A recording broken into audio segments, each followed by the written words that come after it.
So Cecil Chamber A is where we did a thermal vacuum testing and where we qualified all the Apollo suits before they were certified for, missions.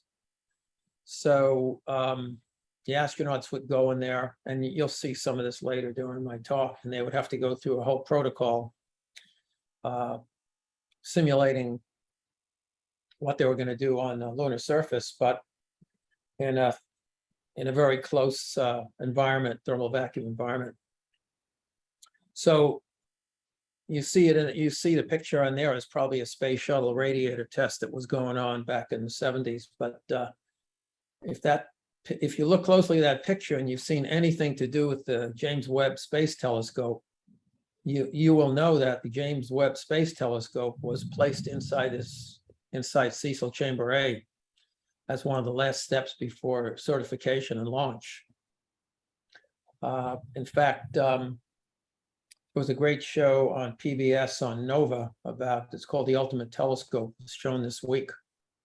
And in that show, they actually show JWST inside the picture, just like this, except inside the door, you'll see JWST. So that's just an interesting footnote about, and it hadn't been used like that in a long, long time.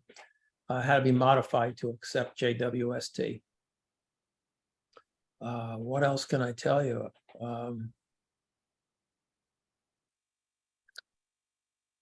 The other thing I wanted to say is that this talk really is a motivational talk. It's not just my experiences during Apollo, but it's something I learned, which I use in motivational talks. I give a lot of these days. And that involves, which I'll get to in a minute, that involves something called what I call the 4 Ps. Passion, priority, persistence, and placement, or putting yourself out there. And this is a roadmap that I found really helpful.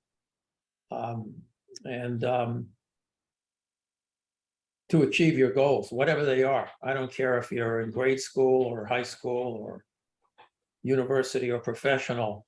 If you're not quite sure you're doing the right thing, you're not positive, this will actually help quite a bit if you follow this roadmap. So I'll review it because since we got time to kill, and I'm going to show it anyway. I'll show you how this works at the very end. And I'll give you an example of it. Let's see.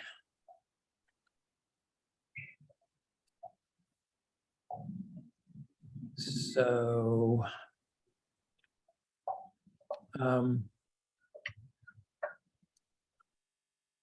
so here's how this works. The first thing you do is you sit down with a piece of paper and you write down what you're passionate about. And anybody can do that. I don't care how old you are. Most people, they can express their passions in one form or another. So this is an example of a group that took this little program test and how it worked out. These were like 4 girls. And so they listed what they were passionate about, right? And here you see this whole array of things. So they were passionate about acting. They loved cats. They loved food. One of them was very interested in being a doctor or a therapist. Another one wanted to be a billionaire, and then one wanted to be a president. So you see all that in the left. You see in the left under step 1, all these different passions. So I mean, whatever your passions are, whether it's artwork or origami or climbing or whatever it is, the first step in this process is you basically list them. Just list them, and whatever comes to mind. You might have 5, you might have 10, you might have less or more. Can you all hear me? Can you hear me, Ken? Can you see this? Yeah, you're clear. Yes. Okay, so then what you do under each one of these passions, you grade them on a number 1 to 5. And with one being the lowest and 5 being the highest. So for instance, and then you grade them according to these different 3 different parameters. Now it could be more, but the ones I've picked is how much time is needed to actually express this passion, how much skill level, and how much is it going to cost you, right? So 5 is the most. So for instance, with acting, just to give you an example, if you're starting off, you're going to need a lot of time on a scale of 1 to 5. You need a lot of time to learn how to become an actor. So that would be a 5. And you're going to need a lot of skill to become an actor. And that's a 5 too. But it's not going to cost you too much, right? So that's a 3 in this particular case. So if you add these 3 numbers up, you get a 13. Let's take the other end of the scale. If you wanted to be president, you're going to need the most time to be president. So that's a 5.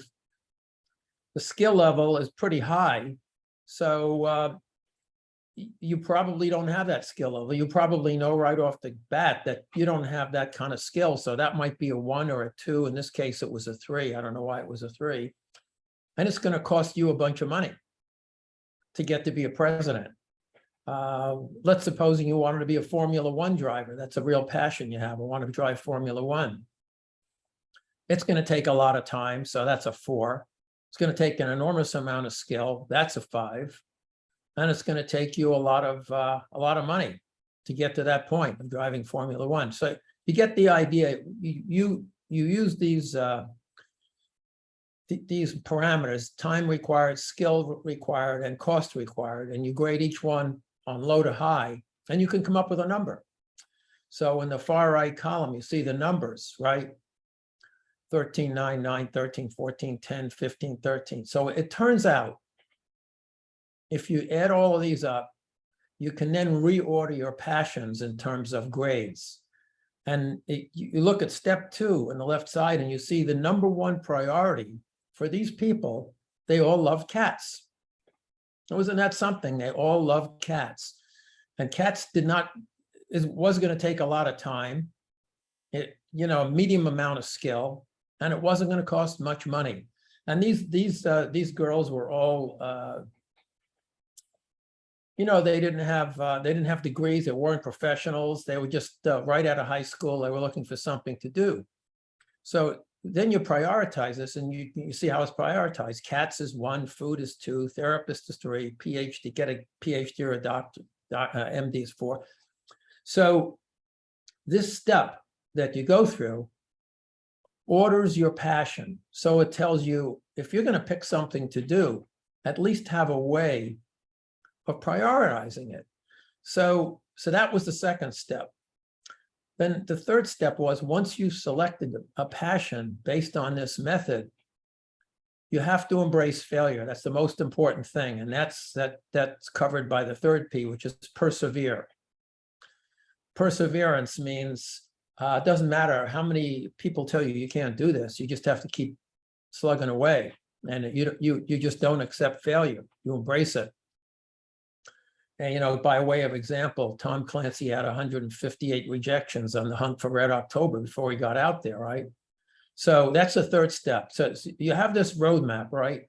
And the last step is put yourself out there, a placement. So what that means is you have to be there when the right time comes along. The right time might not come along but if you're not there when that time comes along, it's not going to happen. A lot of people that when that happens, it ends up, they call it bad luck. And if you happen to be there when the right time comes along, some people call it good luck, but it's none of that really. What it is that you made a point of putting yourself as much as you can in a position. So when the time was right, this worked out. So wanted to show you that, and I wanted to show you an example of how I ran across these girls at a show. So this will be fun for you guys while we're watching. Let me go to, okay, so here we go.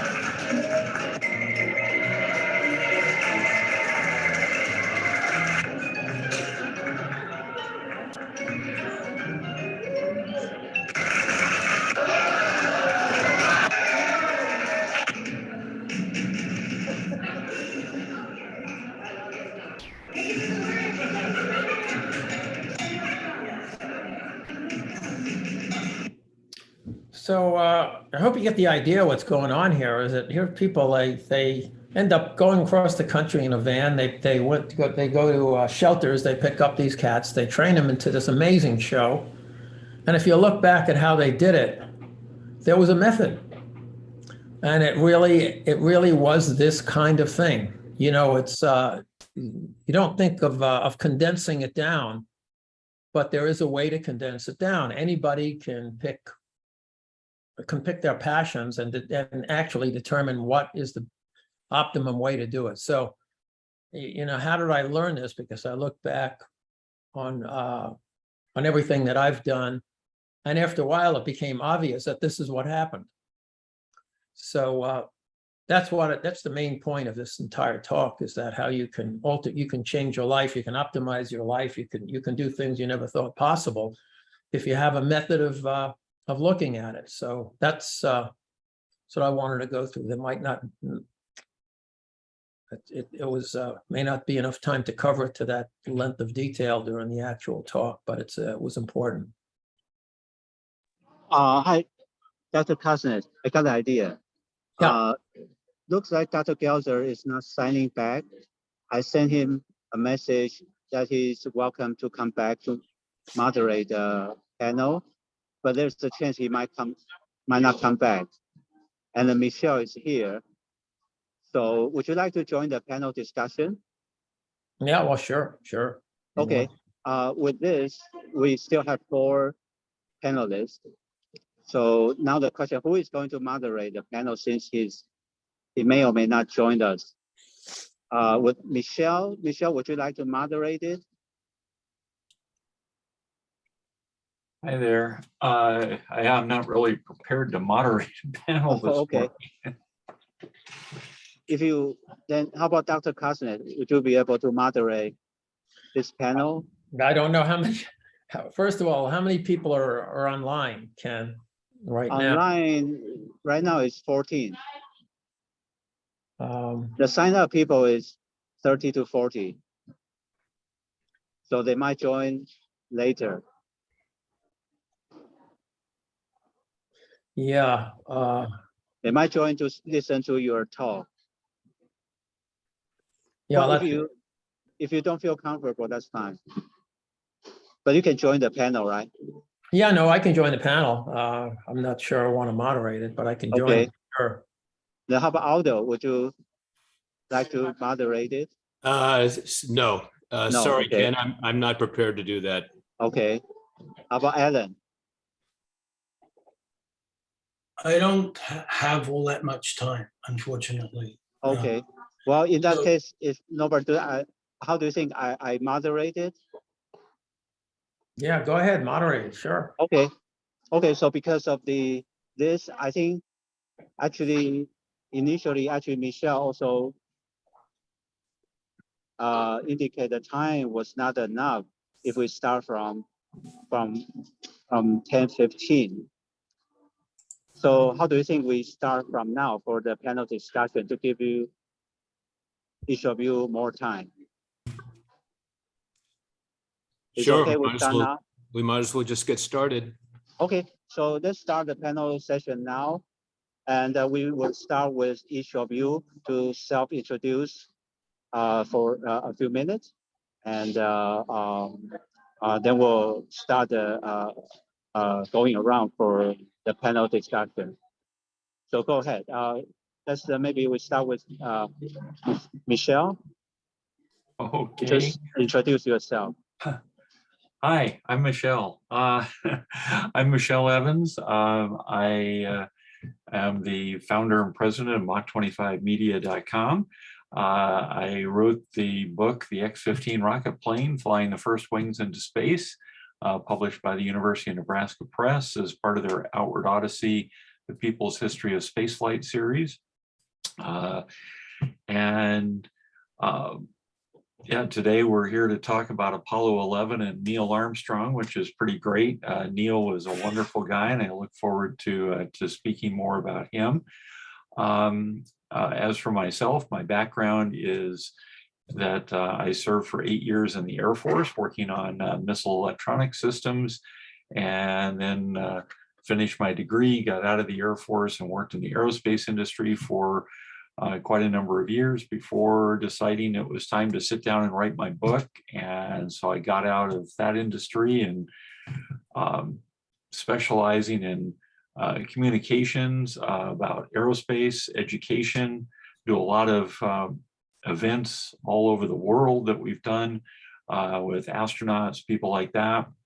I just returned from a trip to Nevada, where I did 5 talks on the X-15 over just a 3-day period, which was a pretty exciting time over the 4th of July weekend. And so I guess that sort of brings you up to date on who I am. So looking forward to being part of the panel here. Thank you so much, Michelle. We'll hear more from you about Neil Armstrong and other exciting things. Okay, Aldo, could you go ahead? Hey, hi, Michelle. Just wanted to say, good to see you. Good to see you, Aldo. All right. Hi, everybody. I'm Aldo Spadoni. I'm an aerospace engineer, retired, spent 35 years working mostly at Northrop Grumman, but at Hughes Space and Communications and TRW before that. In a lot of different disciplines, but mostly in advanced conceptual design and systems engineering. I'm a space artist as well. I'm the president of a group called the International Association of Astronomical Artists, the IAAA, and they call me the cat herder in chief. So Lawrence, I appreciated that video because that was some pretty impressive cat herding we were watching there. I wish I could do as well. And we have a current publication. If you could see this, let's see if we could. Astronomy Magazine, the current July issue is the special editions space art special. So it features 50 works from our space artists in our organization, and 4 articles about the of space art and space exploration. I wrote the lead article, and there's 3 additional articles. So it's on your newsstand now, available. I'm also a consultant to Hollywood occasionally, working on various films. I worked on Apollo 13 as a consultant, the first 2 Iron Man films and a few others. And currently working on a movie called Persephone, which is a independent film, a story of interstellar human adventure and survival, which will hopefully come out next year. And I guess that pretty much covers it.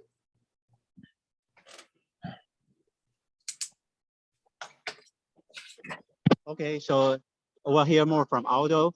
Aldo actually has designed a lot of design and also painting, very famous painting inspired by Apollo, Saturn V, some model rocket company that uses design for the packaging. So Alan, Mr. Simmons, could you say a few words about yourself? Oh, yeah. Okay, so I'm an artist. and I've worked in the film industry. And I never worked with Aldo, but he's the type of people that we would seek out.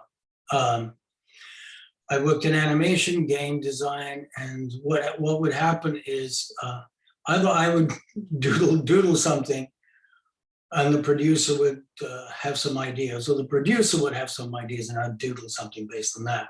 And then we would flesh it out.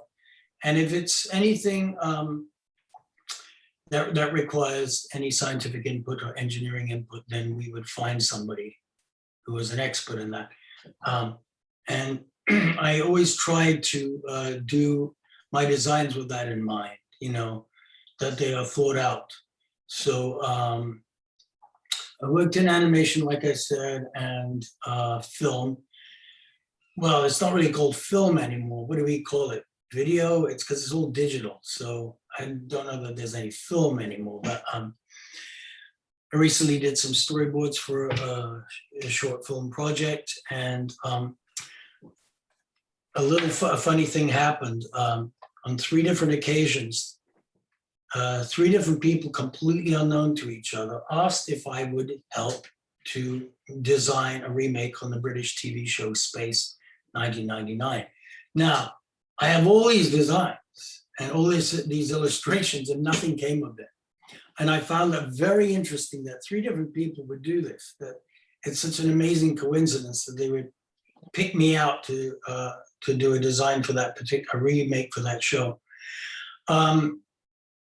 So I have all these designs, and what my idea here was, I was told that the Eaglecraft in Space 1999 ran on Fusion. So I went and looked that up, and I discovered that we are way behind on compacting fusion to the size for rocket propulsion that would be needed to be able to power the Eagle. So I did some illustrations, and I'm throwing it out there for the experts to say, okay, this will work, this will not work, what can we do with this, what can we not do with this, and that kind of thing. So that would be my little presentation in this. So thank you. Wonderful. Actually, Alan has very exciting design, and we all want to go back to the moon. That will inspire new generation and everyone. So we'll see his brief presentation of his design shortly. Yeah. So Dr. Kosnes, could you say a few words about yourself? Yeah, let me get my video going here. Let's see.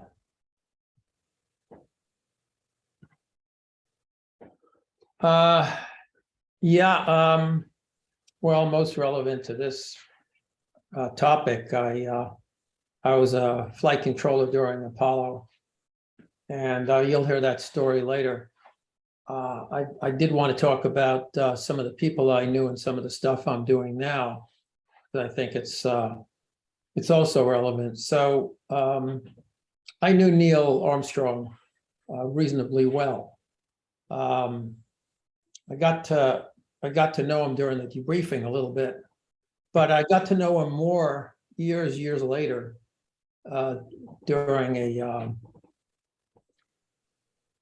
an event that happened, and I see that there's a fellow who signed up by the name of Alan Boynes. He was my partner in crime, where we actually attempted to save the space shuttle after it had been retired. Sounds like a crazy thing, but it's not. A lot of people don't know this, but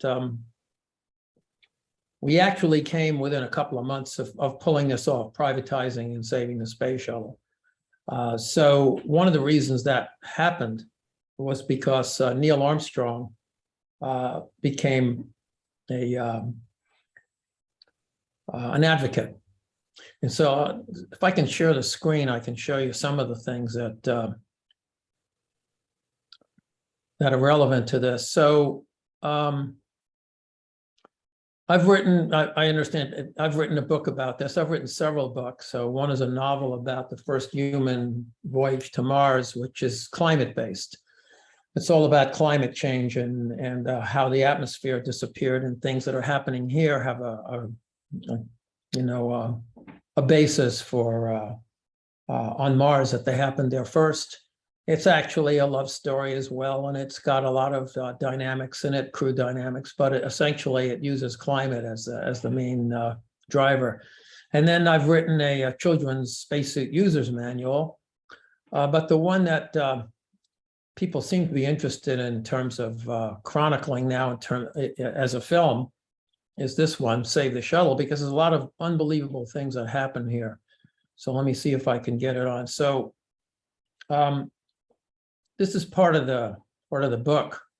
It's called Save the Shuttle, and what you're looking at here is a ceremony that was conducted in 2010, where I invited Neil and Buzz and a couple of other guys, including Jack Schmidt, to attend a ceremony honoring what we call Building 37, and you might be more familiar with it as the Lunar Receiving Laboratory, and the rooms they were quarantined in following their return. So this is a really interesting picture, because down in the lower one, you see August. I don't know if you can you all see this? August 1969, the bottom plate here. Was everybody able to see that? Ken? Yes, I can see it. You can see that. So these are all the people that were put into quarantine immediately following splashdown Apollo 11. You see everybody in here. I know all these guys, but anyway, there's Mike Collins over there, and there's Neil in the back, and I guess that's Buzz over there. That was my roommate, John Hirosaki, who was in the quarantine Airstream trailer and was brought back to Houston. So all these people were quarantined for 2 weeks while it was determined that they were not carrying any pathogens. So this is like August 2010, which is 41 years later, where they are all brought back to the same building in the same room. This is exactly the same room, only it's 41 years later.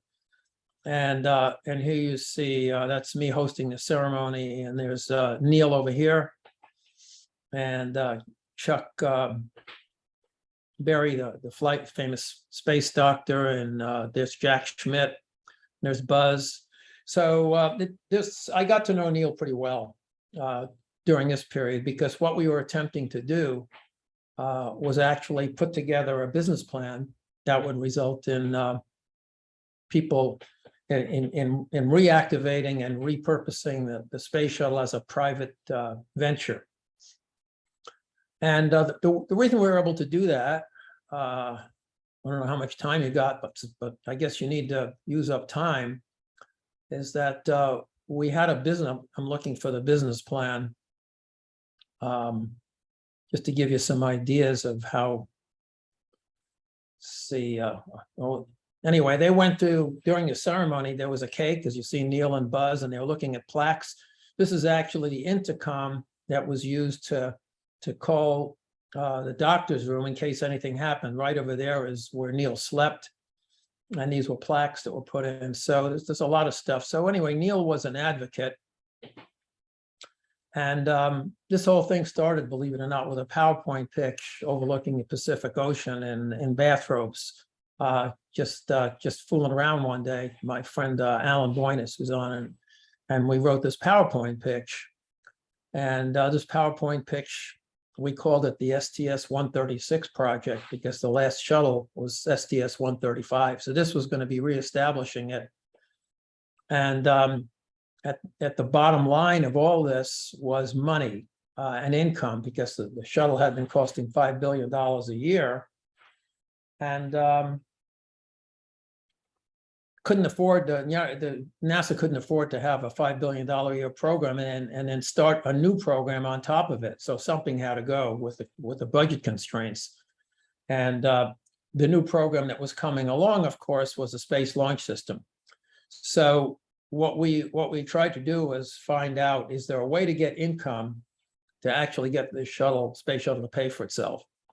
A lot of things that people don't know about the shuttle. I spent half my life with a space shuttle, so I kind of had a lot of inside information. One of the things that I found out early on is right before the Challenger flight, the shuttle program was almost paying for itself, and nobody realizes that. It was almost paying for itself, and it was doing so because it was carrying commercial payloads and satellites. And after Challenger, President Reagan declared the space shuttle would not be used for commercial purposes anymore. And that was an enormous mistake. It not only ultimately resulted in the demise of the space shuttle program, but more importantly, the commercial satellite launch industry went to the European Space Agency, China, and Russia. And we're only now catching up on all the income, tens of billions of dollars a year that we gave away when that declaration was made by Ronald Reagan, that shuttle couldn't carry commercial payloads. So one of the things that we did in preventing this privatization plan was finding non-traditional revenue streams. Paying space tourists, naming rights, sponsorship, space tourism, simulators, games, all this stuff, a lottery. And when we added all this up, there's examples of this. We found that, well, we knew the expenses because we were actually working with the United Space Alliance, and they were dying to find some way to make the shuttle continue flying because they were about to lay off 30,000 people when that program came to an end, and they hadn't been able to find it. So we actually showed, and this is just a snapshot of a detailed business plan. We actually showed by the third year of operation, we would be making money. And here you see the range of 183 million up to 3.1 billion possibility. And that was only using 40% of the payload bay capacity of the space shuttle. But in order to do that, we needed to have a space shuttle to prove this point. And excuse me, Lawrence, can I break in for a second? yeah, sure, go ahead. Yeah, I thought we were here to talk about Neil and Apollo 11 and not the space shuttle program at this point. Well, the point of it is we're trying to kill some time. We're not trying to kill time. No, We've no, got no. very little time. Sorry, Oh, is that right? apology. We are in a panel session already. Oh, okay, all right. Oh, Yeah, so so my we are mistake. focusing on the Apollo and the Okay. Vikings. So Okay. thank you, Michelle. I was about to say something. Oh, okay, so- all right. Yeah, so let me just finish this off. Neil played a gigantic role in almost making this happen. And the other part of the discussion that we haven't had is about Viking. So I'd like to mention something about that because one of the guys involved in the 3 Viking experiments, I became pretty close to. The labeled release experiment, and his life story is incredible because to the day he died, he believed he actually found life on the Viking labeled release experiment. That's a whole other story that needs to be told. So I'll just stop talking from that. But the Viking is something that we shouldn't ignore. That was Gil Levin. Yeah, thank you for the great introduction. Yeah. And the connection with Neil, Buzz, and their effort for helping your effort with them to support the space shuttle program. Actually, right now we have, I know we are in a panel session, but we have a alumni, he was a former engineer with Apollo and the Vikings, and Mr. Gary Moore. He's actually our council member, technical chair. So we'd like him to say like 2 or 3 minutes about his contribution to Apollo and Viking, and recognize him for his contribution. So Gary, go ahead. Okay, well, thanks, Ken. And welcome all the panelists. I'm very impressed with that prior commentary because I indeed worked on the Viking lander biology instrument. And, I'm basically a structures and dynamics engineer. And so So I worked on the entire 1 cubic foot box that was the laboratory. And I also worked on the Viking biology meteorological instrument, which was something like a 4x4x2 inch box, sampled the weather out there. Going back to the Apollo and the beginning of my career, there's a few things I did before graduating from college, but when I graduated from University of Washington in 1966, I hired on to the Apollo program, North American in Downey.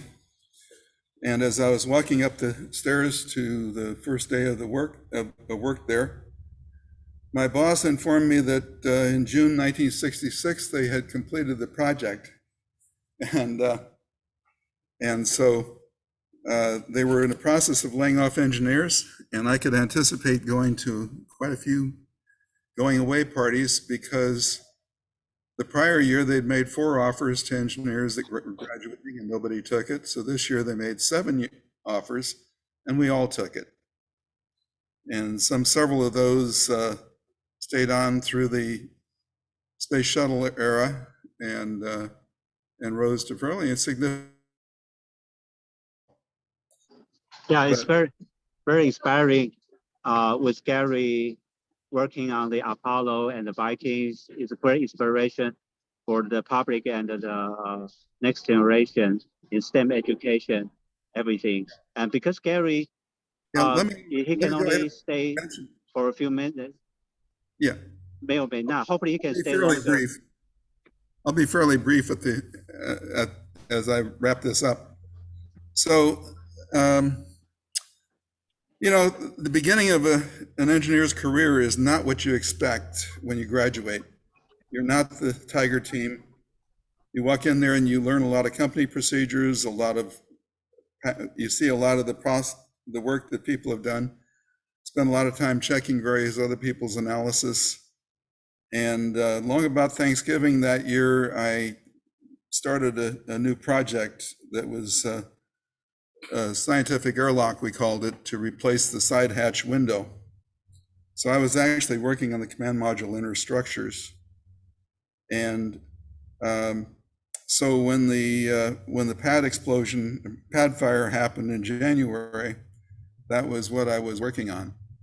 And of course, the hatch was the primary reason that the astronauts could not escape because it was pressure loaded and there was no way to open it until it burst.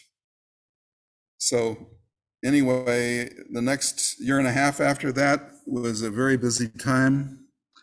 I completed work on the airlock and then went on to work on the hatches and the crew couch and the recovery systems and a lot of other systems on the spacecraft. It's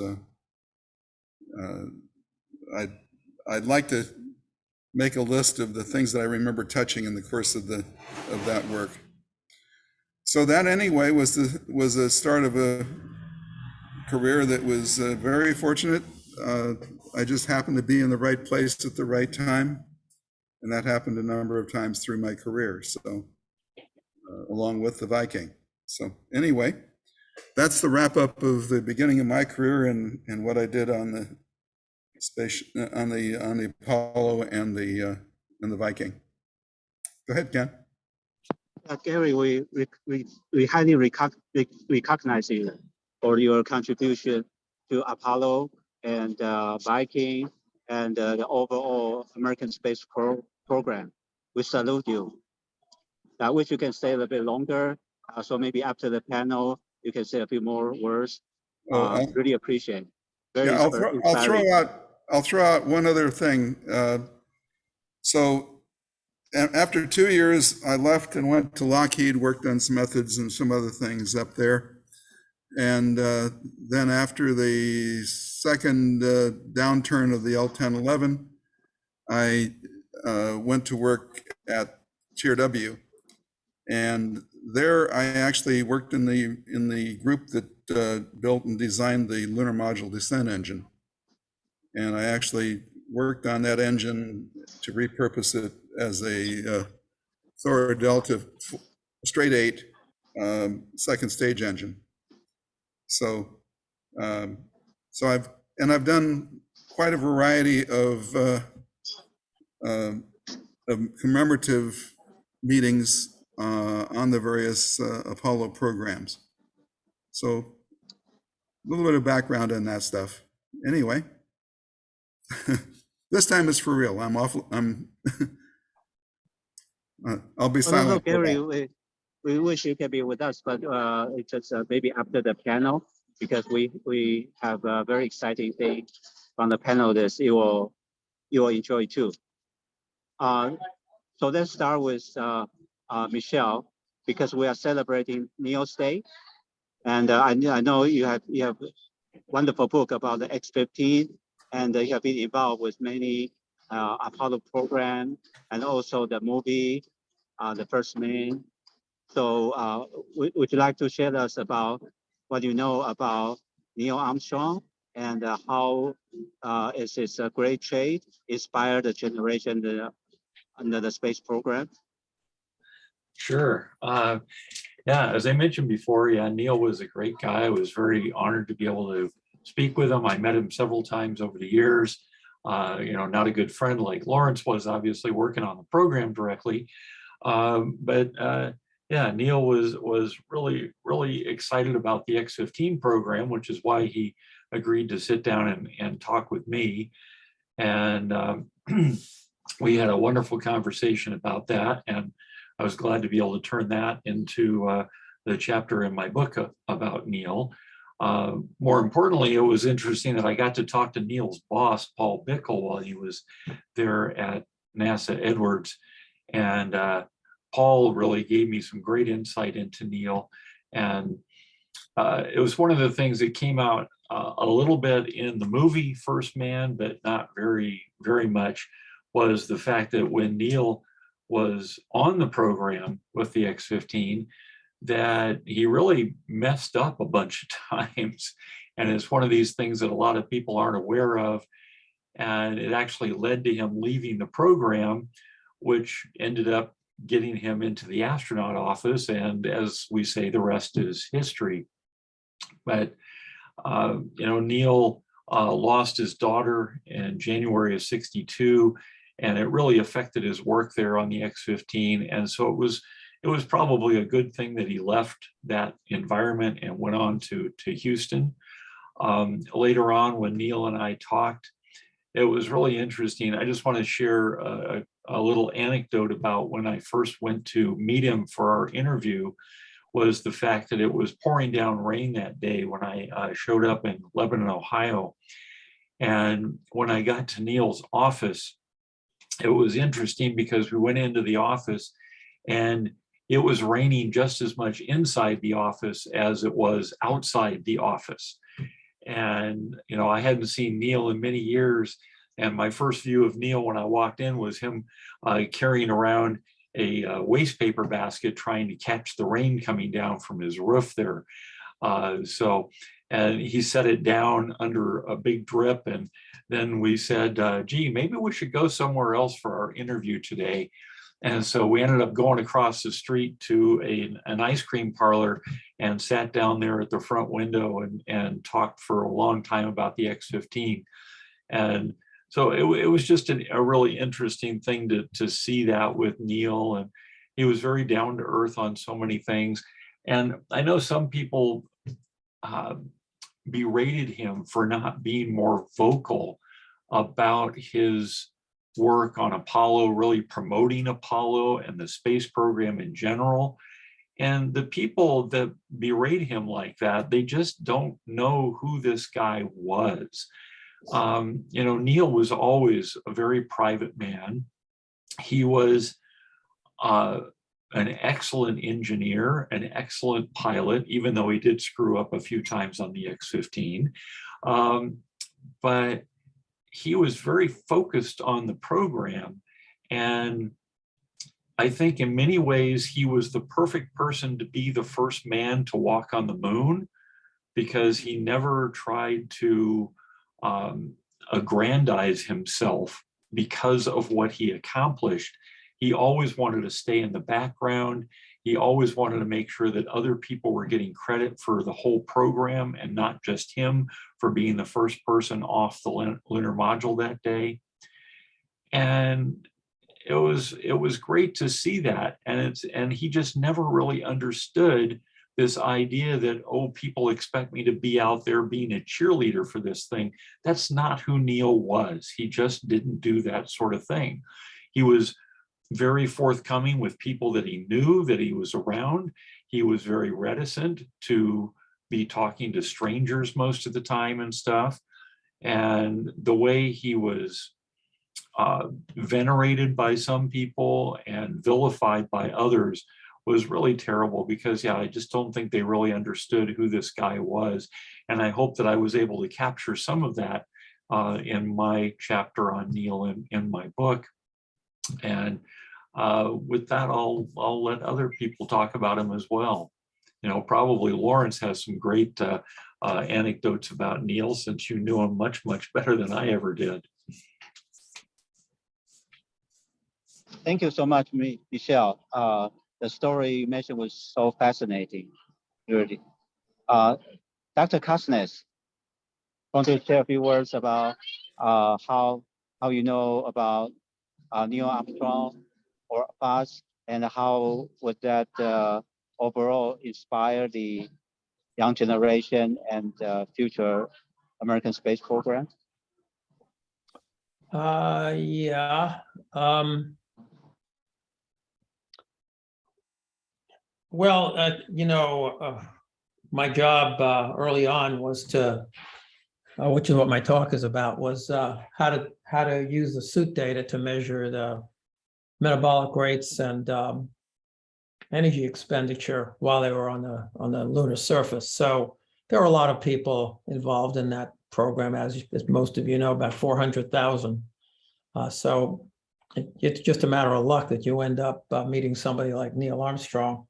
But I didn't really get to know him until later, because a guy that I worked with again in the space shuttle program, and you may know him, Michelle, was Kenny Klankenek. Do you happen to know who Kenny is? So Kenny was one of the closest friends I had, best boss I ever had, and I learned so much from him. And him and his wife, Pat, essentially adopted me when I was working on the space shuttle in 1981, because I was a young kid that came to the Cape, and Kenny knew all the Rockwell guys who are putting the shuttle together, Cy Rubenstein and et cetera, John Yardley. He was buddies with all those people. But his real buddy was Neil Armstrong, and his wife, Pat, was best friends with Jan Armstrong. So he told me stories of working on the X-15 together with, and they both went to Purdue as well, as you know, Michelle. So I heard a lot of second-hand talk about Neil at dinners I'd get invited to at the Cape when we were working on the space shuttle. And it wasn't until then a few years after that, Kenny passed away sometime in the in 90s, I guess it was. I can't remember the exact date. And I ran into Neil at Kenny's funeral memorial service. So we had a little chat then and talked about, I got a little closer to Neil because of Kenny. And then quite unexpectedly, as I started earlier on, when I didn't realize that we were just doing, I just went on my own about the Save the Shuttle program. Neil became instrumental because we were putting together this program that said you could save the space shuttle when it was sitting in the OPF ready to be sent to museums. I mean, how crazy is that? What, you're really going to try to do that?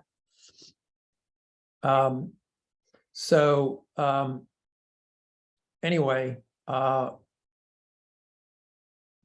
you know, we tried as much as we could to get consensus behind doing this project.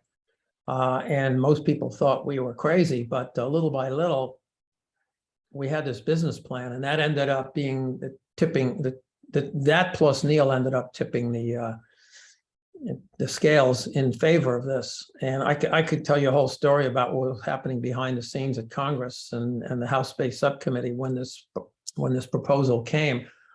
But one thing I'd like to show you, if I might have time, is a video of Neil actually testifying in Congress. Neil,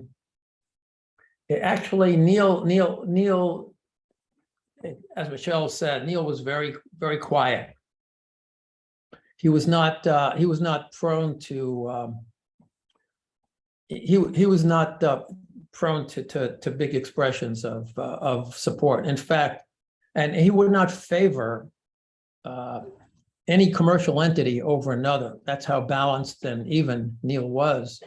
So when he accepted an invitation to kind of help us, it was under the restriction that he couldn't say, these guys are doing this, you should do that. He would put it in terms like, there is a program out there that you should listen to because it makes sense. And that's what Neil was testifying to when he was in front of this Congressional House Space Subcommittee, talking about the state of the American space program following the retirement of the space shuttle. There was a lot of controversy, obviously. It's so funny. If you give me a couple of minutes, I could find the video. But the real star of the video was Gene Cernan, who didn't pull any punches at all. And if anybody knows Gene, he was an opposite personality of Neil. In fact, if you've seen the film Last Man on the Moon, you get a sense of that. But Gene got up in front of Congress and he said, "What the hell are you guys doing? You want a vehicle that'll reach the space station and do everything. It's sitting in the garage. How could you let it do that?" You know, he's extremely emotional. So the contrast between these two guys is night and day. But if you pan around and look at the faces of congressmen watching this go on, I mean, they were agog. These guys were they're heroes, all of them. So yeah, that was my interaction. You know, then in the interim before that happened, there was the ceremony that I mentioned, honoring Neil, it was honoring the Lunar Receiving Lab at the Johnson Space Center and the quarantine efforts that went into that. So Neil came right away when he found out we were honoring Lunar Receiving Lab and all those people in that picture that he was quarantined with. And he made a nice speech that day. So that's how I got to know Neil. And Michelle's right about all the things he said personality-wise. She said about personality-wise. Thank you, Dr. Carstens. Maybe later we have sometime you can show your video. But we'll move on to Aldo and Alan. I don't know if you two personally interaction with Neil Armstrong. If yes, you are welcome to share, or can you share with us about your creation? You know, how the Apollo or Viking program or Neil Armstrong, Buzz, Michael Collins inspire you for your art creation? Could you explain your inspiration and related to your creation, and how would that help inspire the next generation in the future space program? Go ahead, Aldo. Okay. Hi, everybody again. I did not know Neil. Unfortunately, I did not meet him ever, but I did meet his sons on several occasions and watched them jam and do some great music, actually, at the Space Fest event in Tucson. But going back to Apollo, I'd like to comment on that and the program. There's 1960s. Wow. a magical time, certainly for me. As a boy growing up, I was 12 years old during the Apollo 11 landing, but I was hooked as a space cadet since John Glenn went up. So from 4 years, my earliest memories are of just being totally enamored and overwhelmed by the space program. And while I was certainly a fan of the astronauts, I was much more drawn to the vehicles. I mean, I taught myself how to draw, and I was drawing rockets, and I love to design them as well. Even though I drew Mercury and Gemini and Apollo capsules, I would take their configurations and come up with my own, not just the external shape, but the internals. So I guess my path as an engineer has been continuous basically since that time. Now, during those heady days of Mercury, Gemini, and Apollo, as many other young space cadets, I would devour every book I could find in the school library, and I kept taking the same books out over and over again. And I love the ones that featured a lot of artwork showing, spacecraft configurations. So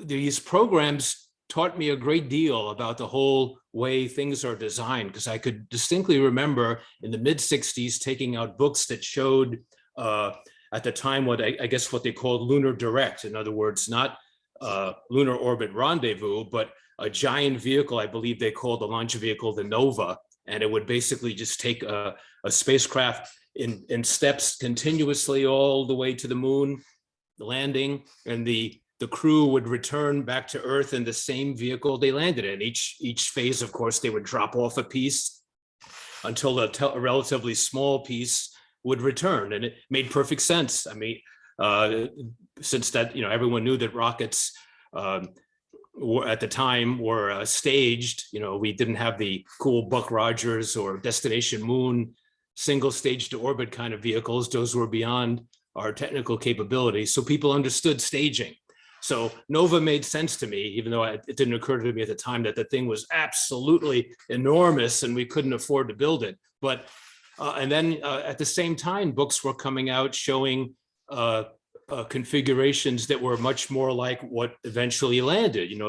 The LEM, I guess they called it at the time, Lunar Excursion Module, and the whole rendezvous thing. So that's the first time it occurred to me. I'd always loved aircraft and spacecraft, but I just assumed, well, the people designing them were thrown a challenge. I need a vehicle to do X, Y, Z, and they just designed it and built it.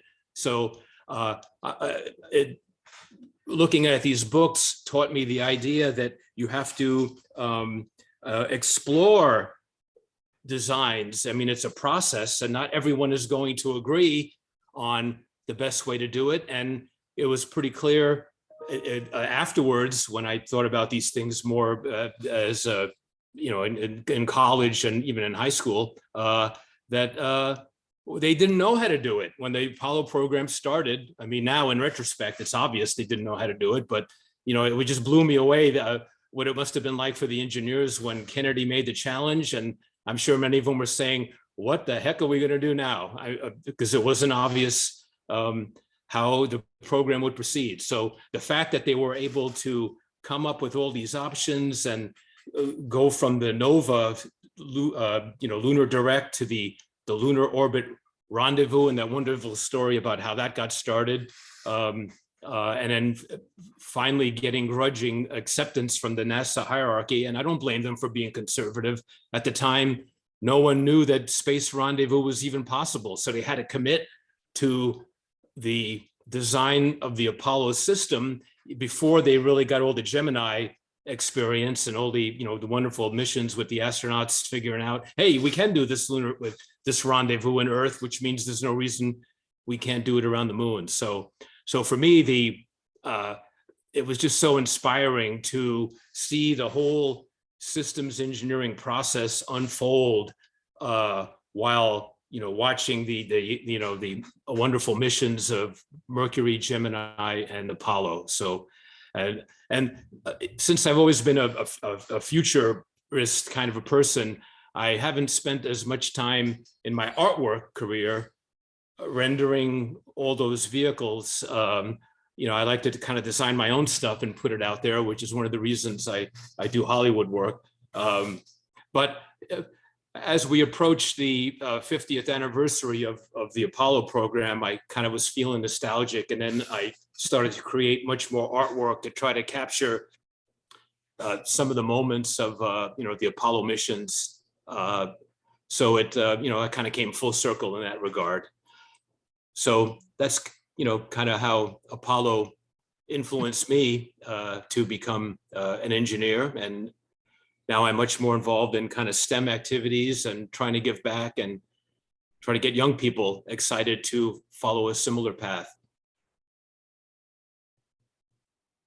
Yeah, you should see all those great masterpieces, very spiritual and very inspiring.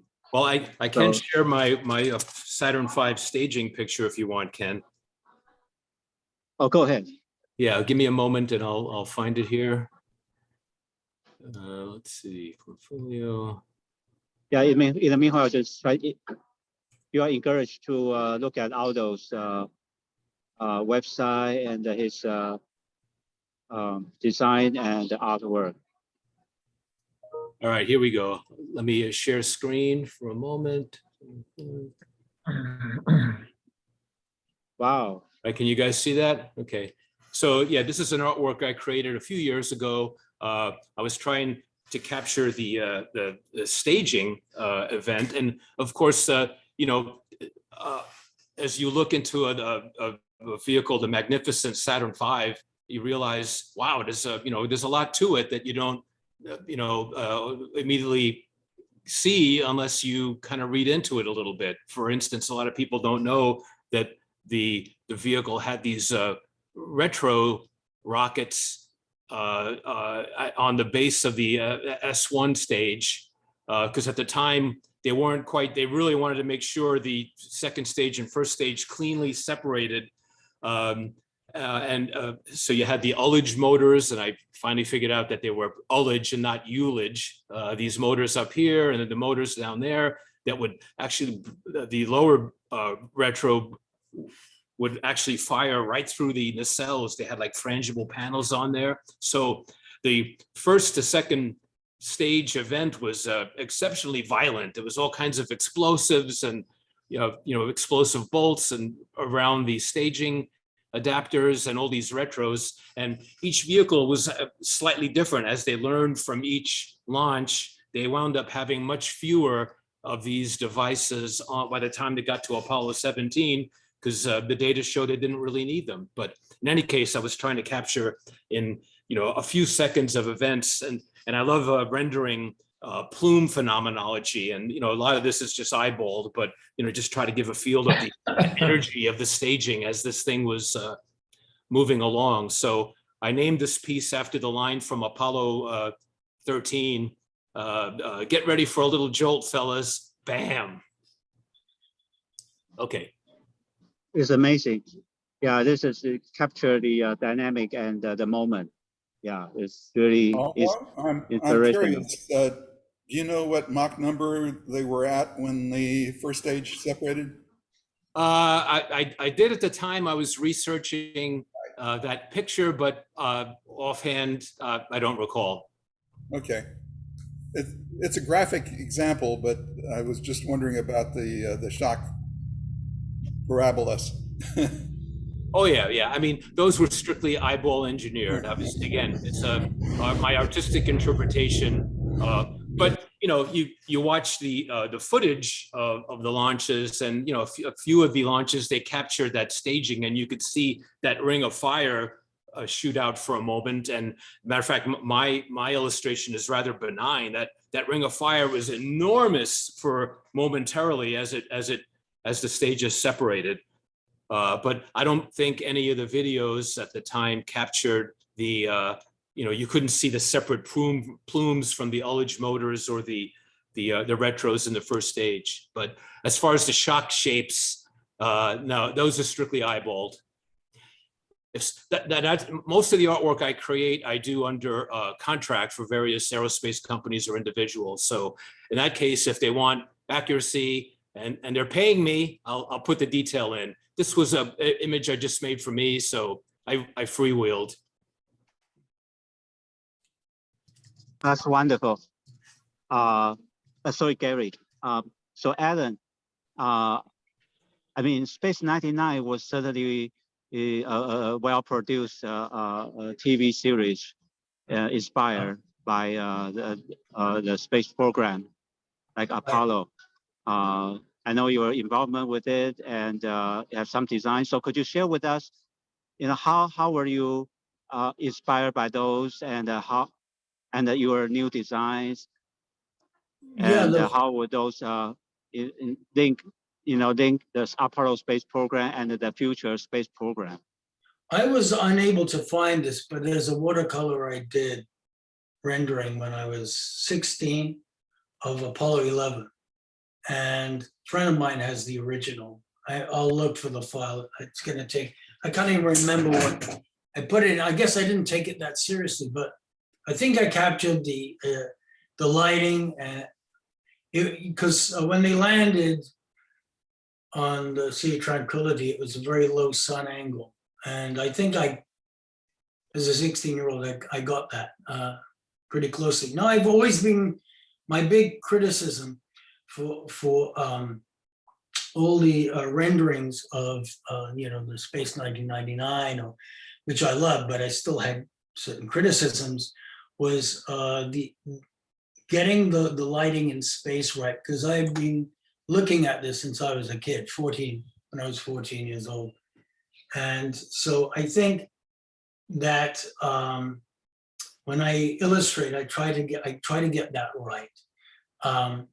Regarding Space 1999, yeah, all of these things came about. 2001 Space Odyssey came out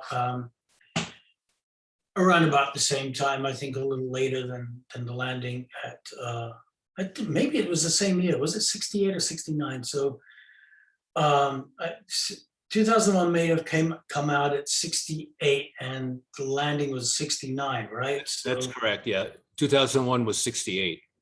Hey, Aldo, were you at the Space Tech Expo in Pasadena a few years ago? Yeah. I think I met you. Yeah, oh, okay, yeah. But my artist colleagues and myself usually put on a art exhibition. Yeah. So I think I came by and yeah. So, because you look familiar. Ah, okay, yeah. And and your style looks familiar. Anyway, so yeah, I've been doing this. I did a little presentation for this particular thing, this particular panel, but it's not really Apollo 11 oriented. That's so, fine. Go ahead to share your design. Okay, I'll share my screen. Okay, hold on. Let me make sure It's I've got inspiration for the lunar program, future lunar Yes, program. okay, so let me share my screen here. Oh, it'll be this.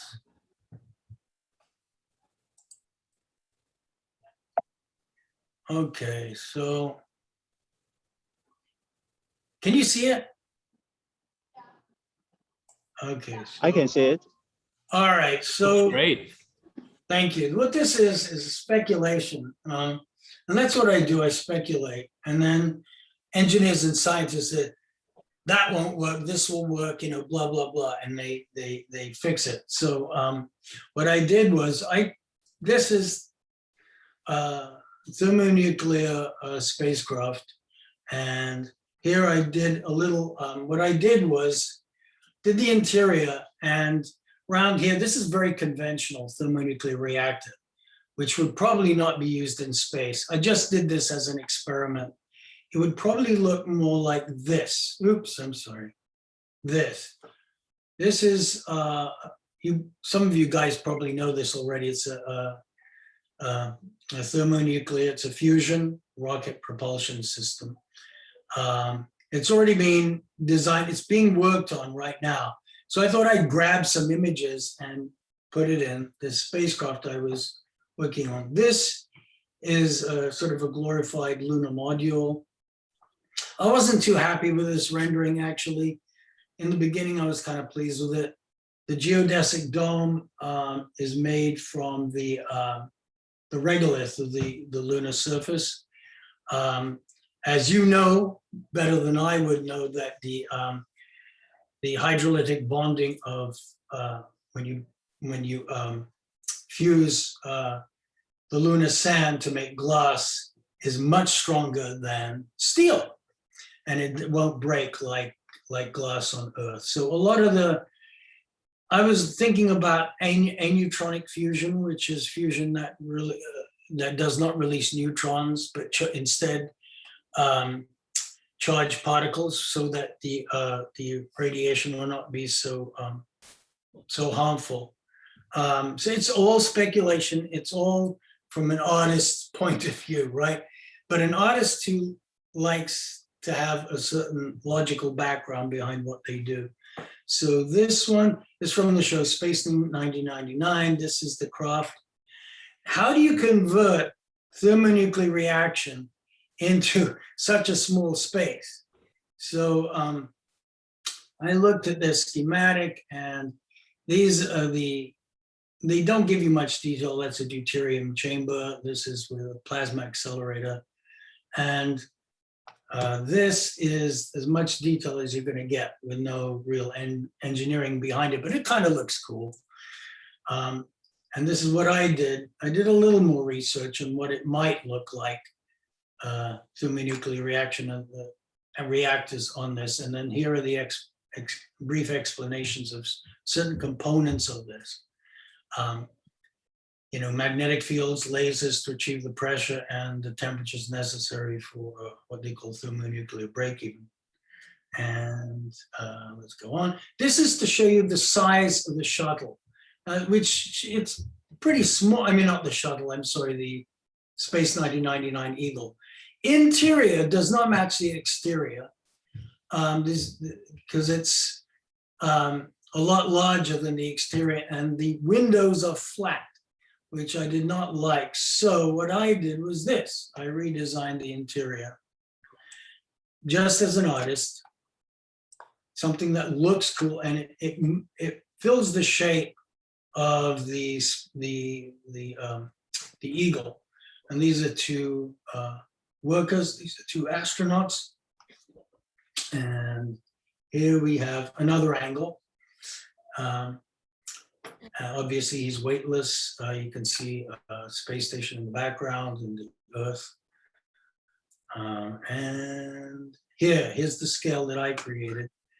This is an illustration of the Eagle under maintenance. This is the guy. This fits, the interior fits the exterior, in other words. So I know this show was inspired by the space program. Sorry about that. There are more. I'm gonna add in the chat some more links to some more artwork. And my number one inspiration is NASA, is the space program. So I try to make it as realistic as possible. So I use some, when 2001 came out, they used what Kubrick and his engineers, he hired some people from British Aerospace and American Aerospace to help out with that. They would put these model details from various kits and throw it on to give you that realistic look, which worked. But I like to go a few steps further, and I think it's exciting. I think it's exciting to use one's imagination to go into the realm of what is impossible, And so that's just my 2 cents worth. I like to imagine things that are impossible. And that's just nice my work, Alan. presentation there. Thank you, Aldo. Beautiful. Thank That's you. wonderful. I like your work too. Yeah, what you say, yes, making impossible possible. That's one word for Yeah. Apollo. Yeah, the engineers do the hard work, and artists like me who just daydream. Put me down for a few of those fusion motors. Okay, yeah. Definitely. Okay. I'll send a link to one of my things in the chat. Yeah, please. Yeah, actually, Michelle is right. With the time, it's not really enough for all the exciting story and the panelists. But unfortunately, because Michelle has to leave, shortly. So with the we have roughly 12 minutes left. So one thing, could you, based on what your personal experience and the history, and now we have the Artemis coming up, SLS is coming up, and the SpaceX testing, and we have the capstone. So based on your each of your individual and unique experience with Apollo or Viking, can you give some kind of advice and how the future moon lunar vision can learn from Apollo and make it successful? Yeah, Michelle, go ahead. Well, my advice would be get rid of SLS, but that's just, I think that's been one of the biggest wastes we've had. I don't know, maybe in the long run it'll prove itself, but it has done anything but so far. Any vehicle that's going to cost $4 billion a launch doesn't make much sense. We could be doing a heck of a lot more. I think we're going to be able to inspire people and move forward with our space exploration a lot more through people like Elon Musk and Jeff Bezos and what they're doing. They may be terrible as people, but they are doing a lot of really good stuff as far as engineering goes, and I cannot fault them for that. I mean, where would we be today without SpaceX, the Falcon? We'd be basically nowhere. We'd still be buying seats on the Soyuz. We'd have no chance of doing anything on our own. So yeah, I mean, a vehicle that was supposed to fly a decade ago that still hasn't gotten off the pad, maybe at the end of next month, we will see. But we need things that are going to inspire people. We need people that are going to be excited by what's happening in the space program and say, I want to be a part of that. That was one of the great things about Apollo, was that it really did inspire an entire generation to get into those kind of fields. And it was such an absolute waste when Apollo was canceled. The aerospace industry went into a tailspin, and I don't know that it's ever recovered. I mean, we've had ups and downs, but I mean, from the Wright brothers through the end of Apollo is a very direct line, and everything keeps moving forward and moving forward until the end of Apollo, and then everything sort of falls apart. It's one of the things I talk about with regard to the X-15 program, is the fact that here we had the highest and fastest research aircraft that ever flew, and everybody that I spoke with on the program just saw it as the next step. They never ever saw it as being the ultimate research aircraft. They expected the next generation to come up, and it never has. And that is a really sad statement, that we just we don't seem to be doing that inspiration that we need to do to get people to want to get into this program and continue moving forward. So I hope that that changes. Yeah, great advice. Yeah, very well said. So about Dr. Kastner, any advice based on your Apollo career and what you have seen, and any advice for the future lunar program? Yeah, I'd like to, let me get my screen back on. I'd like to share a screen if I could. Yeah, I concur with almost everything that's been said, especially with regards to SLS. So I know quite a bit about SLS because in the writing of this book, see if I can share that with you. In the writing of this book, I started to say, we learned a lot, and here's an article about the last-ditch effort to save the space shuttle program. And there's a proposal out now for a film, and there's some interest by the BBC. Point I'm trying to make is that I learned a lot about SLS and how it was so the wrong way to go. But besides the cost of it, which is horrendous, and the time, because in our proposal to save the shuttle, we were proposing a 2013 launch of one of the space shuttles that was going to be retired to prove the concept, and we were told you can't have a shuttle because we need it for SLS. So all those parts have to go to SLS. But here's the real crazy thing. NASA dreamed up the space shuttle as a reusable vehicle.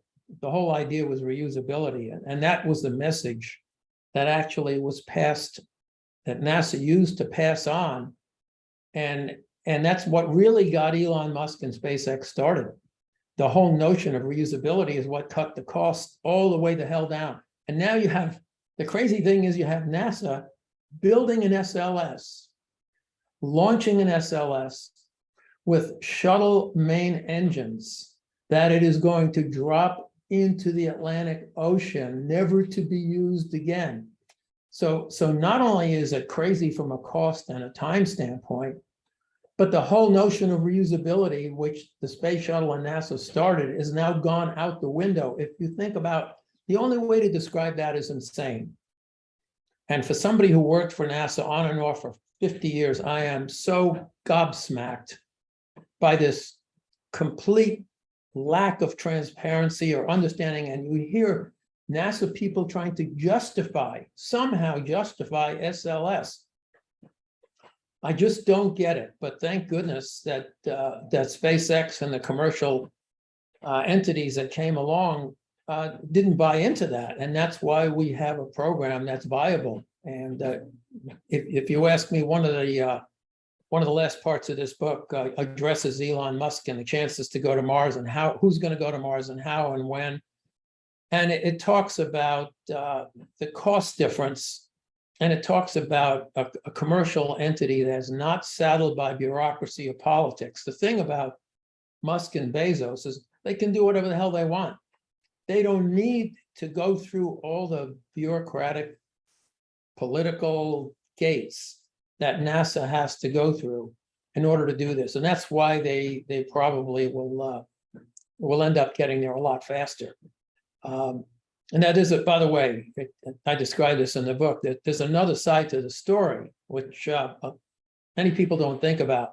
If you think about SpaceX versus NASA, in a way, it's like comparing a dictatorship to a democracy, because as complex and undulating and infuriating and political as NASA is, what it isn't is it's not a dictatorship. It attempts to spread the wealth. The whole way that NASA is set up is to issue an RFP, have everybody who wants to bid on it, have teams evaluate the bids according to a very, long-standing protocol, like scoring a test, and then giving it out to a prime contractor, and then the prime contractor coming back and giving it to subcontractors. And so all of the wealth gets spread. The downside is it takes forever to do this. It's infuriating, and it ain't the best way to do it. Hands down, it's not the best way to do it. But so whenever I want to really pan NASA for what they're doing and the direction they're going, I'm only talking about the human spaceflight program. I'm not talking about the unmanned program, which is extraordinary, and the aeronautics program, all that other stuff that NASA does, which is extraordinary. Only talking about the human spaceflight program. You got to consider both ends of the pie here, and so yeah. If you want, I found that little video of Neil and testifying. You want me to we show only you have a few minutes in the panel, that? Okay. and we wish to hear from Aldo and Adam. So Aldo, could you tell us about how do you think, advice for education and the future space program based on Okay. Apollo?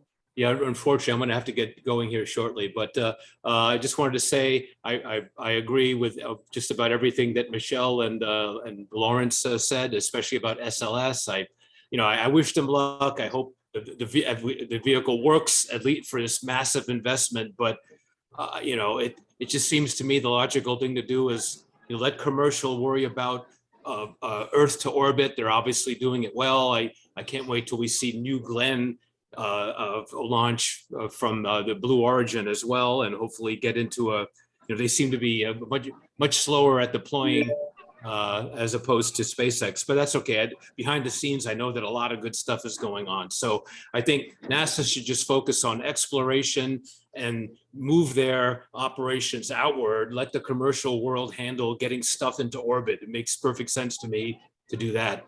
And then there's the whole debate of Moon versus Mars. I'm a big fan of infrastructure. It's not as exciting as going to Mars. I think we should go to Mars, but as far as human survival, the best thing to do is to build a robust economy in cislunar space, and I hope that's the direction we go. But I'm encouraged that the young people that I am involved with seem to be very excited about space and all the possibilities. So we just need to do more public outreach at all levels, companies as well as NASA, and just get kids involved.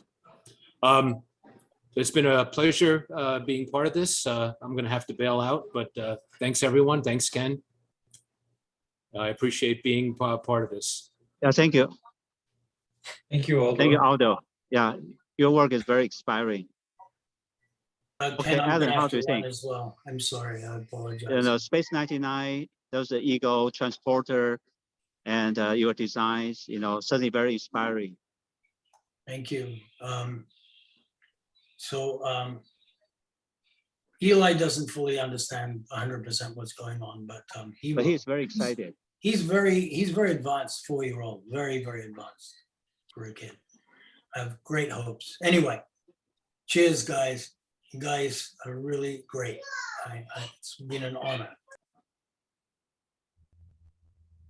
Yeah, so thank you. So our time is up. I really apologize for the earlier technical issue for the first talk, and but we have a wonderful panel session. So thank you so much, and this is a wonderful discussion. Hopefully we can do it next time for much longer. I have to apologize this time. Initially, we planned for in-person hybrid event, but the venue Ken Louis. kind of back up the last minute, so we kind of have to focus on online. But thank you so much. This is so wonderful. Thank you, Michelle. Thank you, Dr. Kostner. Well, thank you, Ken, for having us. And yeah, I would love to come back and do a much deeper discussion about Neil, Apollo, all that kind of stuff. There's always so much more that we can say about it. Exactly. That's a full length of talk. Yes. Thank you so much. Yeah. Take So care. Have a great time, and happy 53rd anniversary of Apollo 11 coming up this week. And also tomorrow is the 60th anniversary of the very first winged vehicle ever making a space flight, with Robert White in the X-15, July 17th of 1962. So just thought I'd throw that one in there. Sorry.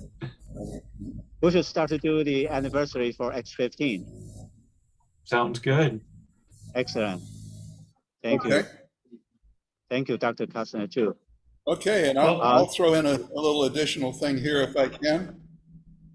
Gary, just our next exhibitor is coming, so we do it after her. Is that okay? Okay, well, I'm not sure how long Bob can stay here, but anyway, this is Bob Seacrest, who worked logistics and training throughout the Apollo program and also the Space Shuttle program. And he's worked with us on the Wright Flower project, which you see in the background, almost since its inception, I believe. And so anyway. Yeah, that's wonderful. Yeah, we salute you, Bob. We salute you. Thank you for your contribution, excellent work for Apollo and the Space Shuttle. Do you want to say a few words? I can stay and say way too many words. want to be bothered. Yeah, your voice breaking up. Sure, but I just jumped in here partway when Lawrence was talking about various. That's because there's an airplane right outside the I hangar. didn't really agree with most everything I heard Lawrence say. The reusability, we couldn't afford two vehicles, a launch vehicle that would return with the engines, and then a gliding vehicle with the rest of the stuff we only needed on orbit. But NASA couldn't afford the money to, at least in their opinion, to develop two manned vehicles during the same time frame. So there's a lot of history. I'm sure you guys know as much about it as I do.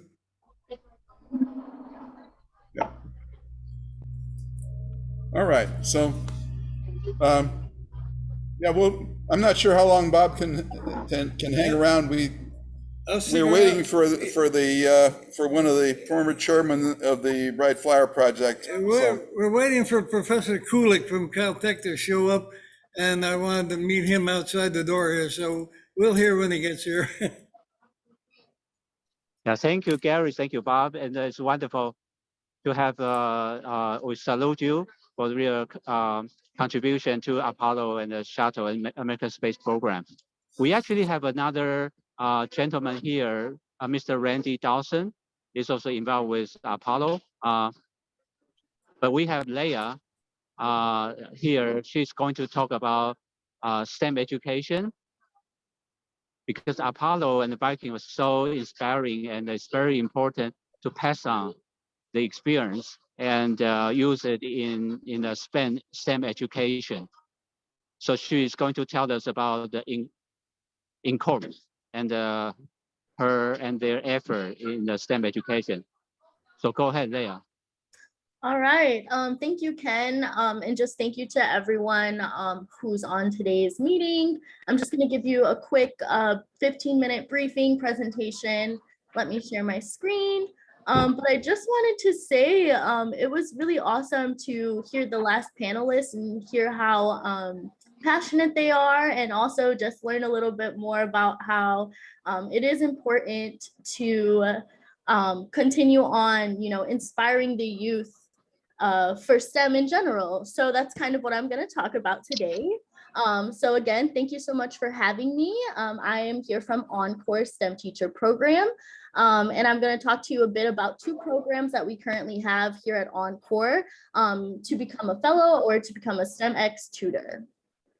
All right, so just some quick introductions.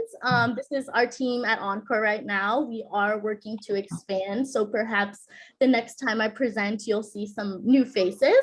But on the left side, we have recruitment, and I know it's just a picture of myself. And a bit about me is, hi, my name is Leah Rodriguez. I am the teaching fellowship recruiter here at Encore.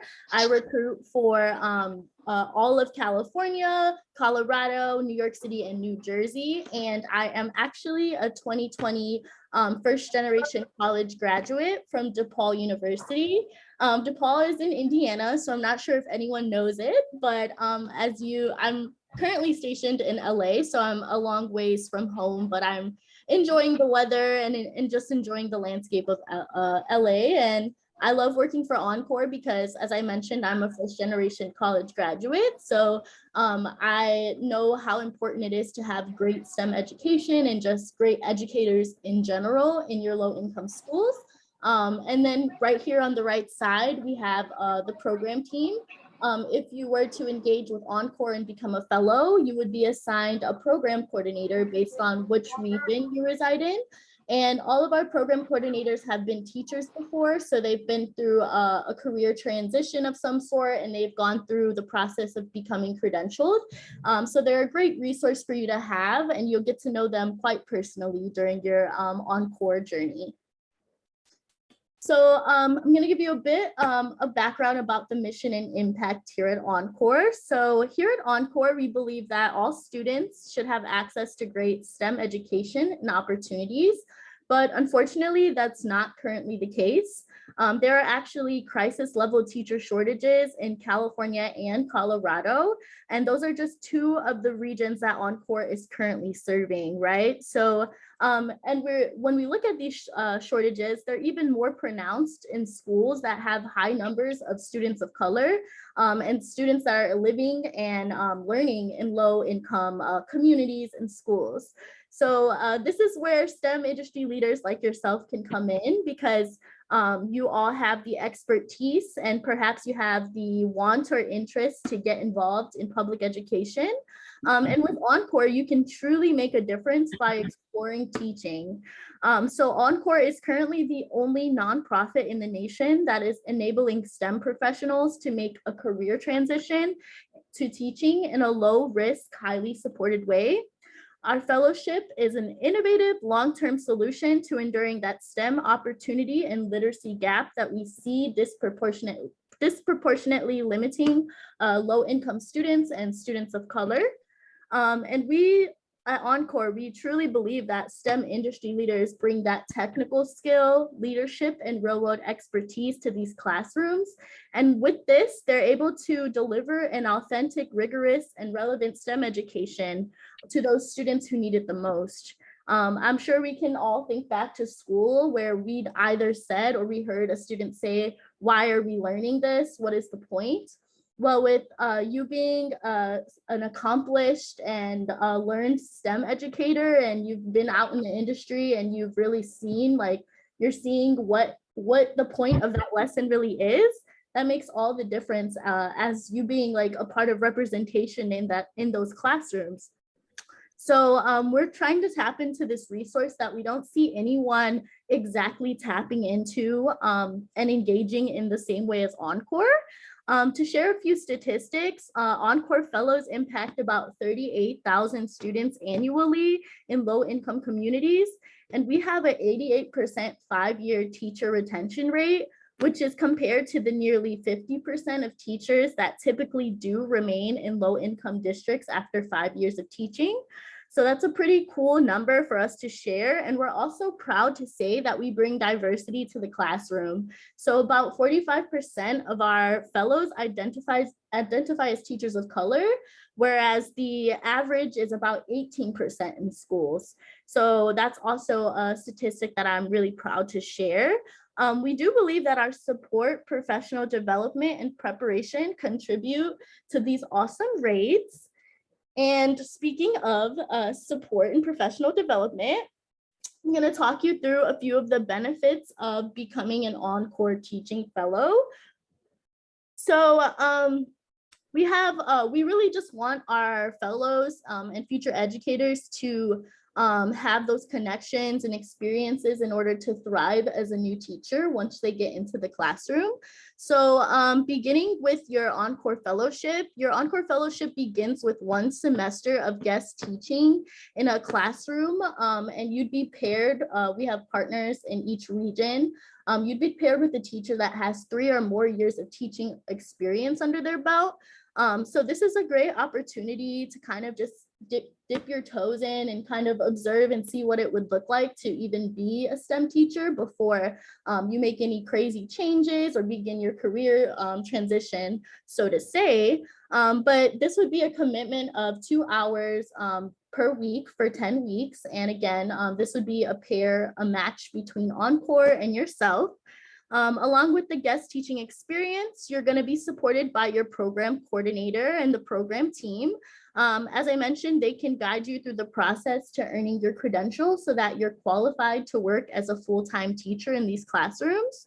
They're also going to observe you at that school site for that 1 semester of guest teaching. And they also provide connections between fellows and the schools. And they're also working with you to prepare for teaching interviews and just making sure that you feel fully supported as you enter your own classroom.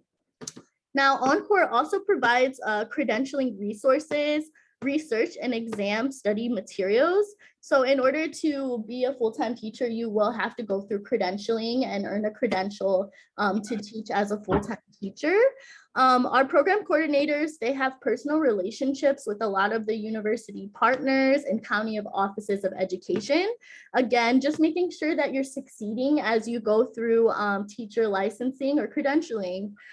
We are also constantly offering a robust slate of professional development. And we host a few events, a lot of events, I would say, throughout the year for fellows. We have a summer institute, which is a week-long practical interactive work session. And during these sessions, you're going through topics such as instructional strategies, classroom management, diversity and inclusion, just topics that we believe have been successful in helping us prepare educators to enter the classroom. And right away, you'll also receive access to online professional development modules through Google Classroom. As we know, we are living in a virtual time, so Encore is doing its best to keep everyone connected and make sure that fellows entering the fellowship feel like they have that sense of community, whether that be through Google Classroom or in-person events as we work to become more in-person again. But on top of all of this, you are going to be having that cohort of peers that are all sharing that experience of transitioning from working in STEM industry to now looking at what it would be or completely committing to becoming a teacher in low-income schools. So again, we're just making sure that fellows feel supported and feel like they have that sense of community when doing so. And also we know that it's helpful to have a network or have a foot in the door for creating network when you're transitioning. So again, we do have those close partnerships with schools in the region and also just credentialing programs to set you up. So we do have some eligibility requirements here at Encore for the fellowship. So these are the eligibility baselines for the fellowship. You would have to live within a region that we're currently serving. And this is due to the 1 semester of observational guest teaching of you actually going into our partner schools. You would also need to have at least 1 year or more of actual STEM industry field experience, or perhaps you have an advanced degree in the STEM field, so that would also qualify you. You must be eligible to work in the US, and you must hold an undergrad degree with a 2.5 or higher. And you must not currently have a teaching degree or a teaching credential in the subject that you're intending to teach through Encore. And that's because the second step of our fellowship is going back to credentialing. So if you're already credentialed, I am very thankful and grateful for you for already starting that process. But at that point, you don't really need Encore's help. So that's just something to keep in mind. So we do have 2 timelines that would be of an option to you if you were considering the fellowship. You don't have to have this information understood or selected by the time you're going through the application process, because we do continue to make sure that you understand the material completely by the time you become a fellow. So with the accelerated route and standard route, beginning with the accelerated route, both routes you take are going to begin with that 1 semester of volunteer guest teaching that I mentioned. Now, the difference between standard and accelerated depends on how quickly you would like to get into the classroom to teach. So with the accelerated route, you'd be able to be teaching your own full-time classroom by 2023. And this would require you to take courses and go back to your credentialing program at the same time that you're running your full-time classroom. So this is for individuals who are 100% sure that they want to be teachers, and they're 100% sure and ready and eager to get into that classroom. But most of our fellows are, they're with Encore because they want to figure out if this is for them and they want to take their time, which is completely okay. Our standard route would allow you to take that 1 to 2 years of earning your credential and doing coursework. And then once you're fully credentialed, you'd begin looking for full-time teaching. So you'd be teaching in 2024 for this route. And again, this is totally up to you as a individual, what you see yourself succeeding at, but I just wanted to put it out there that we do have 2 pathways out there because we have different people coming in from different backgrounds and situations, and we'd like to be as accommodating as we can here at Encore. So I just wanted to mention that career transition is not for everyone, but here at Encore, we do have a second side of Encore where it's a tutoring program. So Laura and Ashley are overseeing the STEMX tutor program.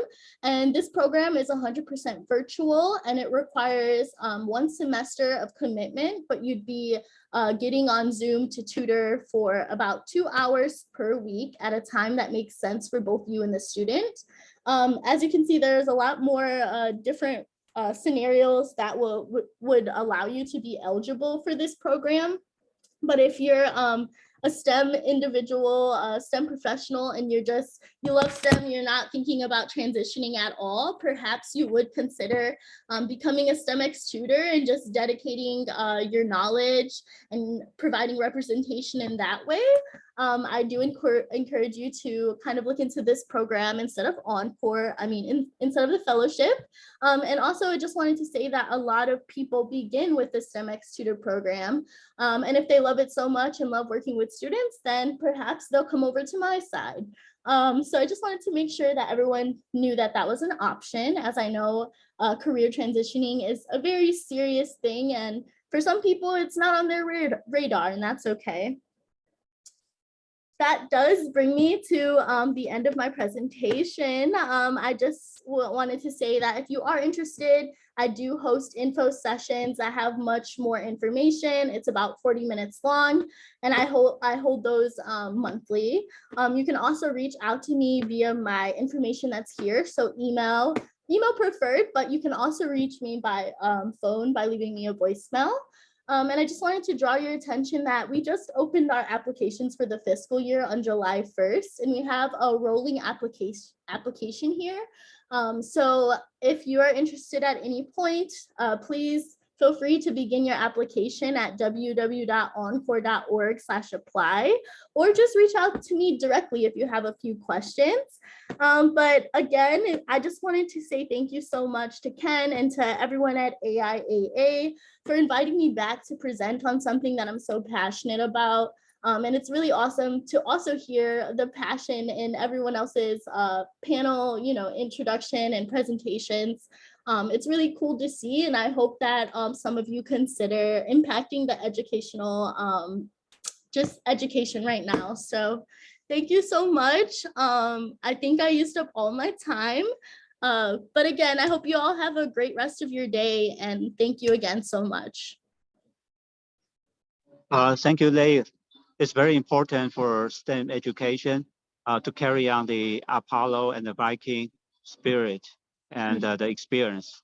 And the next talk by Felipe is very exciting for the new trend using the virtual reality. That could be very exciting, for your program as well. And overall, inspired by the lunar Mars effort and the new technology. But before we go on, we actually have an Apollo engineer join us, Mr. Randy Dawson. So we'd like to recognize him and salute him. Oh, Felipe, I think, yeah, now should be okay. So before you start, Randy, do you want to say a few words? We salute you. We want to recognize you. Randy, Mr. Dawson, could you say a few words? I cannot hear you. All right, if not, we'll try it again after Felipe's talk. So you can tell us more about you at that time. Thank you. So Felipe, go ahead. Felipe has a very long time experience on the virtual reality platform. He did 5 or 6 platforms, even better than Meta. So you'll hear a lot from him, how he got inspired by the Apollo and they create this virtual platform for virtual reality. And he will do a very exciting demo. Thank you, Felipe. Go ahead. Hi, everybody. Do you see me? Do you see my shared screen? I don't see your face, but I see your slide. Actually, you should be seeing my face now. No, Is yes, it that- show up now. Okay, great. So, hello, everybody. I'm here and I'm honored to have been invited to speak about Virtual Moon, which is a very ambitious virtual reality and augmented reality and extended reality project that aims to offer everyone, the general public as well as professionals, a virtual space-time portal to the moon.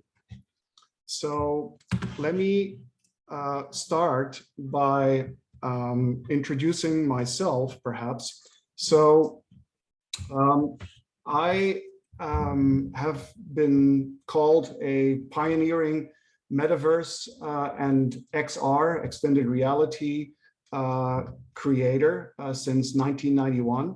I founded the eSpaces studio in 1993, and to our knowledge, it is the oldest continuously operated virtual reality studio, with which we have won multiple awards over the 3 decades that I've been working in this field. So I'm also a very precocious lifetime space buff, because here you see me, I'm not even 2 years old, on the arm of my late father. And I don't remember this because at that age, you don't create long-term memories yet. But my father insisted and told me many times that he made sure that I was an eyewitness of this momentous historic event of the first man on the moon, the first foot on the moon. And so fast forward to my teenage years, and the very first organization that I ever started was a nonprofit called the Belgian Space Information Center, because I was born and bred in the country of Belgium.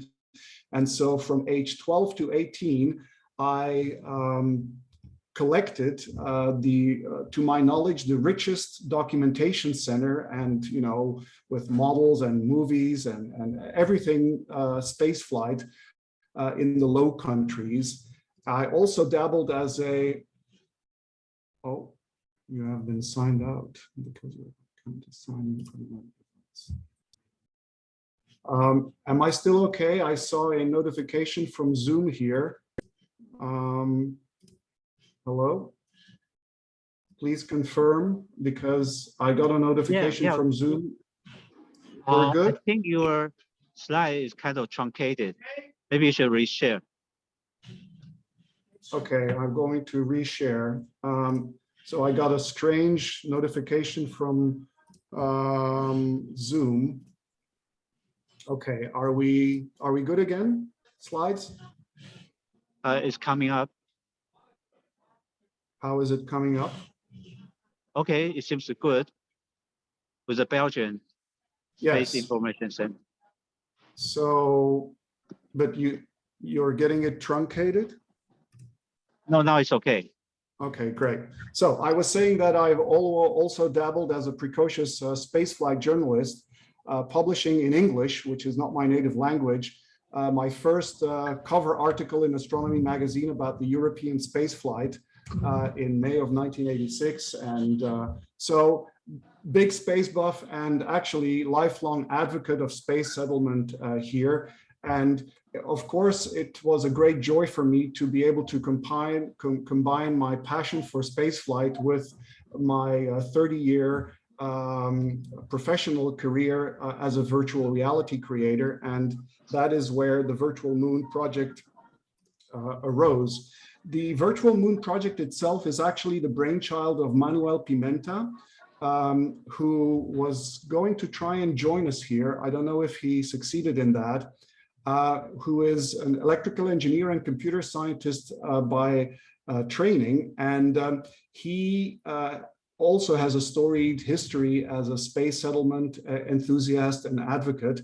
But importantly, he created a project called, let me go to the right slide. So quite a few years ago, even earlier in the history of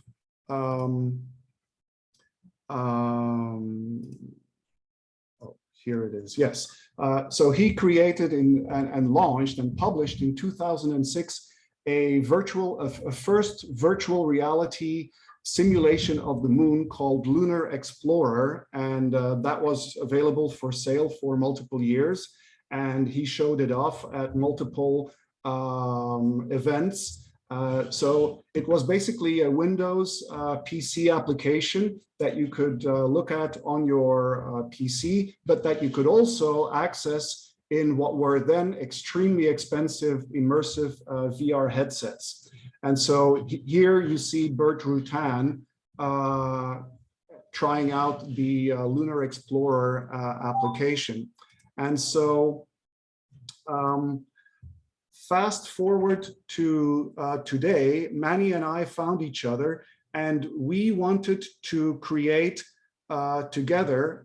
He basically wanted to do a better version of Lunar Explorer, and he wanted it to be even more ambitious and, of course, better in terms of everything graphics, as well as multi-user visitable, because Lunar Explorer was not multi-user. So what Manny wanted to do, and where he and I found each other, is that he wanted to create the most accurate, realistic, detailed, and complete virtual reality simulation of the moon, using state-of-the-art multi-user virtual reality technology, the latest in lunar data, including real time, and basically offer people, consumers as well as professionals, a fun and exciting place to visit and hang out with friends, and thereby become a space-time portal.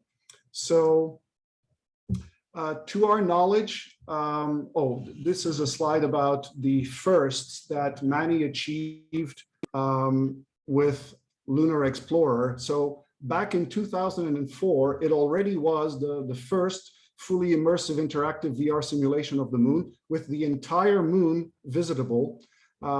So a complete visual simulation of all the surface of the moon. You could land there and look around and walk around, running on a standard Windows computer, including all the successful landing sites, so as the Apollo, Surveyor, Soviet Luna missions, etc. And actually today it still runs on Windows 11. So here's a screenshot from the from one of the Apollo landing places in Lunar Explorer, and this is what it looks like in a virtual moon. So you see how far we've come along, and there are many other differences between virtual moon and Lunar Explorer, but it is obvious that since 2004 or 2005-06, the graphics capabilities of computers have enormously improved.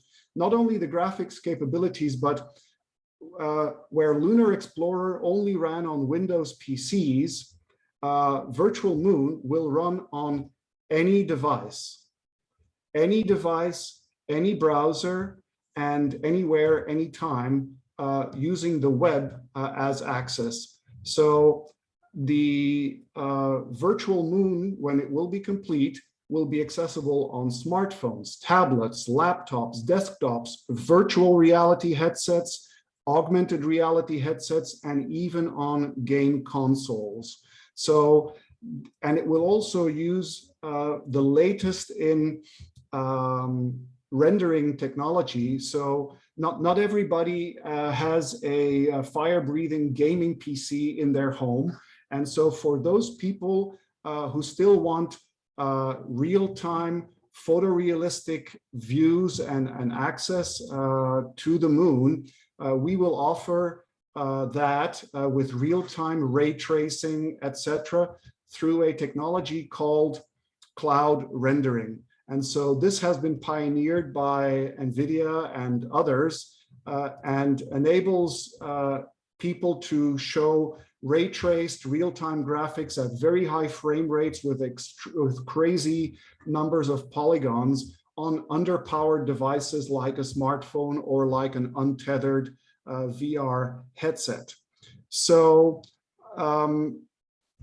my company happens to also currently be producing a very ambitious metaverse. And we will be breaking cover on that in the second half of September. And so all of the technology that we are developing for our metaverse will also be used for Virtual Moon, because Virtual Moon will actually also have a presence in our metaverse. There will be a Virtual Moon in our metaverse, which will be one of the ways of accessing all of the Virtual Moon content. But the Virtual Moon content will also be accessible without having to go through our metaverse, directly from the Virtual Moon website, both in the consumer version as well as in Virtual Moon Pro, which is the professional version, which I will come back to a bit later in the presentation. So, right, where are we now with the Virtual Moon project? Well, Manny found a modest budget to build a few teasers, a demo, if you like, and we call that demo the Virtual Moon Under Construction. And so we are 95% done with that.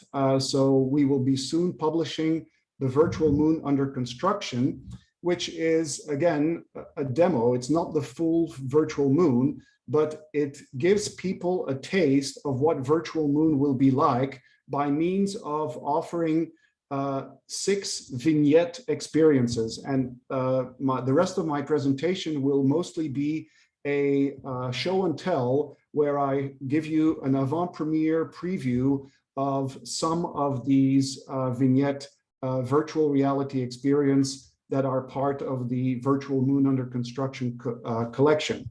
The entire collection consists of an overview of the South Pole, which I will show. It also shows the landing of Apollo 11. So you are standing on the moon's surface, looking up into the sky, and then you hear the astronauts talking, and as they communicate with Houston, while Neil and Buzz are doing their final descent and land on the moon, and you see them literally land in front of you in virtual reality. I will show you that as well. We also have the Apollo Tranquility Base, which is a virtual reality representation of what the moon looks like at this moment, 50 years or more after the 2 astronauts left the site. We have an orbital mechanics module. I will not be showing that today.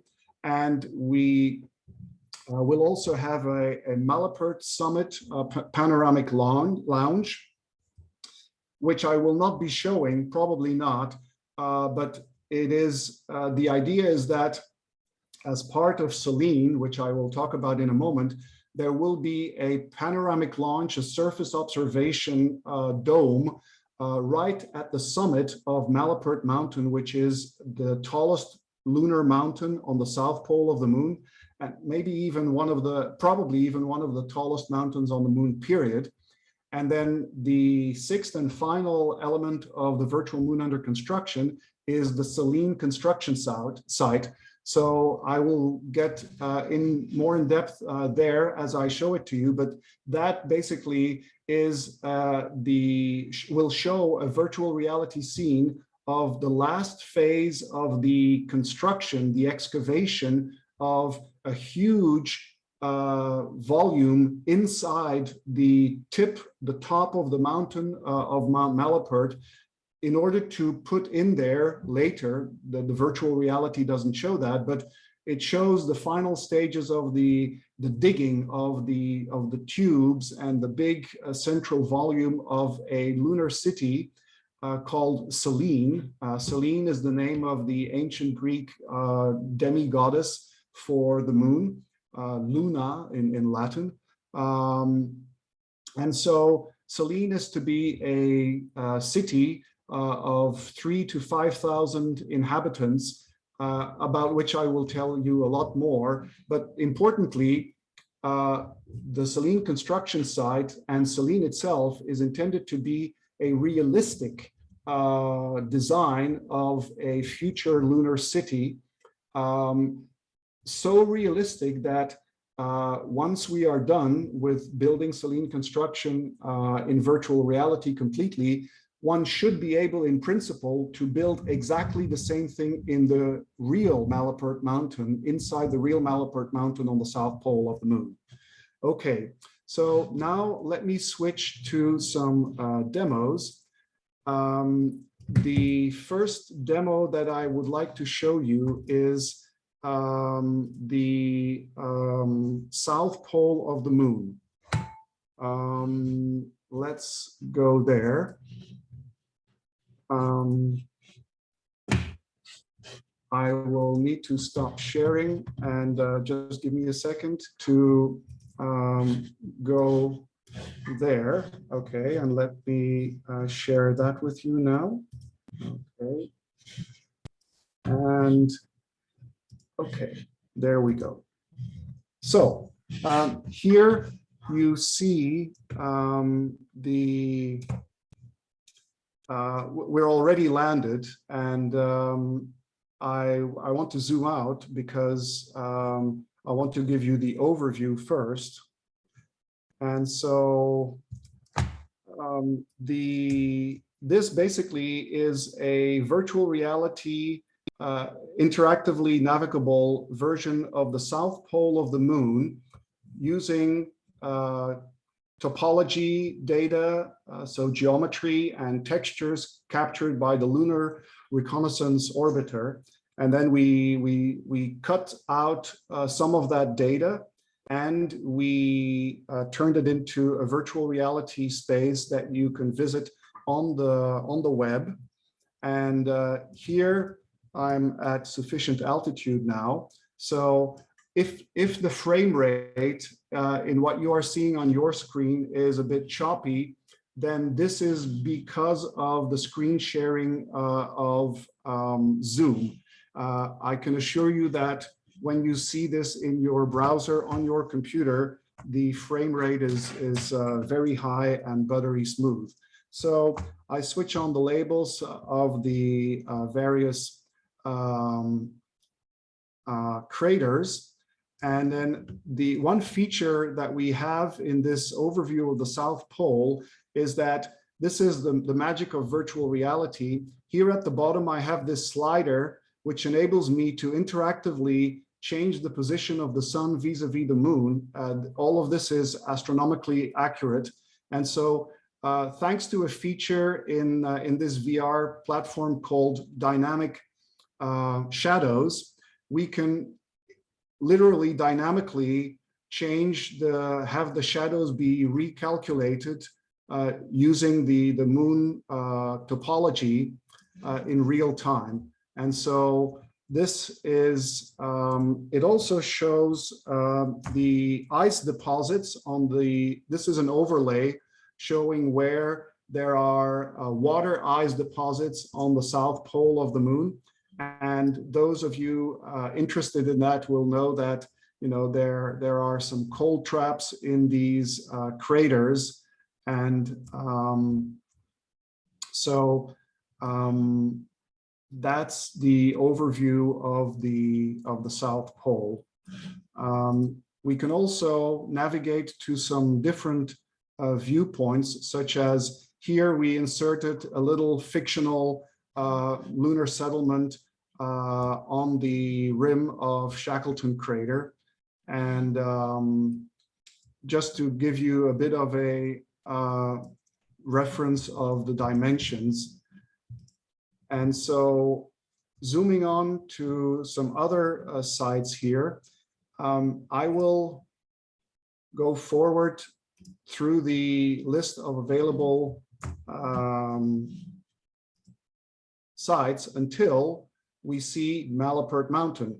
I like to show you where Malapert is in relationship to the South Pole, because when I show you the construction site for Selene, that is actually located literally at the summit of Mount Malapert, which you see here in the center of your view.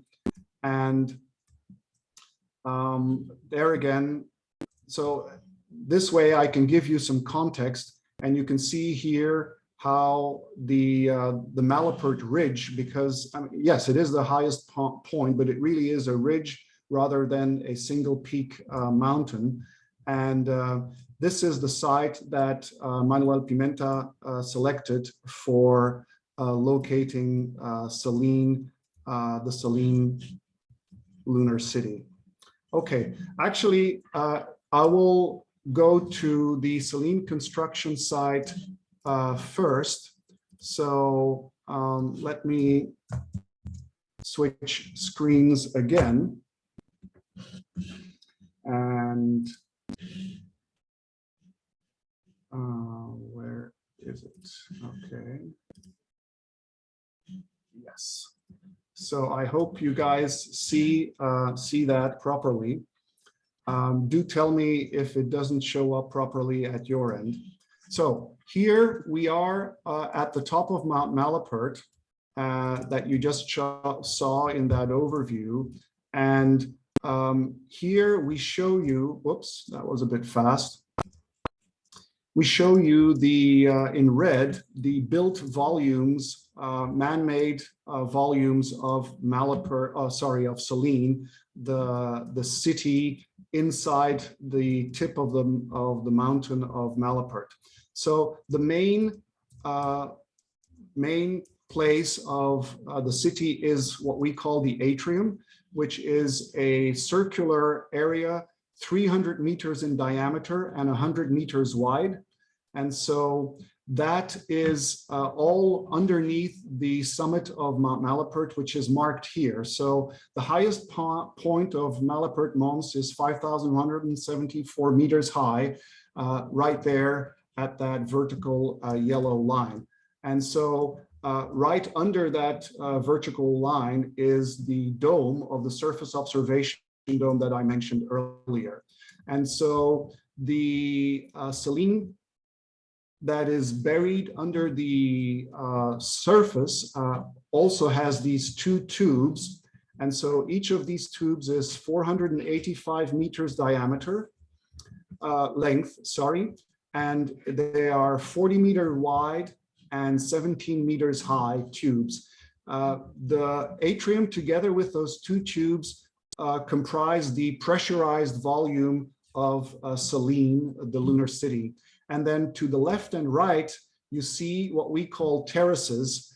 And these terraces are on the lunar surface, but they are made using the tailings of the excavation work of Selene.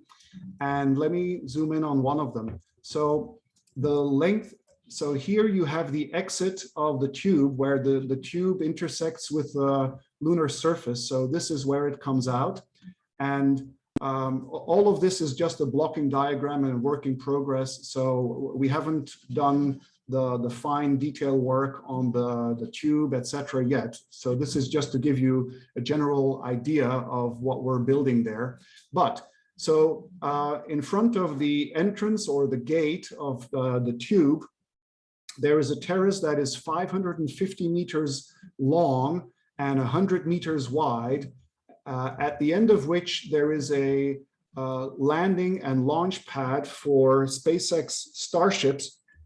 And so that landing pad is 100-meter diameter. And so the center of that landing pad is located at exactly 500 meters, half a kilometer to the entrance of the nearest tube, which should be a safe enough distance, especially when we add a berm here later to prevent any explosions or rapid disassemblies to damage anything that is placed on the surface of these terraces or the airlocks, etc., at the gates to the city. Now, one thing that is not correctly shown in this diagram is that the sides of these terraces look vertical here. In fact, when we are done with this construction project, they will actually be sloping at a 45-degree angle, which is the angle of repose for granulated lunar regolith or bedrock, which is what the tailings that will come out of the excavation effort to excavate the atrium and the tubes. So imagine this with slopes all around at a 45-degree angle. And so let me move to the other terrace, because that's an interesting one from multiple points of view.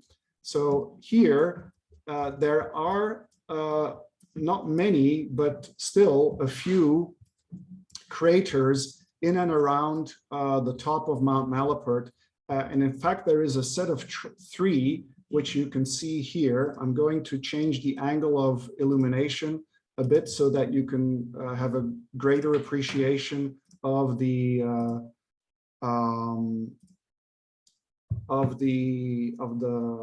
crater here. We call it the South Crater or the Southern Crater. It doesn't have an official name to our knowledge, but what we did here is that we figured that we could keep the tubes relatively short by making the south tube come out to the lunar surface on the sloping side of this existing crater, this naturally existing crater, and then fill up the crater with the tailings. And because, you know, there's a lot of tailings that need to be gotten rid of. And so we use that, the natural cavity of that crater, to fill that up with the tailings and build the south terrace, which again has another launch and landing pad. So there will be two on Malapert, or rather on Malapert Mountain, but in as part of Saline City. This is the top view, and so I can zoom out to give you context again. So Saline is at the center of this lunar terrain, and I'm zooming out now beyond where users or visitors will be able to visit, just in order to show you how big a piece of lunar reconnaissance orbiter data that we have converted to VR. And we've done that. It's a labor of love, because given that we are delivering these virtual reality experiences in web browsers, so there are limitations, and we need to use levels of detail, which might be something that is familiar to people who have worked with 3D animation and real-time 3D graphics and maybe game development. So that's the plan view. This is the overview. Again, I can switch between the various angles of illumination. Notice in this view that the highest level of resolution is here in this rectangle, and so it gets fuzzy over here in the lower right corner. And that is because of what I just described, these levels of detail. So nearest the Saline gates, where people will actually be visiting the moon surface in virtual reality, there we used the highest available resolution from LRO. And then the further out we go, we drop in resolution. Things still look great from a distance, but you know, so it's a big bag of tricks that we apply in order to make things look as great as possible to every kind of device using a web browser. One other thing that I like to mention is that the axis, let me do this. So you see this, the vertical line of Saline City is actually exactly on the north-south axis of the moon. So it points to the South Pole, which you see over there. which is on the edge of the Shackleton crater. And so the result of that is that when I position myself here at the tip of the terrace and of the north pad, then I see the Earth and the sun should be nearby. Actually, let me go back to, let me re-enter, reload. And that way I can show you the north pad vista. You see here, this is the view looking out due north from the edge of the pad here, with, you know, the one of the rockets, the lunar starship, which we already are animating, by the way. If you wait long enough, you can see a launch and landing. And in the finished version, all of this is just with placeholders for the moment. We will have an elevator coming up and down from the top of the Starship with two spacesuited astronauts in there to also give a sense of the scale of this entire scene. But it's pretty spectacular from a photographical point of view and from impressive vistas that, you know, looking straight out of the north gate of Selene, you will see the Earth always above the horizon, due north. And then, of course, the sun will be at different locations depending on where we are in the orbit. But so here I'm moving the sun back and forth to show you those different viewpoints. Now, let me show you yet another version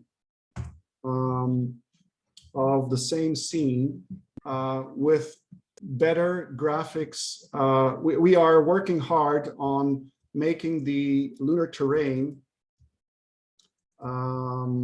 smooth, and you know that you don't see these rectangles that we cut out from LRO data, so that there is invisible seams between the different resolution levels of these sets of LRO data. So this one also doesn't show the transparency of the mountain, and so you only see the terraces exiting or outside of the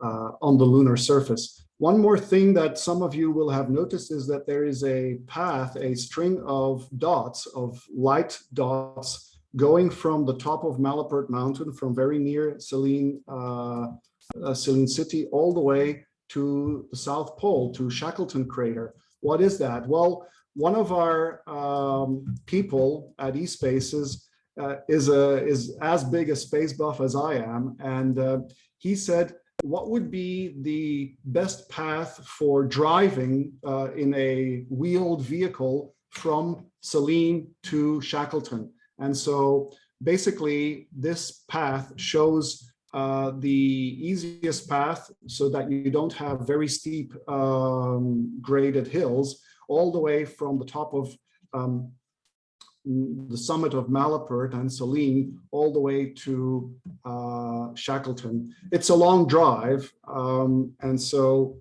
but that's the optimal path if you would like to drive from Selene to Malapert or back. This lunar highway may actually become useful if there needs to be a conveyance of water ice that is mined in Shackleton and to be brought to Selene. Now, let me switch back to my slide deck because I wanted to also show you some other aspects that we are working on in the Virtual Moon project, and especially the Selene construction site. This is a screenshot showing, I'm not going to dwell on these, but so these are slide decks which explain the atrium, the horizontal tube, and the surface observation dome in a bit more detail than what we have in the scene at the moment. But what I wanted to show you is that in this virtual reality scene, we will be showing swarms of robots, of autonomous robots, doing all of the heavy duty excavation work. So these are some early renders of single function robots. They all share the same chassis and the same wheels, etc. But they all have a single function which goes from the jackhammers to do the excavation, and then the loader, which puts the excavated bedrock into movers. The movers then move this to dump sites. So here you have other views of the jackhammer, and this is the sintering robot. Yes. So the sintering robot is at the last, those will operate at the last end, because the surfaces of the terraces will all be completely sintered, which means they will use microwave technology or lasers to fuse with heat the top layer consisting of fine powdered regolith into a glassy surface that is no longer dusty, etc., and so which will be easier to work with.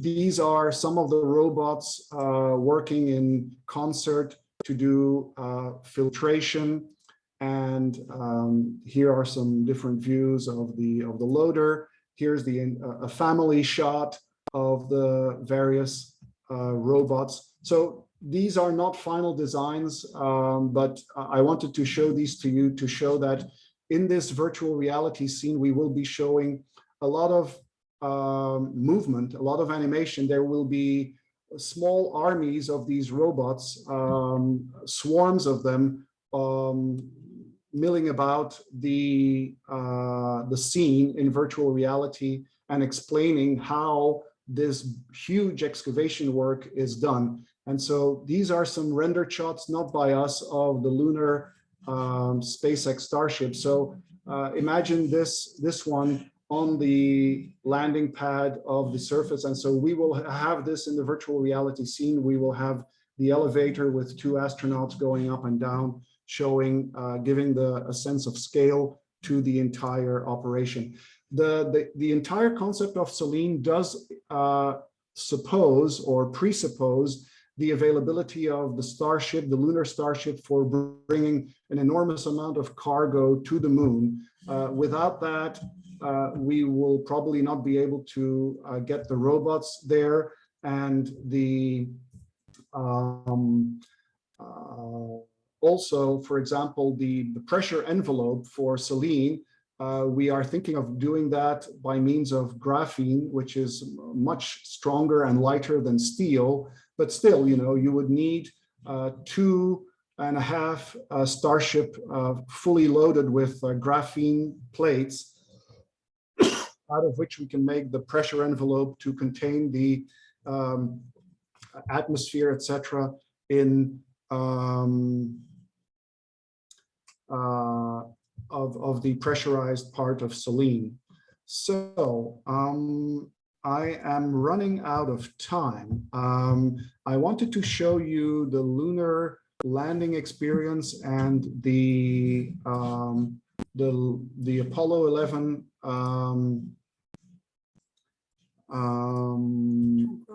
Tranquility Base. So I think we have that one up, right? Okay. So while I'm loading that one to show it to you in the other web browser, let me check if I wanted to show you any other slides from this slide deck.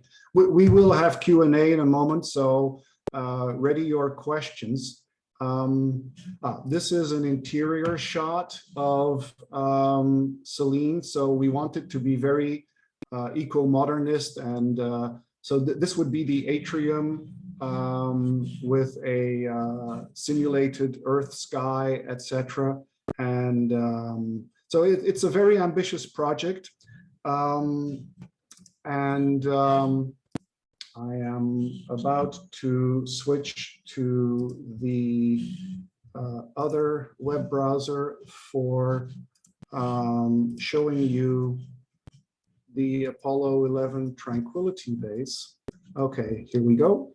So here you see our work in progress on the Apollo 11 Tranquility Base simulation. Let me show you that we can again control the sun in here. So as you see, as I move the sun around the Tranquility Base, I can see the rest better. One thing that you notice here is that this already is a multi-user environment. And so my associate, Helen, is joined me here in this Apollo 11 Tranquility Base scene. And so that illustrates the multi-user capability of Virtual Moon and of the Virtual Moon under construction demos. So we can actually have entire meetings and conferences like the one we're having today inside of these scenes, because just like Zoom, but in our case, we can have up to 1,000 people inside of this scene. Let me show you some other features of this scene while I'm at it. So I will remove the sun controller, but I will show, well, actually, this is a toggle where I can show the actual historically accurate footsteps of the Apollo 11 astronauts on the moon. And so I can also, when you are, especially when you're viewing this scene immersively, you can have a futuristic spacesuit interior with a head-up display showing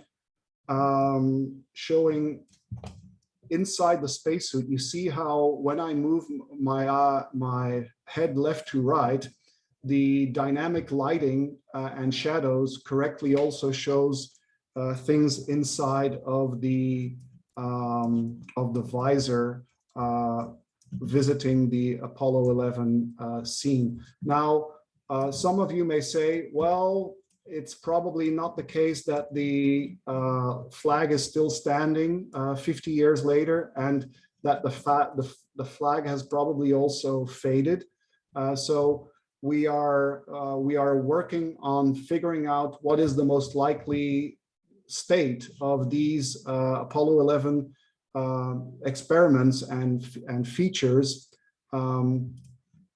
so that we can realistically represent them. But you do see that even on the flag, when I move the sun around, you see the dynamic lighting and dynamic shadows that we can do on this virtual reality rendering. And I remind you that you will be able to visit this scene in multi-user mode, but also immersively. In particular, this scene already works with the Quest 2 virtual reality headset by Meta, which used to be called Facebook. And so let me show you some other things still. Okay, here we added, this is something that we're still working on. So you see that in order to increase the realism of the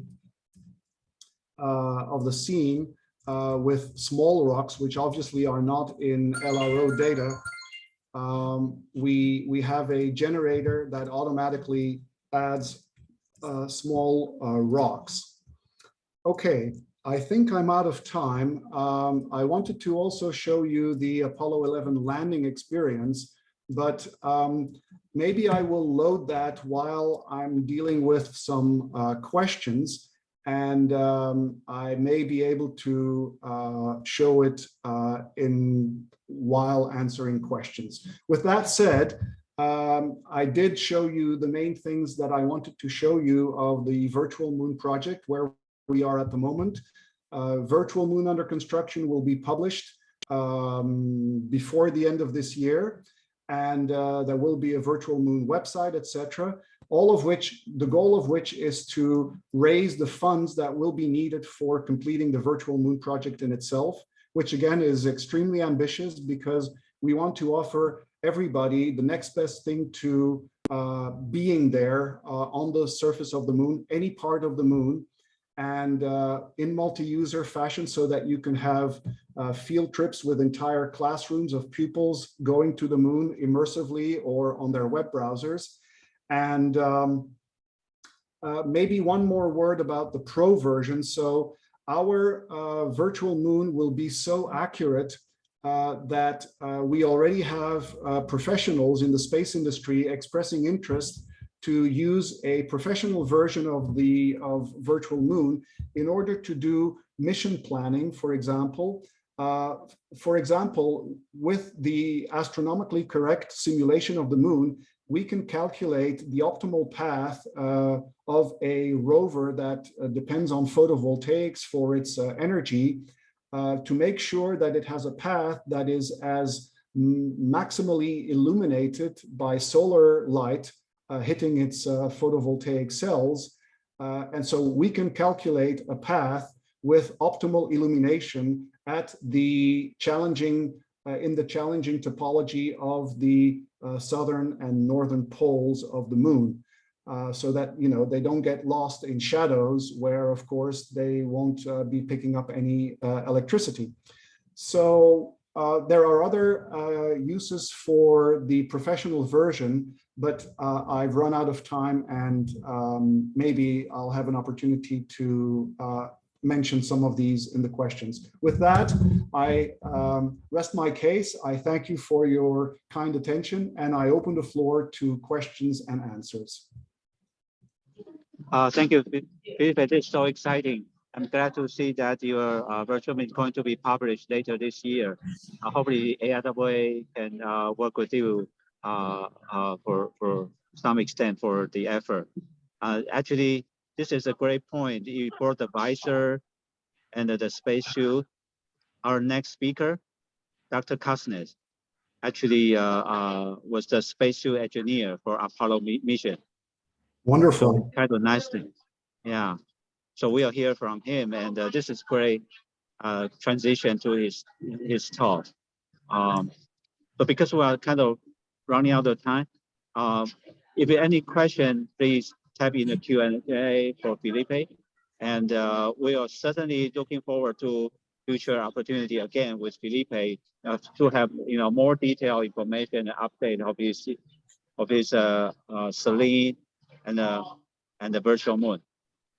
Okay, great. So is my understanding correct that we don't have time anymore for any questions? The question we leave it to Q&A because we are already a little bit late for Dr. Kastner's talk. Okay, great. So yeah. I will yield the floor, and then I'll be present at the Q&A at the end of the sessions. Thank you. Yeah, thank you. Sorry, Felipe. Ken, can you guys hear me? Because I did have one question before I begin my. Oh, go ahead, because I said there's a transition. Yeah. Yeah. Go ahead. First of all, very impressive, extremely impressive presentation, the technology, the way you've done it. I just wanted to call your attention. This is not an naysayer by any means, but my experience with a lot of STEM work that I've done in classrooms and overall is that the interest in the younger generation in the moon does not compare in any way, shape, or form to Mars.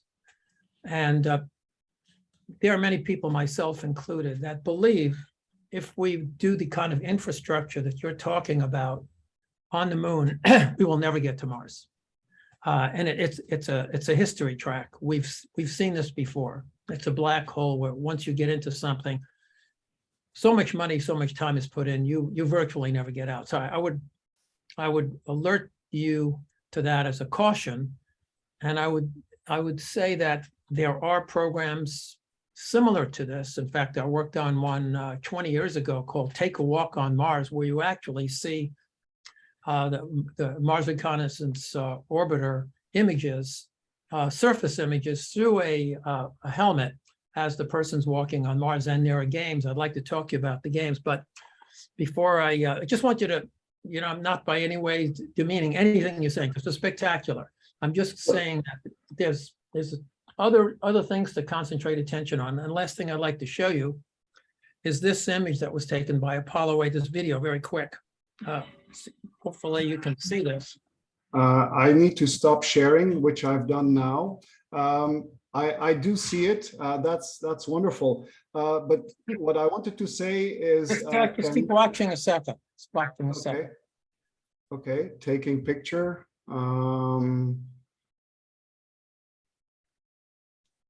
Okay, POV. Just want you to hear their comments in about a minute. So that's the lunar surface out of the window, yes. Are you able to hear this? Are you able to hear this? No, we're not hearing any audio. Well, I'm not hearing any audio. I'm sorry. But while Yeah, so what I wanted you to hear was when the Apollo 8 astronauts were circling the moon for the first time, their comments were unanimous.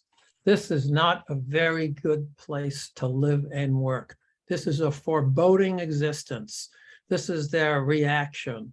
So that there are many people, myself included, that think the moon is useful for some things, but as far as going to Mars, it ain't, for a lot of reasons. So I would encourage you to just bifurcate or think about how you would transition what you're doing, which again is spectacular. There's no question. So way ahead of you there. Oh, great. Perfect. I was invited to speak about Virtual Moon because this event of AIAA okay. All is right. about the moon. But I can tell you, this is very avant-premiere. We are also in the earliest stages of doing exactly the same thing as Virtual Moon for Mars, using the same technology and everything the same approach, with a company who is a respected space architecture company and who have been designing with the Onteco project a hillside residential place on Mars. And so we will be showing the entirety of Mars and that, etc., as well in due course. Great. I wanted to let you know, I sent you a reference, a link to a concept game called Go to Mars on my YouTube channel that Wonderful. basically lays out how you can use that technology to massively improve STEM education and get wild interest in this. And the necessary tool to do that is a game that uses your kind of sophistication. So we can talk about it later because you have the links. Just see. Absolutely. I look forward to it. Thank you so much. My pleasure. So Ken, am I about to start? Yeah, it's your turn. Okay. Yeah, thank you, Felipe. Thank you. My pleasure. How much time do I have? Module talk is supposed to start at 1:15, but we got kind of 10-minute delay. So Okay. yeah, we'll do the best. All right, so let me do my best to run through this. There's a lot of stuff here. I'll try to get it as quickly as I can. So let's see, share. Okay, how do I get my slideshow? Can everybody see this? Yes.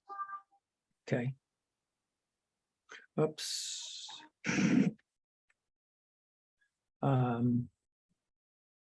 Have to minimize this. Oh, there we go. Okay. So this is a personal story that I'm going to share with you about how I ended up at Mission Control and how the way I did that, there were lessons learned that it can benefit anybody to change your life. This presentation was given during the semi-centennial celebration in Houston and other places, different museums. So it's very timely. So let me start out. Oops, why aren't I starting out? Oh, there we go. I want to talk about luck. So a word about luck. Everybody's heard what Gene Kranz said. Luck is what happens when preparation meets opportunity. But I have another way to describe luck. If you put yourself in a position at the right time and you're there, it's called good luck. If you're not there, it's called bad luck. So it's a matter of putting yourself in position, and we'll talk more about that later. So to start with, I've had an amazingly lucky career and life. 400,000 people participated in Apollo 11 as engineers and scientists and contractors, and billions watched Apollo 11 on television. But only a handful of people were at mission control, and I happened to be one of them. So I like to think education, training, and genes had all something to do with it, but luck did play a role. And it's like Forrest Gump said, life's like a box of chocolates. And that's going to be the take-home lesson of what you're about to hear. So pay close attention to how this happened, because it doesn't matter how challenged, confused, despondent, lonely, bored you are, you can be lucky and learn like I did, that impossible is a word you should learn to use with the utmost of caution. Now, those aren't my words, those are Werner von Braun's words. Just keep that in mind. Impossible is a word you should learn to use with the utmost of caution.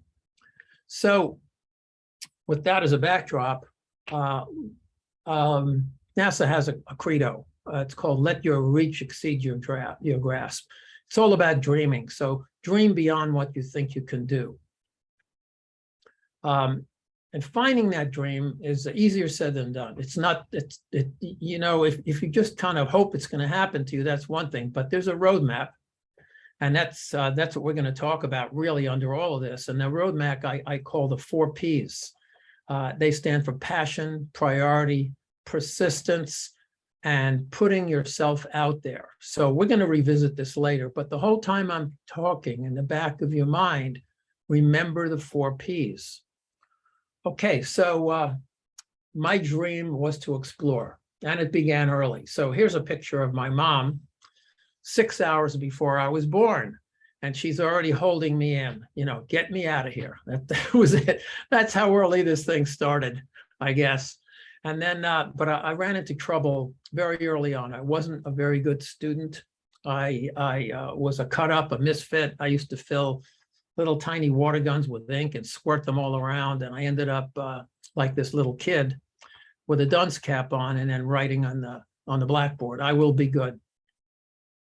And then years later, when I was planning how I would go to school and what would fund it, this happened. Now, what you're looking at on the right image is a dress that was introduced to the New York fashion market that came from Paris in the mid-60s, called a chemise. It had another name called a sack dress. So what does this have to do with anything? Well, what it has to do with is my father, his business was belts and buttons in the fashion business. He had a factory making belts and buttons for dresses. So you can imagine there's no belts and buttons on this dress. And when that happened, his business went completely south. And he took me aside one day and he said, "Look, whatever you do, I don't want you to have anything to do with the schmata business." So for those who don't know, the schmata business in Yiddish in New York City refers to the fashion industry, the garment business, 7th Avenue, 39th Street. Everybody pretty much knows what I'm talking about, I hope, but it's affectionately called the schmata business. So he say, do not have anything to do with schmatas. So then my luck started to change. And at the time, I was working for a company called Becton Dickinson, making needles. As you see, some of the needles that are blood-taking devices. And I decided to apply to Columbia. Now, my grades in high school were good, but they weren't fabulous. But it just so happens that the year that I applied, Columbia decided to have lower mission standards. And that's probably what got me in. So I left the needle business that was driving me nuts, and I ended up going to Columbia. So fortunately, at that time when I finished Columbia, NASA was hiring like crazy for Project Apollo. And that's probably how I got in there, more luck, right? So that led to my dream job, designing spacesuits. Who knew that, you know, out of all the things that I could have done, I didn't particularly ask to design spacesuits. I just said, what am I going to do? They accept you, and then you go around and do internships. And so it turns out that they needed people to design spacesuits. So the first thought, uh-oh, spacesuits. That's a schmata. My father would roll over in his grave if he knew that, right? And the second thought was, wait a second. You know, I went to a really good school. I took a bunch of courses, but I never took anything like this. I don't know anything at all about this. I'm in trouble. They're very complicated, and I have to learn. So I embarked on learning a whole bunch of lessons. So here are some of the lessons that I learned early on. The first one is, without a spacesuit, you're dead. A very short time, no air, no gravity, simultaneous boiling and freezing, kilo radiation, all that kind of stuff. This is what it looks like.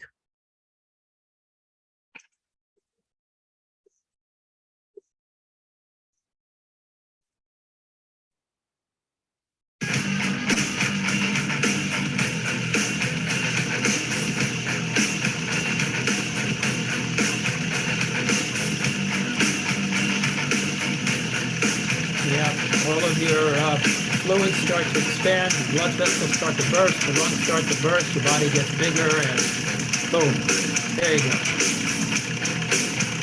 So the second lesson is, unless you have a really good spacesuit, you're not going very far. So one thing you could do, you could have a spacesuit that looks like this. It's kind of a robotic spacesuit. You're inside. Or Woody Allen has his own version of a spacesuit that might look like that. But reality-wise, you could, if everything else gets in the way, you could tie yourself to an umbilical, to a rover. Extremely limited, time limited, distance limited, but these are all things you could do if you don't design the proper spacesuit. So the next thing I learned is you need to know about spacesuits, and you need to know how fast and how you can move in different spacesuits. So when you design a spacesuit, you have to understand what's called the exploration envelope, how far you can go and safely get back to base. So to understand that, you need to know that spacesuits, all of them, have two life support systems. They have a primary one that lasts 8 hours, and they have an emergency one that lasts 30 minutes in case everything goes wrong with the primary one. So just imagine that your fastest that you can walk in a spacesuit, you're limited to 6 kilometers an hour. Well, in an emergency, the most you could cover in 30 minutes is 3 kilometers. So that means that the furthest you could go out and have a monumental failure in your primary system and still get back home is 3 kilometers. But now let's just suppose that you can design a better spacesuit. And this spacesuit allows you to walk at 10 kilometers an hour.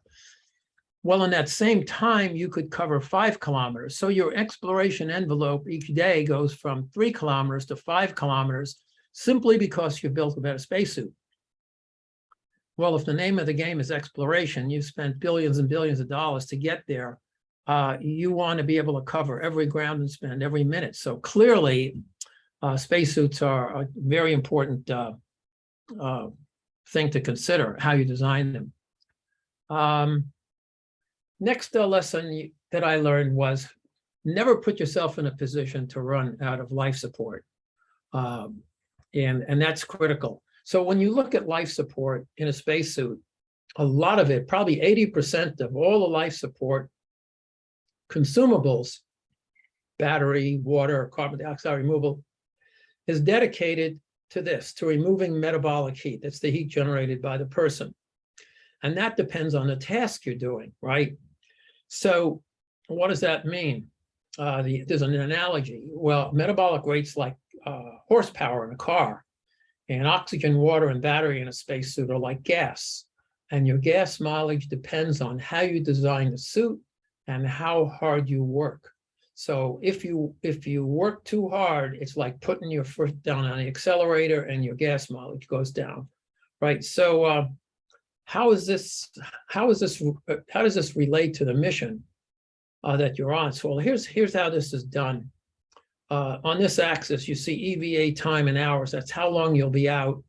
And on this one, you see the cumulative amount of energy that you produce in a spacesuit. So we have a red line, which is a nominal plan, which says that if you work at a certain rate, over time, you're going to use up consumables according to this red line. And it's going to cross the depletion rate right here. That's how much consumables you have in this particular case for water. And you come down here and you get 6.6 hours of EVA time.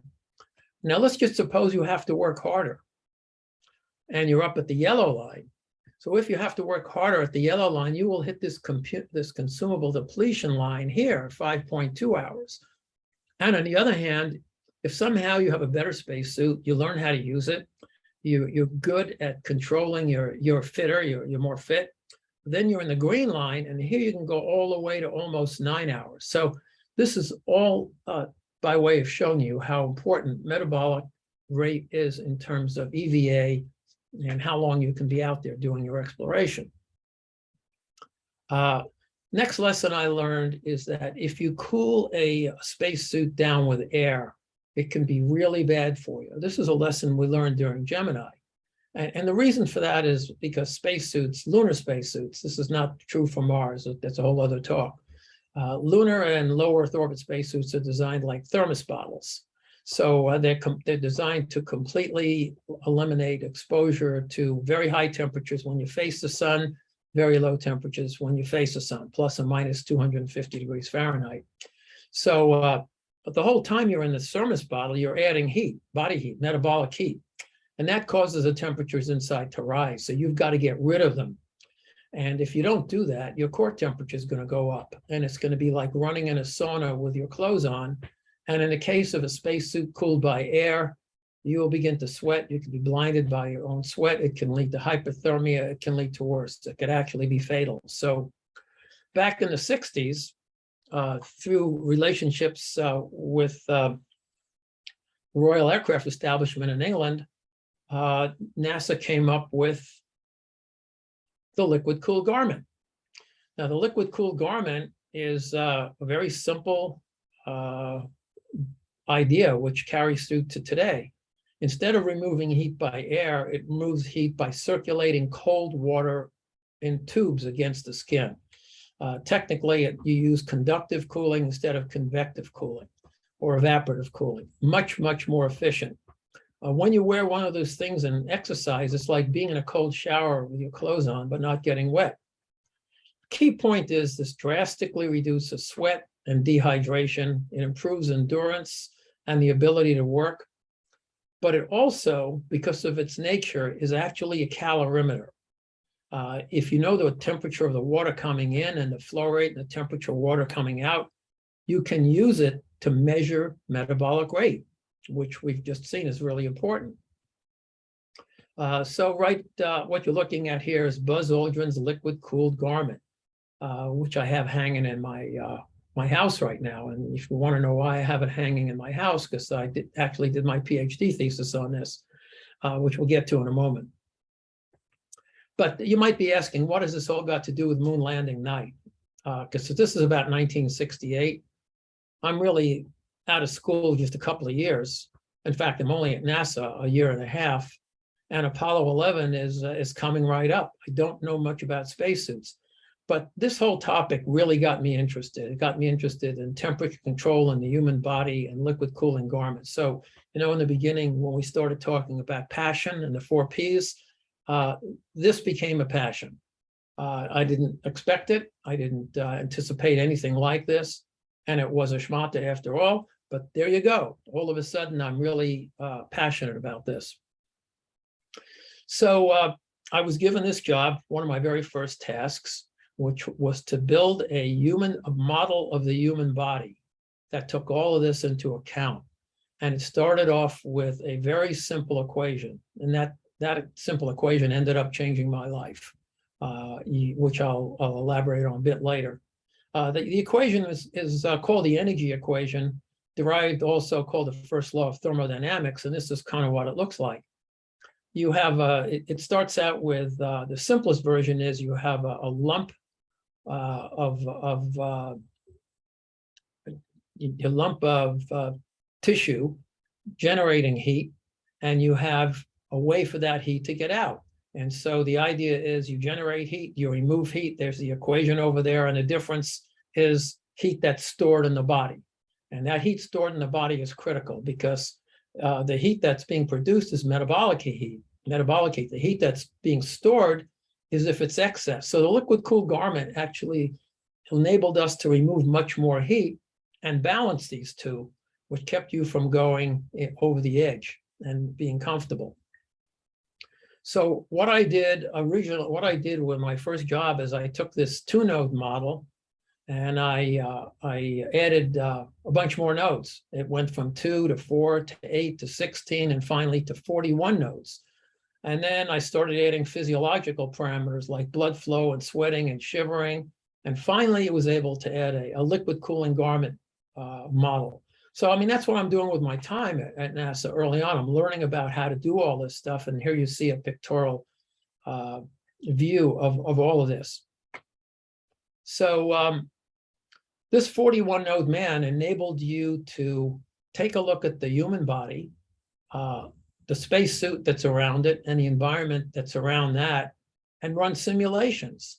It also enabled one to predict suit temperatures and body temperatures, usage of life support remaining, and astronaut thermal comfort. Now, these were pretty important things, but I didn't know how that related to a moon landing night at all. I was just sitting there building a model. That's what I was told to do. So I'm building this model.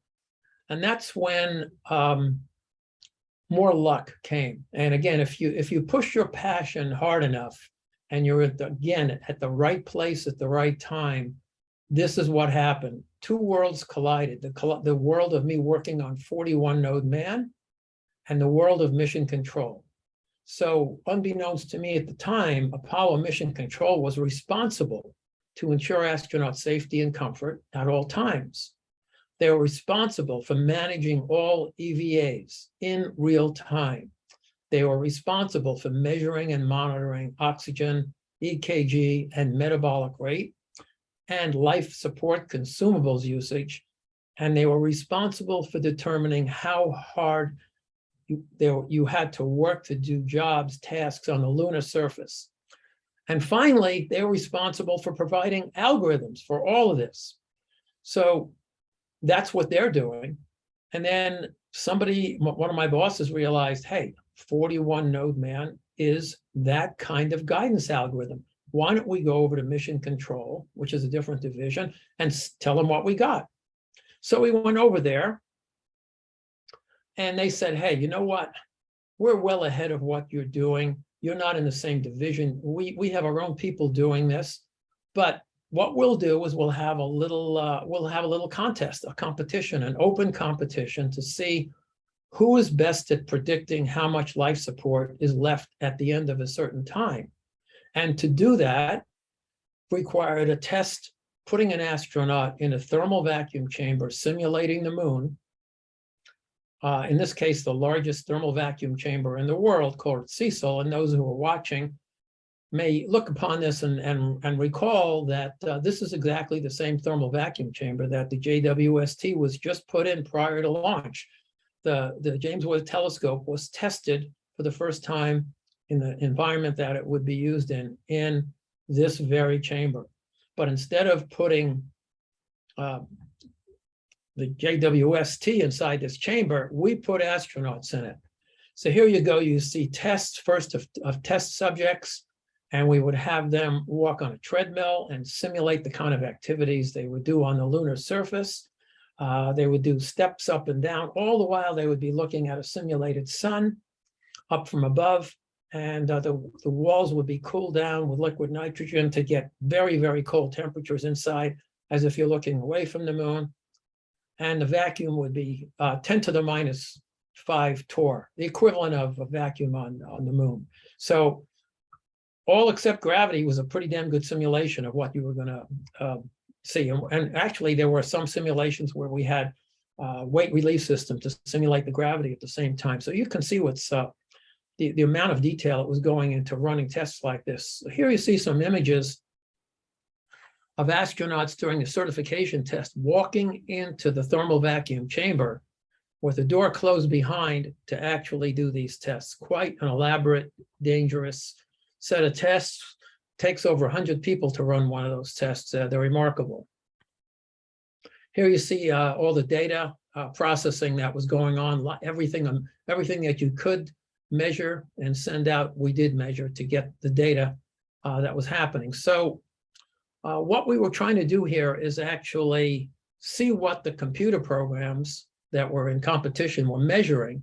And at the end of the day, when the test was over, we would actually take the spacesuit apart and see how much consumables were left versus how much were predicted to be left, and see how that worked. So here, looking at some of the data, metabolic rate, body heat storage. I'm not going to go through sweat versus time, and you're looking at actual data versus simulation predictions, amount of metabolic rate versus cooling, all this kind of stuff. This is the big one, of course, consumable use.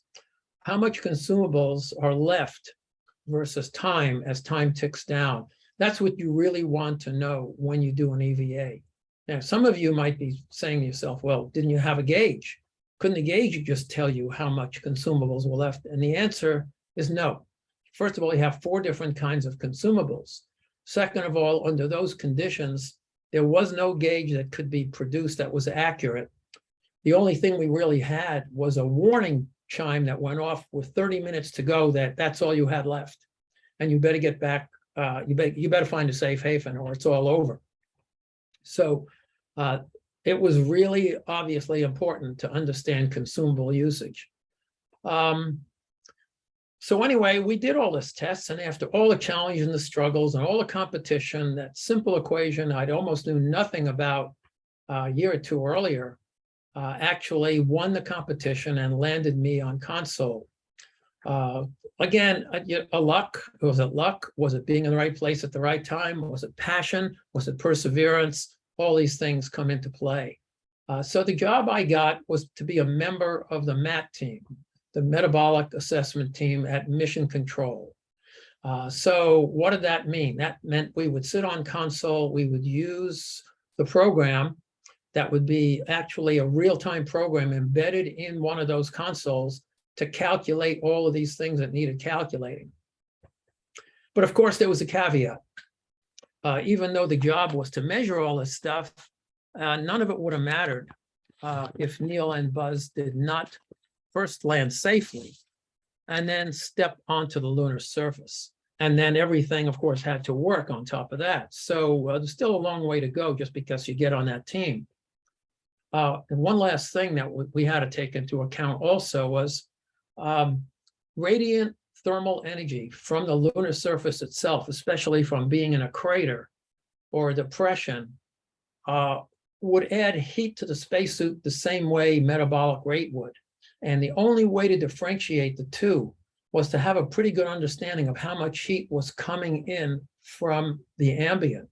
So to do that, as remarkable as it sounds, we had these 3-dimensional maps.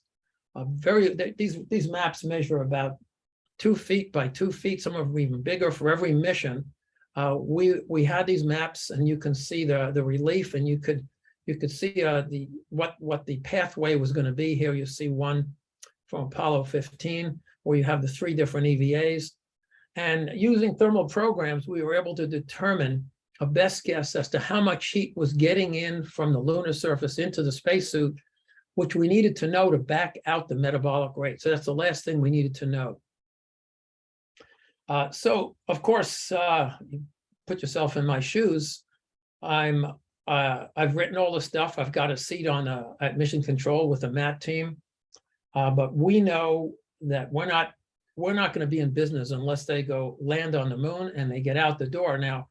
So it's about it gets down to what is it at this particular time? It's a second week in July in 1969, and launch is about to take place. So what do? I get on an airplane and I fly to the Cape. I've got to see this Apollo 11 liftoff. So believe it or not, here's Apollo 11 lifting off, and right from the cover of Life magazine, I knew exactly where I was. This is as close as you can get. The countdown clock is there, and that's me right there because I was wearing a blue polo shirt. So that's where I was. So what an honor, what an unbelievable experience to be able to see this, right? So of course, following the launch, what do? I do get on an airplane, run back and wait. So now I've got to wait to see if they actually land. And if they land, if they're going to go out. So I want to read you an excerpt from the book I was referring to earlier, Save the Shuttle. So I'll read this to you. As Apollo 11 approached the moon, I hoped my little 41-node man might actually be used. On the other hand, there were 2 million moving parts in a spacecraft. A lot could go wrong.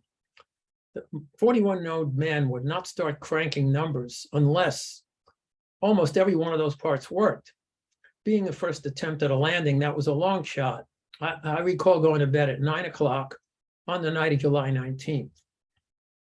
Landing, if it was to happen, would be 3:34 in the morning Houston time. So obviously, I should try and get some sleep.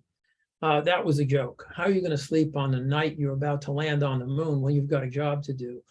I remember twisting and turning, foolishly attempting to doze off until the alarm clock mercifully rang about 1:30.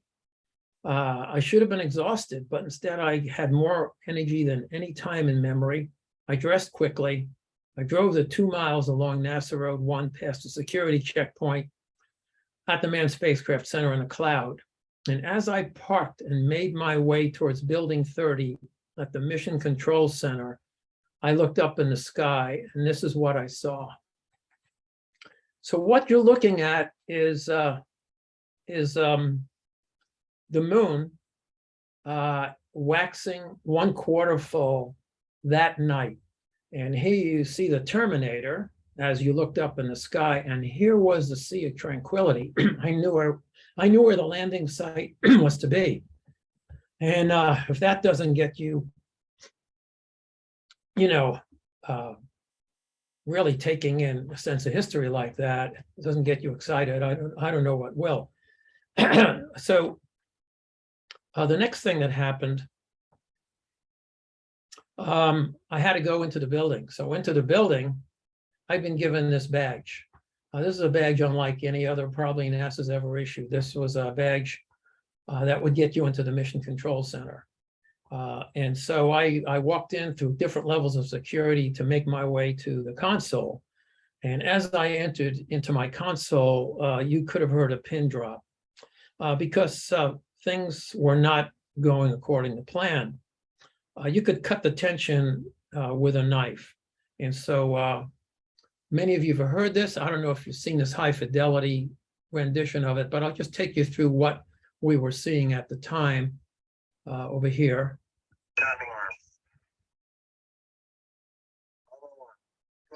You hear all these alarms going off.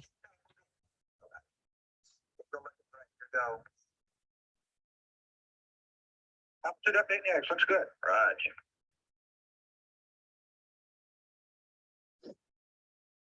Roger, 1202, we copy it.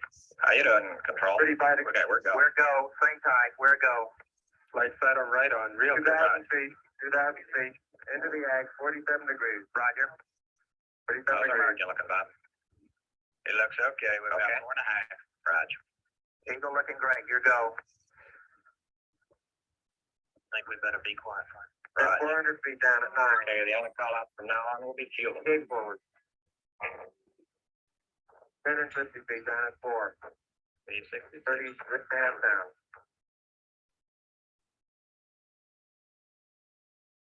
Your egg done for the forward. 5%. 185. 75 feet. Turn looking good, down a half. 60 seconds. 60 seconds. Lights on. Down 2.5. Forward. Forward. That's 20 feet down 2.5. Picking up some dust. 30 feet, 2.5 down. Right shadow. And half a 30. 4 forward. 4 forward. Drift into the right a little. 30. 30 seconds. Down a half. 30 seconds. Forward. Just. Okay.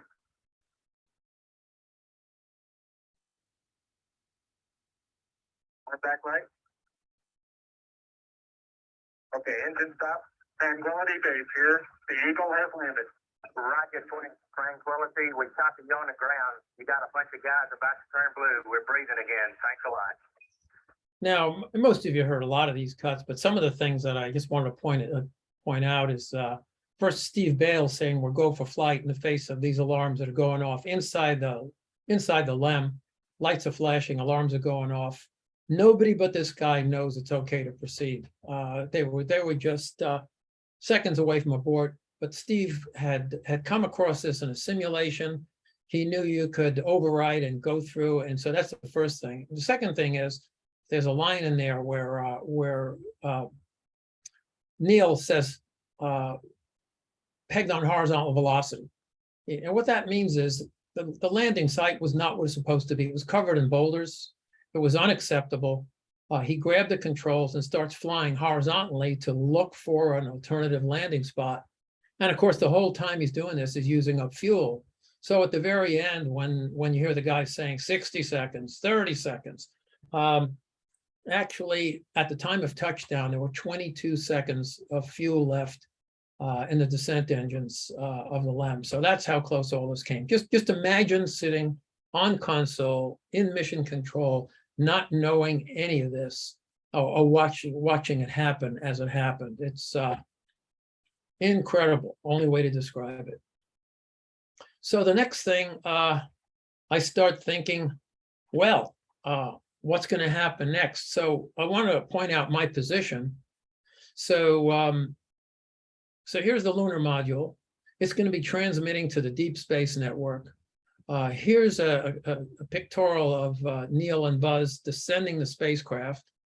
The spacesuit is going to be sending back all the data real time, and that data is going to go across the Deep Space Network tracking stations. It's going to come into the Mission Control Center.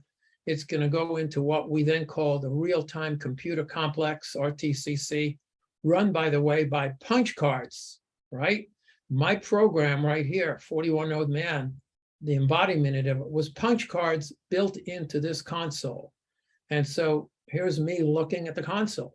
So the next question is, what's going to happen next? And so 6 hours and 22 minutes after landing, as Neil suited up in the airlock preparing to descend, the moment of truth was at hand. Would the data come back? Would the programming work? Would the answers make sense? It just was tenterhooks, right? And then all of a sudden, so I want to show you the start of that. As Neil and Buzz go down the ladder, this is something that the spacesuit designers and all of us, we had our hearts in our mouth because this was not supposed to happen. Let me show you.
Now, I want to call your attention to the fact that this unplanned testing the limits of the spacesuit had everybody worried, especially the spacesuit designers. All they really wanted was for these guys to come out, go down the ladder, pick up some rocks, show everything worked, and get back in the door. This kind of thing where you're doing hops and jumps and turns and, very first time out the door was very concerning. While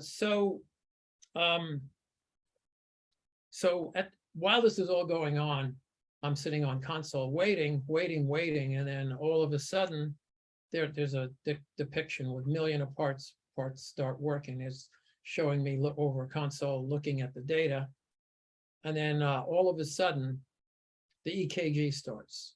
So here you see Neil Armstrong's EKG and Buzz Aldrin's EKG. So that's the heart rate. Here you see their respiration rates. I got them to sign this because this was happening right on my console. So I could actually cut the strip chart page off right here and bring it to them later during debriefs and have them sign it. Following that, this is what the console looked like. This is actually a picture that I took showing the data as it's being populated with heart rate, metabolic rate by oxygen, metabolic rate by liquid cooling, metabolic rate by heart rate. Here's the chart I showed you earlier, the consumables usage rate. This is total cumulative metabolic rate, predicted versus actual. In this case, it's actually higher for the beginning. Here's handwritten notes. We took this data every 6 minutes and reported it to the EVA console in mission control and to the flight surgeon. So that's what was done. Here's a pictorial of what the algorithm was looking at as it was making its calculations. So while this was going on, 41 Node Man was actually determining if the astronauts were going to get into a situation where they would not be cooled enough, where they would not have enough cooling because they forgot to turn their cooling on high enough to get rid of all the heat that they're producing, in which case you would get into all the situations I mentioned earlier, dangerous hyperthermia situations. But having this tool at hand enabled us to know that. So I'm going to show you an actual instance of how this worked. This is a real-time. Fine. First cable.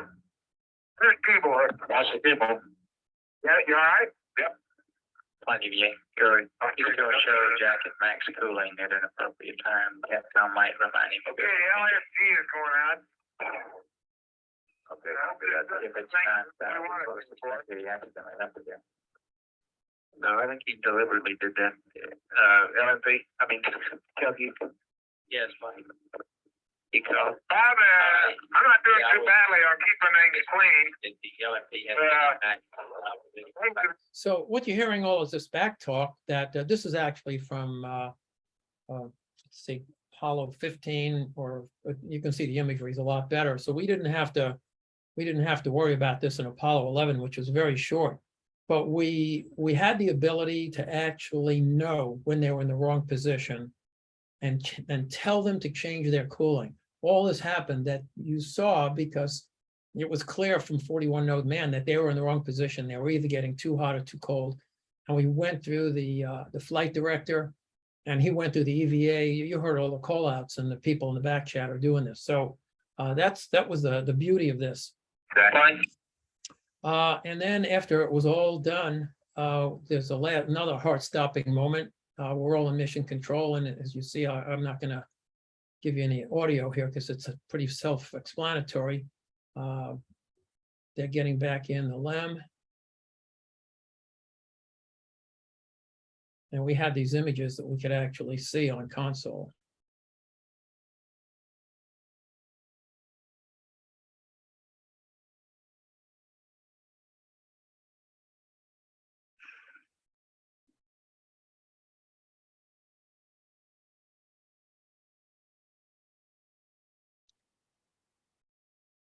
So sitting there in that environment, one terrifying moment after another. It just was, but of course, you didn't have time to think about that. You had a job to do. So this is what everybody was doing. I had one job. There were many, many people involved in many different things, just like me. Finally, we had splashdown. And that led to one of the biggest celebrations imaginable, as you can see from this image that was taken inside Mocher. And talk about parties. Those are some of the biggest parties along NASA Road 1. You know, it's hard to describe. People were jumping in swimming pools. People were just beeping their horns. They were all over the place. Just amazing. We'll see some more parade afterwards. So, and following the recovery, of course, the astronauts were put into the MQF, the mobile quarantine facility, and there you see Neil and Buzz, and that was my roommate, John Hirosaki. His job was to be chief cook and bottle washer and take care of them and make their meals. Mike Collins is in the background. You can't see him. So they were quarantined on the USS Hornet after they were picked up inside this mobile Airstream trailer. Then they were brought back to Houston, where they were quarantined again in the lunar receiving laboratory. And here's the image that I talked about earlier. These are all the people that were put into quarantine. There's Neil and Mike and Buzz. That's John Hirosaki. Flight surgeon Bill Carpentier, and all these people. So for 2 weeks, they were in lockdown.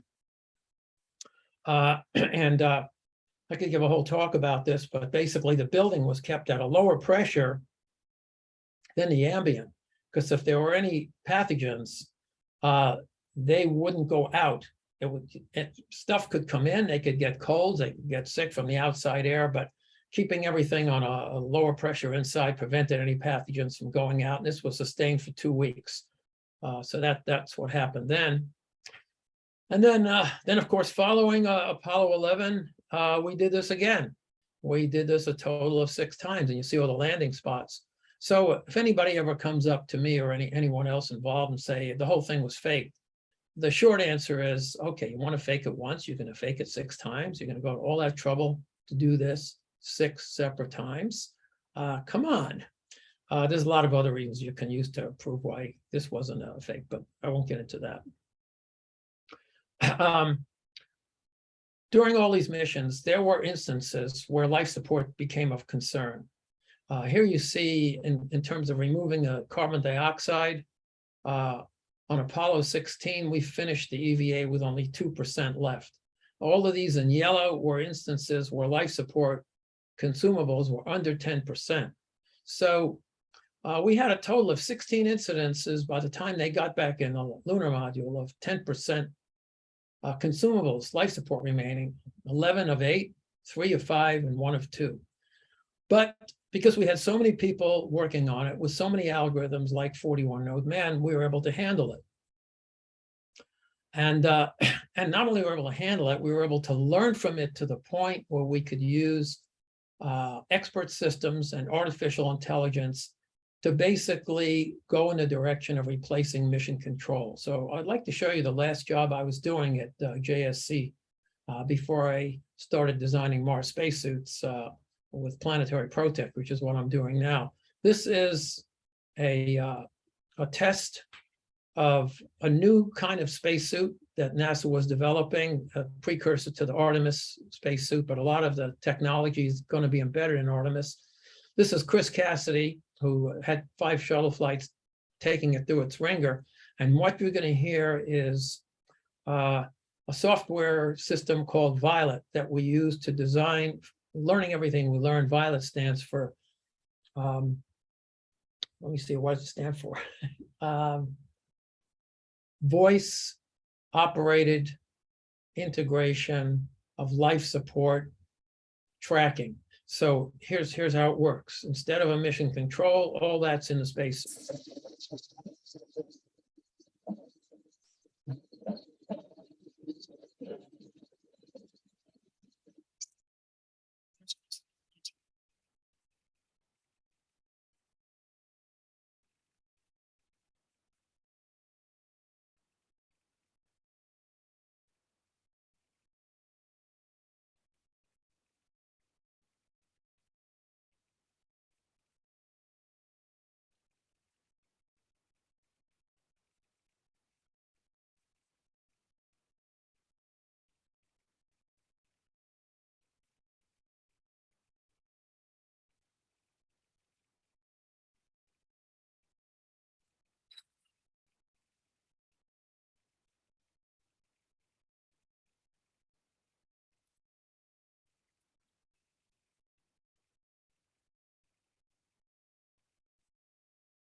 So you get a sense of what it takes to run one of these tests. Just a lot of people coming together in a team, and you'll never have a more fulfilling experience in your life than being part of a team.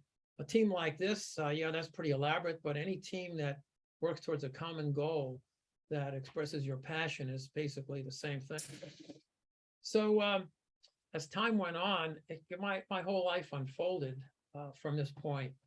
And I did stuff like use all this for a PhD thesis, and I ended up helping to build a space shuttle, a tile team of the space shuttle. Ended up on the Johnny Carson show, introducing the public to the space shuttle right before its flight with models and descriptions. And then using some of this technology to design high-tech sportswear. And later on, I came back to JSC as a life science manager for the human experiments on ISS and shuttle.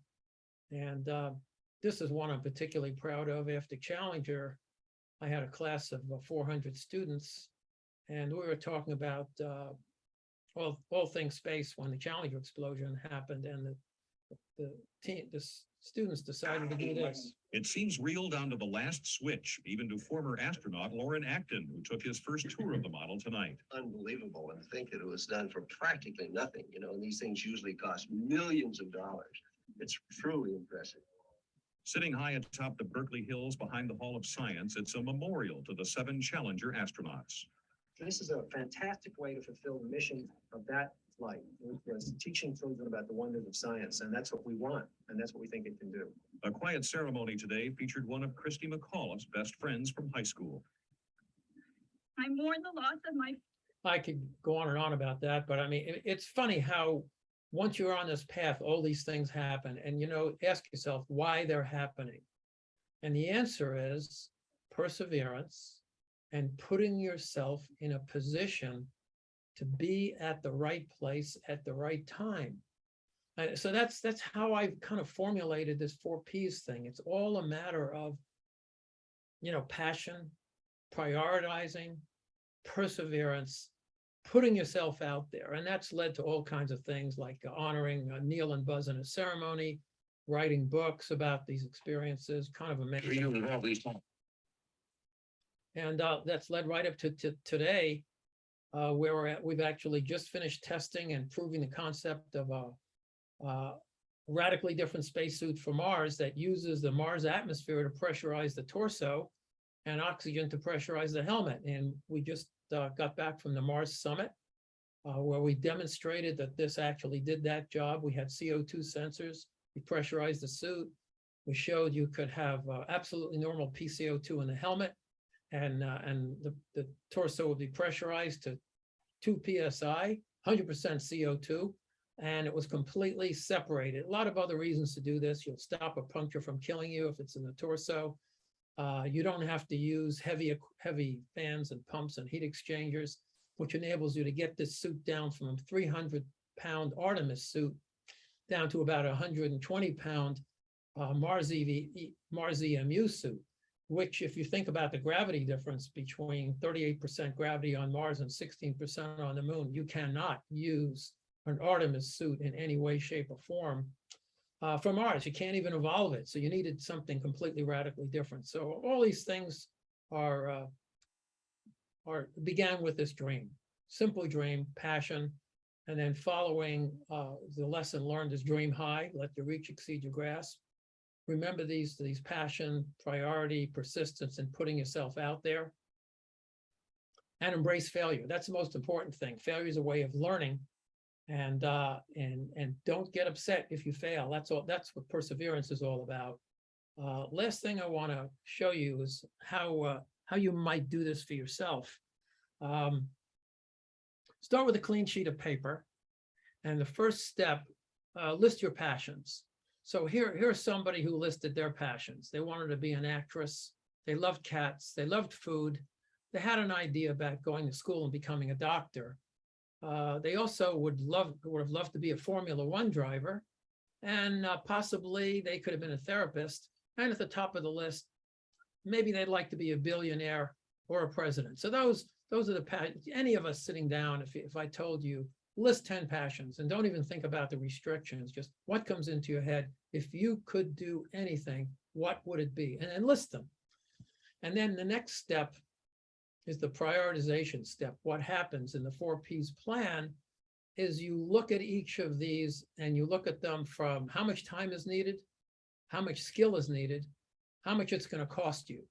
And you give each one a number, 5 being the most difficult or the hardest, and 1 being the least. So if you look at this, and this particular person, to be an actress would have required a lot of time, a lot of skill. It wouldn't have cost that much. And these things add up to like 13. Funny enough, cats, not that much, some time would be needed for cats. Now I'll get into the cats and how that works to the ultimate career of this person. But you didn't need a great deal of skill level. You didn't need a great number of dollars to be a cat trainer or a cat watcher. And that leads to 9.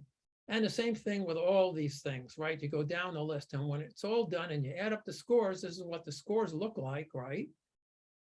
And now you reorder or prioritize them. So this particular person, cats, funny enough, were 1. Food was 2, therapists was 3, getting a PhD or an MD was 4, acting 5, billionaire 6, 5, actually being a president was easy to becoming a billionaire or a Formula One driver. I could talk about that. So this, finally, once you pick it, whatever it is, in this particular case, it was cats. The next step is perseverance, embracing failure. Don't let anybody tell you you can't do this. And by way of comparison, Tom Clancy had 158 rejections in the Hunt for Red October. So however many times you've been rejected, if you go down this path, you cannot listen to that. And finally, you must put yourself out there when the right time happens. You can't just go home at the end of the day. Oh, I'll be there tomorrow or next week. That's the most important part. After everything is done, you must put yourself out there. So last thing I want to show you is this person who filled out this chart and what she ended up doing. So this is a person who got a van, went to shelters, picked up a bunch of cats, found 3 women to help her, and ended up doing this, going around the country doing this.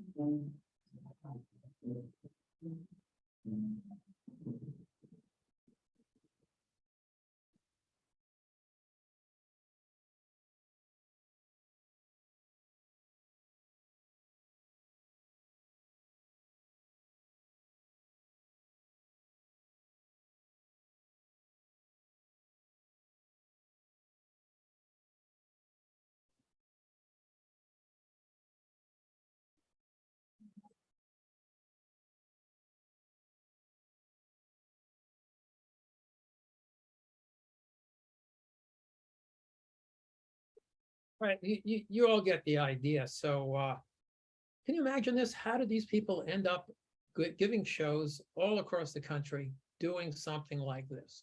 It's like remarkable. You know, when I saw this, I just had to get them to fill out that table. So a lot of stuff obviously here. The last thing I want to leave you with is one of the most important things you can possibly do is be a part of something bigger than yourself and aspire to be part of a team. So Neil made this reference because this is what he said as he was climbing up the ladder later on. All was ready, everything had been done, the time had come. As we ascended in the elevator to the top, we knew that hundreds of thousands had given their best to give us this chance. Now it was our time to give our best. So there you go. That's a lot of stuff. I'm happy to answer questions if people have them, and let me get back to the main screen. Thank you, Dr. Kastner. These are all amazing. All the Apollo Control Center and inspiration and how people can do with the 4 Ps. While waiting for the questions, Felipe say he really want to get your feedback on the VR moon landing. So it's okay to show his moon landing virtual reality to you? Oh, of course, sure. Absolutely. Oh, okay. Madhu, I know you are here, but Madhu, you might want to also watch this and give some feedback. So go ahead, Felipe. Madhu, yeah, okay. I saw your camera. Oh, good.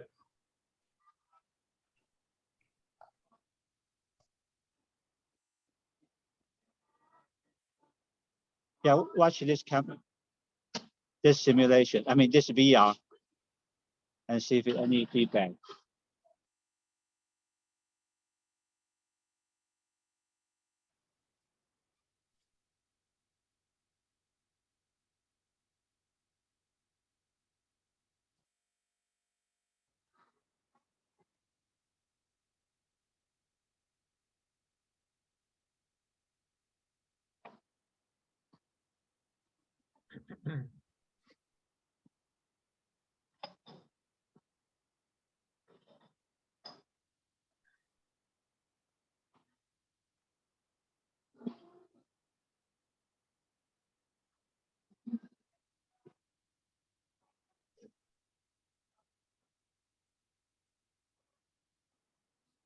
Yeah, Felipe, you might want to say something.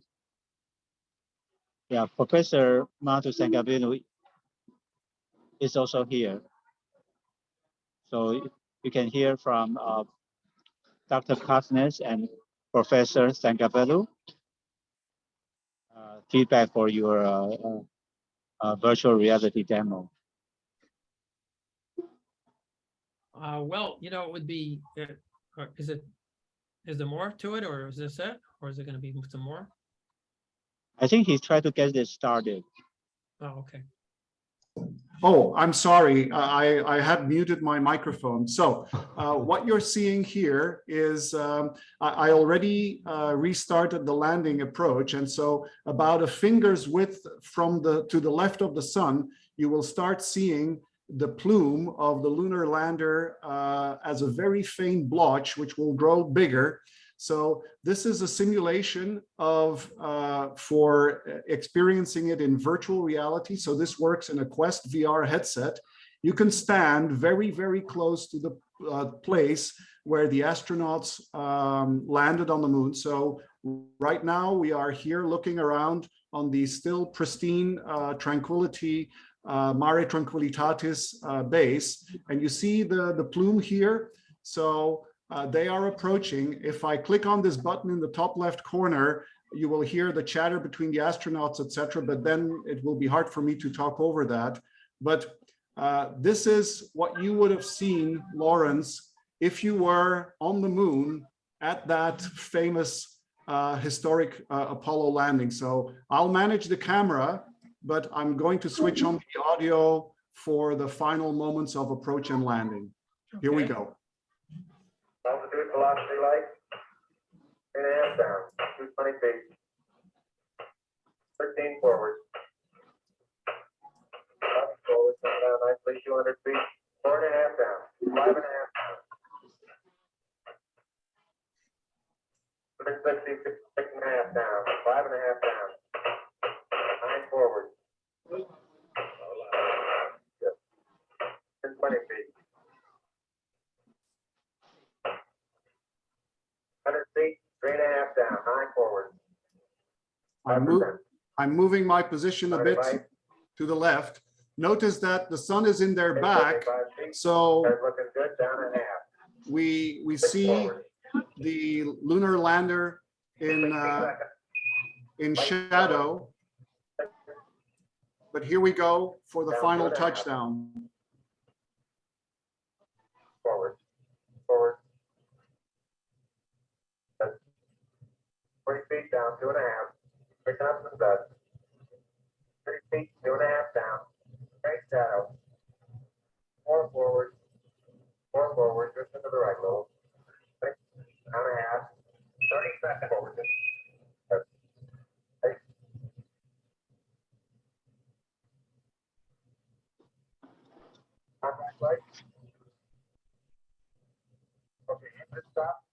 APA at a descent. Both control, both auto, descent engine command override off. Engine arm off. Port 13 is in. And that's it. We copy you down, Eagle. Tranquility base here. The Eagle has landed. Rocket Tranquility, we copy you on the ground. You got a bunch of guys about to turn blue. We're breathing again. Thanks a lot.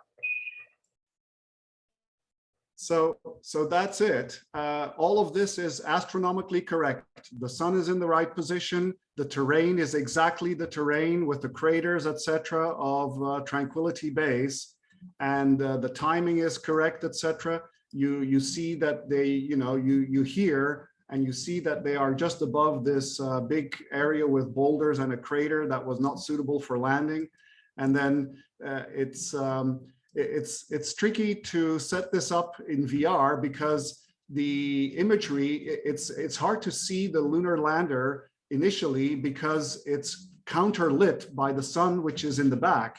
So we could also have put the camera here, but then you wouldn't see, but then you would see it only when it is close to the landing, unless we go very far, and then it's not so interesting. So the whole point of this is actually still work in progress. We're still polishing this, but the whole idea is to experience this historic moment while standing on the moon.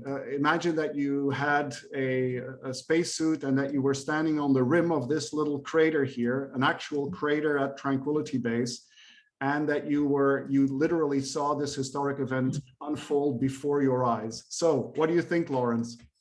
Well, I've fast forwarded to the same image in real time. If I can share, you might have to get off of me to share the screen. Okay. I stopped sharing. Hold on a second, let me go to, all right, see how to do that. So while let me you do share the that, screen. Hold on, I've got it. the eagle-eyed among you will have noticed that we included in the simulation even the folding of those test probes below the legs.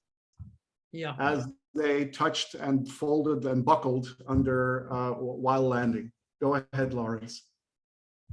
Okay, so here's the image that we're talking about. Yep. And you can look at this is very bad TV image because that's all we had at the time, obviously, unless you go to the pictures, which were much, well, I could move this forward and let's see if I have any better. No, I don't.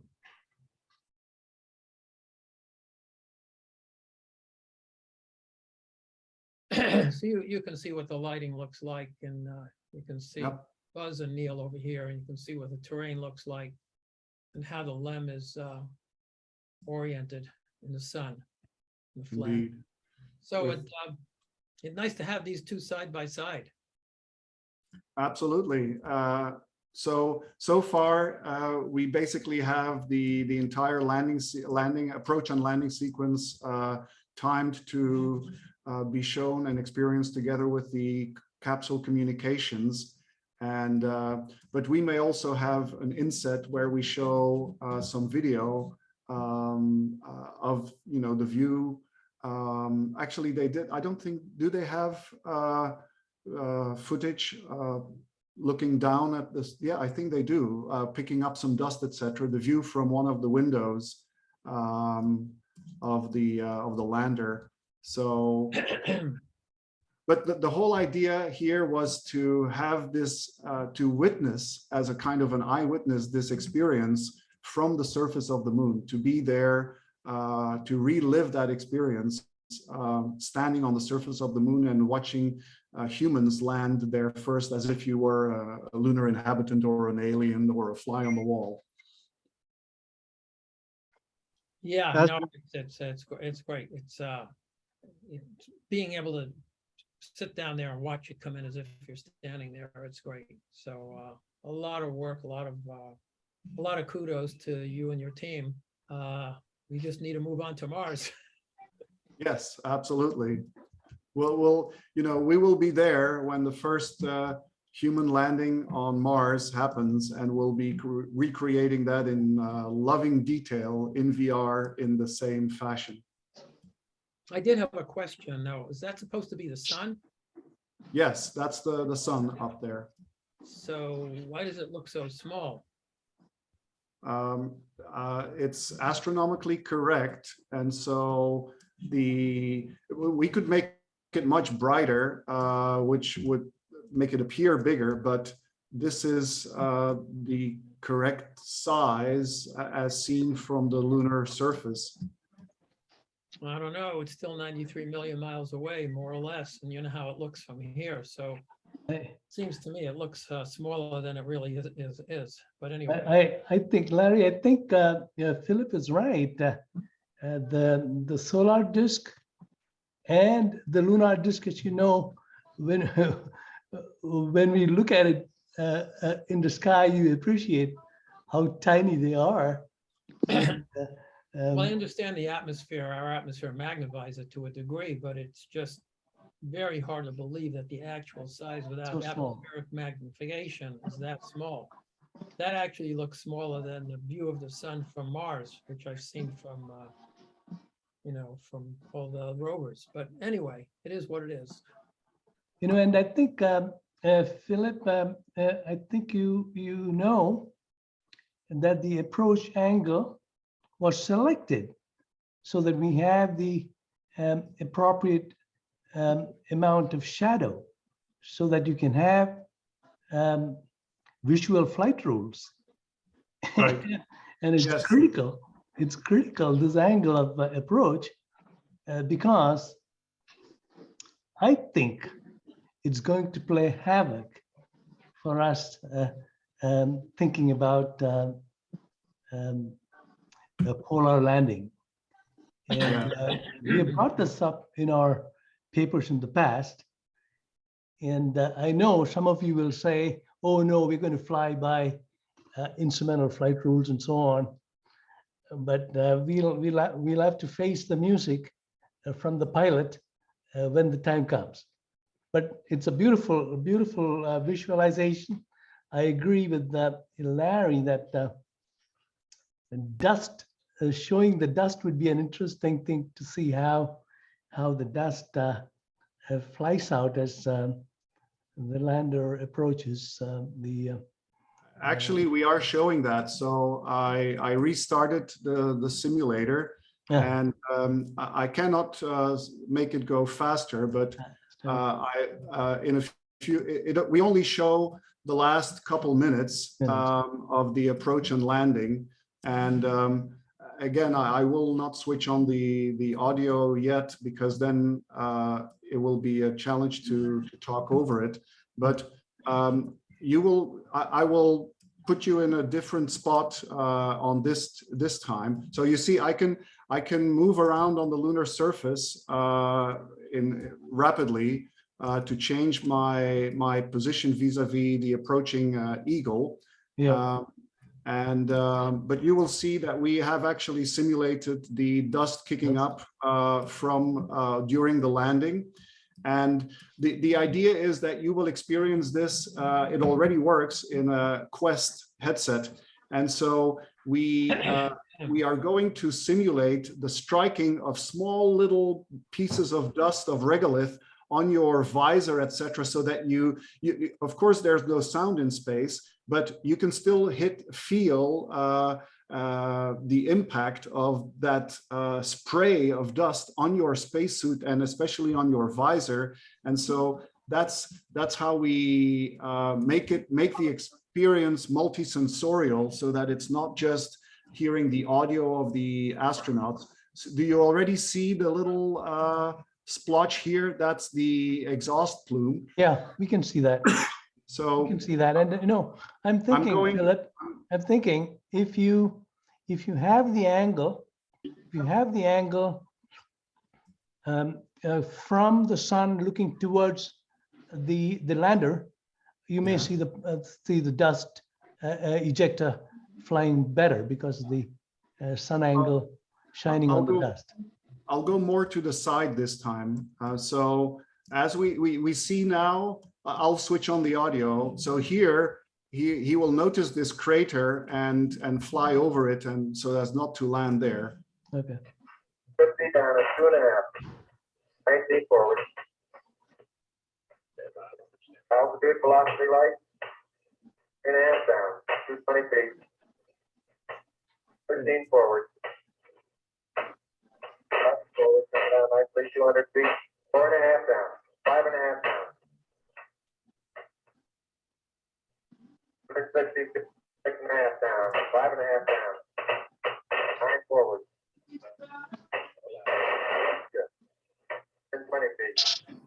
See, I'm moving laterally to it now. Now it's going to, 100 feet, 3.5 down. 9 forward. and now I'm 5%. moving with it as it 75. lands. Okay, 75 feet. That's looking good. Down and a half. 6 forward.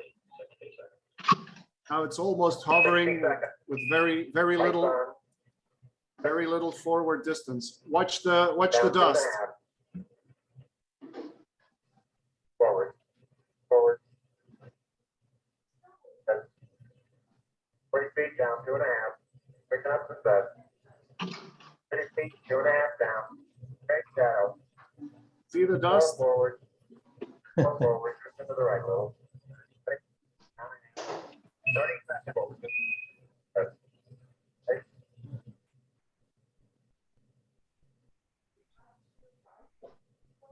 Right. Okay, you just stop. APA at a descent. Motion control both auto, descent engine command override off. Engine arm off. 413 is in. We copy you down, Eagle. Listen, Tranquility Base here. The Eagle has landed. Roger, Tranquility. We copy you on the ground. You got a bunch of guys about to turn blue. We're breathing again. Thanks a lot. Felipe, this is great, but we need to move on to Professor's presentation. I think it's a wonderful animation, Philip. And did you work with Manny on this, whom I have known a long time? Manny's online. Manny is here, and this is part of the Virtual Moon project. Manny financed this Apollo 11 VR landing experience. I've seen the progress over the years, and hats off to you for continuing this, both of you. Manny raises his hand. Madhu, you're welcome to post-pull your slide. Okay, let me bring up my slides. Felipe, this is wonderful.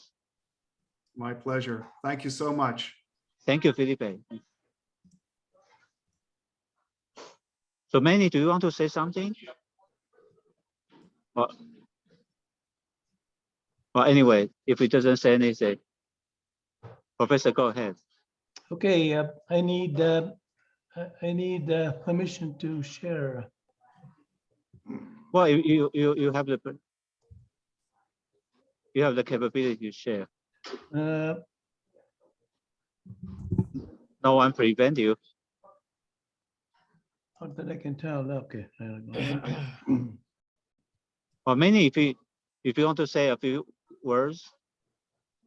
Yes, Dr. Kuznets, thanks very much for a very interesting presentation. I enjoyed the technical aspects as much as the inspirational aspects of it. We're also aiming for the same thing, technical fidelity, but also to inspire a lot of people. One of the things that Philip didn't get to mention is that all the objects on the moon we're going to generate digital twins of. So I would like to continue a conversation with you to get all the details so we could build eventually down the road a digital twin of your spacesuit design that will, very accurately with very high fidelity simulate the behavior of all the systems that are working together to make the spacesuit work. I can help you a lot just by referring you to our website, pretty easy to remember. Planetaryprotech.com, one word. Planetary Protech, Protech. So it's planetary, Protech.com. Thank you. We'll definitely follow up on that. The other thing you could do is you could go to the Humans to Mars Summit that was held in Washington, DC, get on their website, and they have all of the presentations recorded. And you'll find the surprise reveal where we actually brought the suit on stage, pressurized with carbon dioxide, with CO2 sensors in front of the audience. So you'll get a close-up and personal look at it. And that might help you too. And you just have to find the place where they have the recordings of that conference. I also have a question for you on the, I've read about some designs where instead of pressurized gas, they use pressure garments for the, to create pressure for the body of the astronaut. Is that a feasible approach at all? David Newman is one of my closest friends. I've known her forever. She's a very smart lady. She was a former associate administrator at NASA. She's at MIT. She's brilliant. The biosuit is her baby. NASA has never baselined it in any.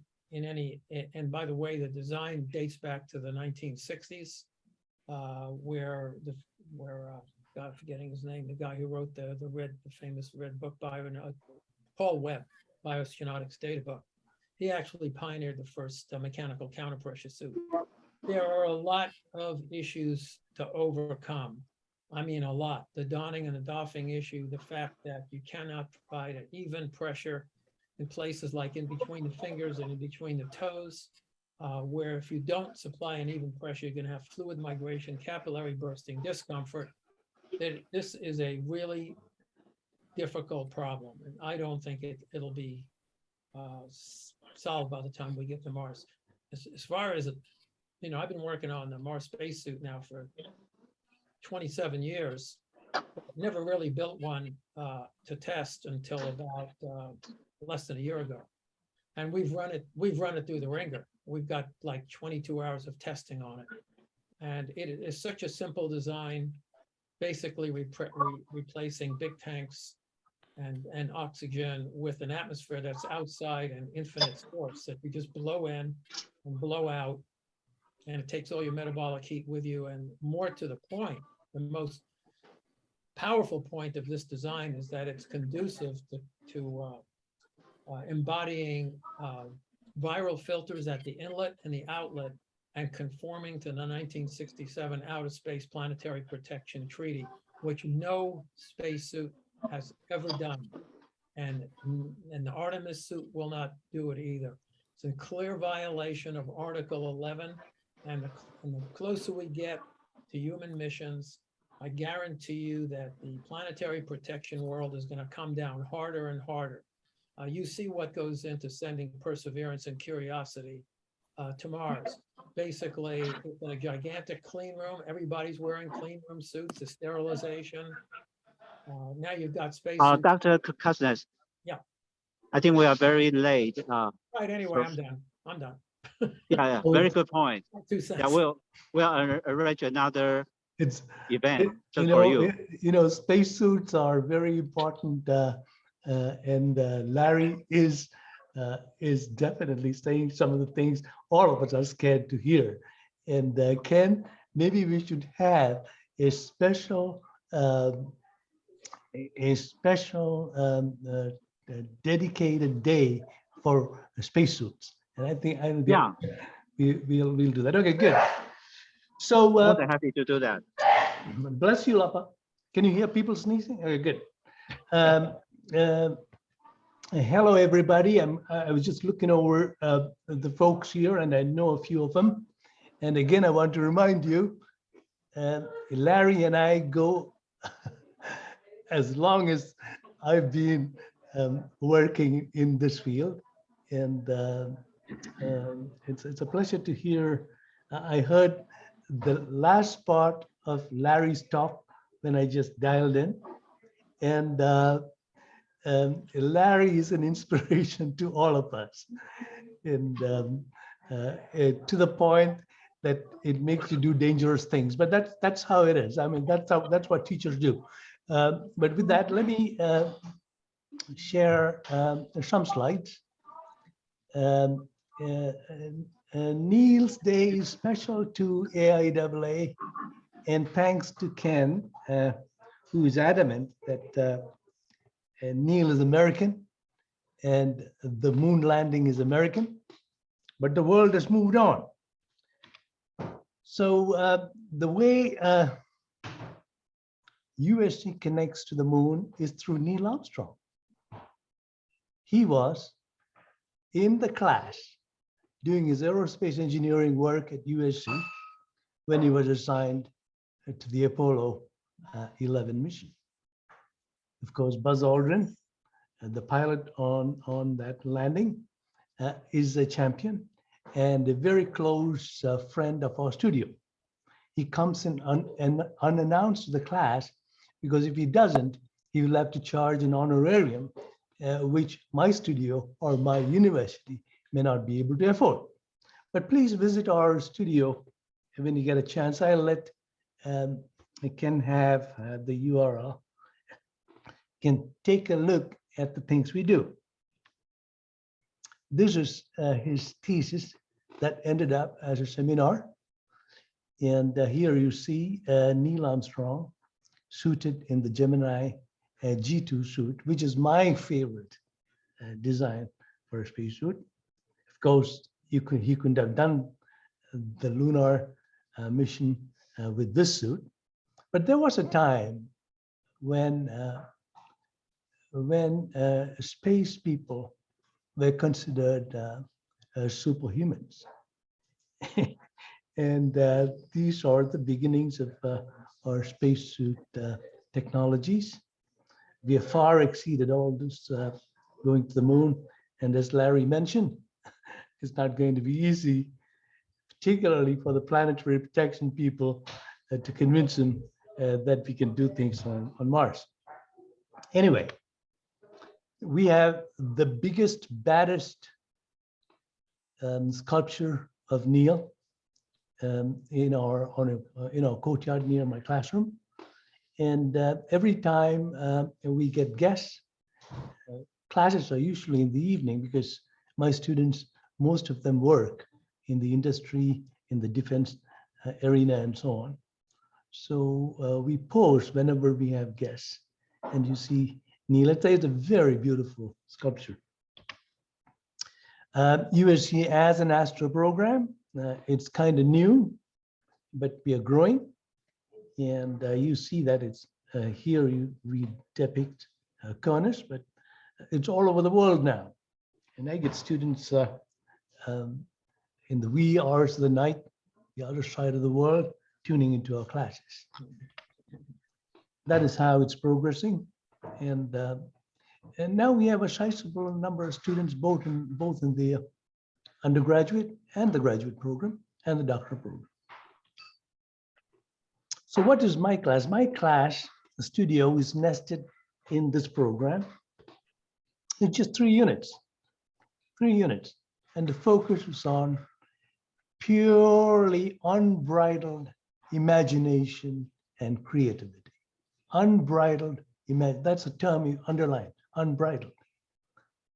It comes to us from what we are taught in the School of Architecture over 5 years. It takes 5 years for a concept architect to understand how to perceive and project a concept. This comes as news to engineering students. So what we've tried to do is push the idea that conception, the idea, the rationale, and the thinking behind a story is far more important than any of the science or the technologies involved. If you can dream it, you can do it. So originality is focused in the classroom, and we spent 15 weeks thinking about what to do and how to do it in a very preliminary way. So in academia, there is a rule. We don't pay attention to the policies and the politics of anybody or anything. we have what you call academic freedom. And that combined with creativity and imagination is the reason for my class. Again, all the things we do are independent of NASA wishes and White House mandates and industry too. So my class attracts a lot of people. Students come from all over the world, and usually, in fact, almost all the time, we have 3 or 4 times more reviewers and guests in the classroom than our students, because we are really showing what we can imagine. So in the fall, I teach engineering. And because my degrees are in both architecture and engineering, in the spring, I teach in the architecture school. This is where I get the real arrows, in my opinion, because architects are down-to-earth people, because their bread and butter depends on concepts, and the concepts have to win approval from the client so that they can really build. It's their bread and butter. So conception, imagination, and creativity is a core function of an architect. You look at this slide here, you'll see that our students come from all over the world. They're not American. American as in born and raised here. Some are, but universities like ours reflect the possibility that the whole world cherishes imagination and creativity. Look at these pictures. From that corner on, French, American, Italian, German, Turk, Hindu, Madhu, and another Hindu, China, Hong Kong, India. You've got people from all over the world. And of course, you know that we have Russians in our faculty. And what do these architects think? They're worried about our world, the future of our world. They know that planets will be occupied by people, but at what cost and for what reason? And they want to know what you can do for the future of city dwellers. I think it's Churchill who mentioned that architects design our buildings. Thereafter, buildings design what we do. And it's a very important thing to think about. So architects have a very interesting view on reality, credibility, culpability, tangibility. And so it's important to pay attention to that. So they want to know what is all this space architecture, going to the moon and so on? What does it hold for humanity as a whole? Is there a philosophy of what would you call a spacefaring civilization? That is where space architecture plays a role. How does humanity live in other places of the universe? So we wrote a book. It's in its 2nd edition. 3rd edition has taken a long time. And this is our class textbook. If you get a chance, go on Amazon, take a look at this book. And of course, the foreword was written by the champion. He comes to class and once in a while he signs a few of our books for us. And this is our site. I began teaching this course in 1992. So this fall will be the 3rd opening of the 3rd decade.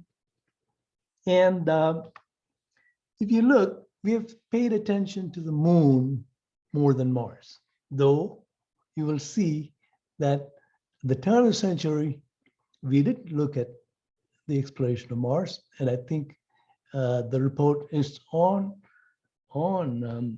Google. You can pull it up. But we paid more attention to the moon because mission designers are a different group from visionaries, concept creators. When you talk to a mission designer, the first thing foremost in their minds is, will I keep my crew safe?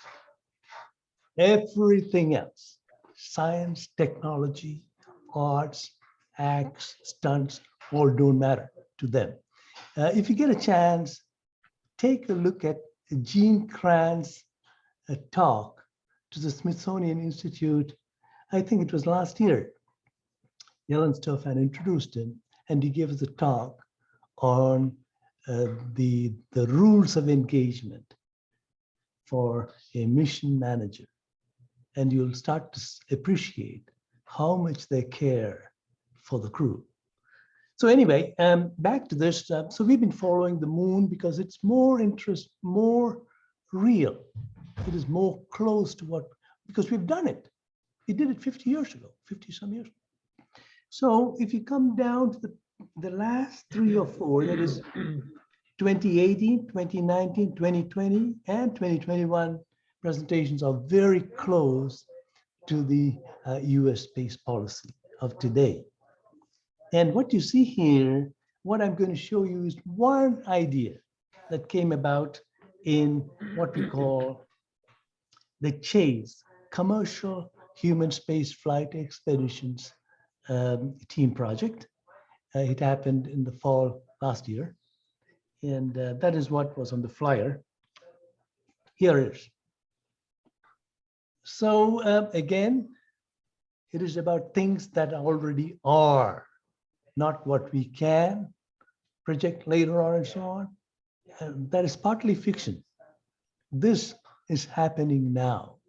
Now, as in some of these payloads are in orbit. So take a look. So we know that right now, as we are talking, there are 2 or 3 vehicles that are crew rated, that will take you to the station, that will bring you back safely from orbit.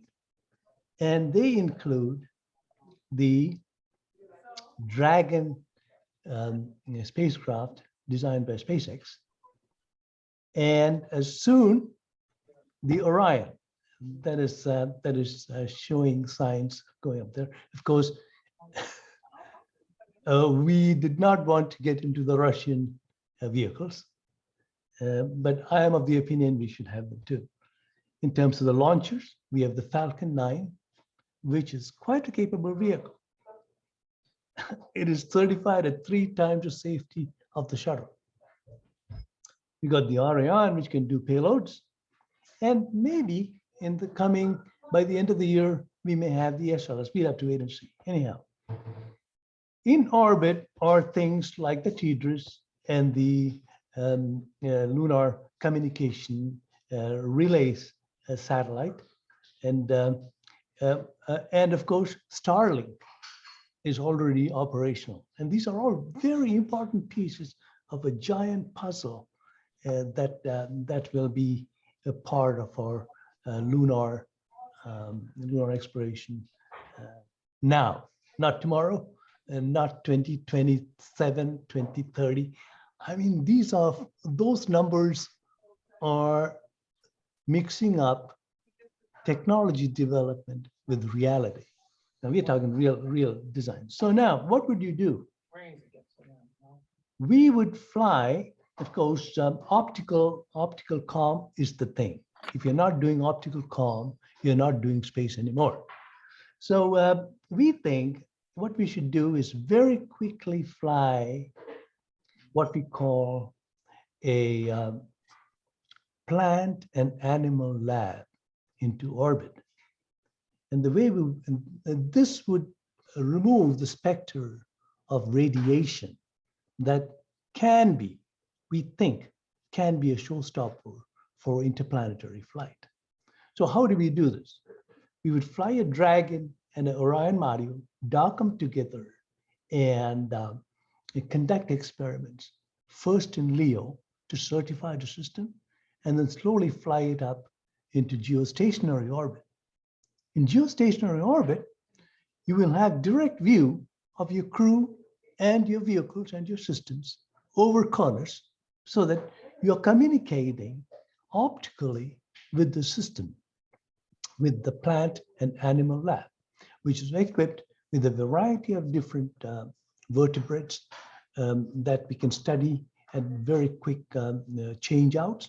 We can fly up and down using the Orion spacecraft and have 3 or 4 missions done during the 2023 timeframe to get important data.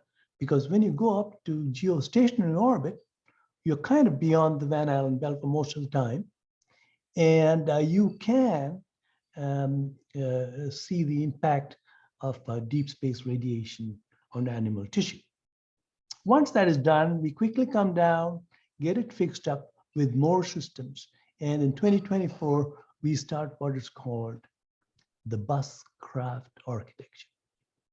And we think the logistics channel between the Earth and the Moon is far, far, far more important than flying a gateway into lunar orbit and hoping that things will be fine without having a backup for crew, astronaut safety and rescue. The first established item in our idea of Chase is to use vehicles that can connect the Earth and the Moon in a logistic system. So we call that the buscraft. And Buzz heard about this and came to our finals. And he's very reticent about any comments. Anyway, so this is buscraft. And then over time, we want to make this fully reusable. How do you do that? We know that we have propulsion systems that you can take up to LEO and attach to a stack in LEO and then fly them to the Moon. It happens to be my thesis that Larry watched at MIT when we were all getting grilled for blasphemy, and it was called the Modular Assembly in Low Earth Orbit. It's not new. Space station was built using module assembly in low Earth orbit. So we know how to do this. So we can use all that we have now to fly to the Moon. We don't have to wait for SLS. We don't have to wait for Starship. We don't have to wait for anybody or anything. We can fly there now.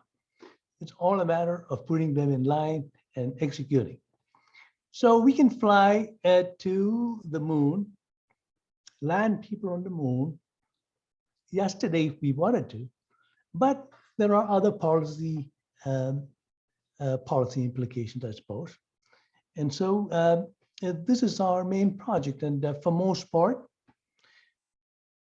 come 2024 or later, we will have better vehicles like the new blocks of the SLS and so on, which is antediluvian. I mean, you know, if you're not going the way Starship is going, you are living in the 20th century. And let us remind ourselves, we are in the 21st. So, so the idea then is to put 2 people on the Moon using the buscraft logistics architecture, bring them back safely to Earth as soon as possible, and then do all the other beautiful things. Over time, the buscraft or a variation of it can be a gateway over time.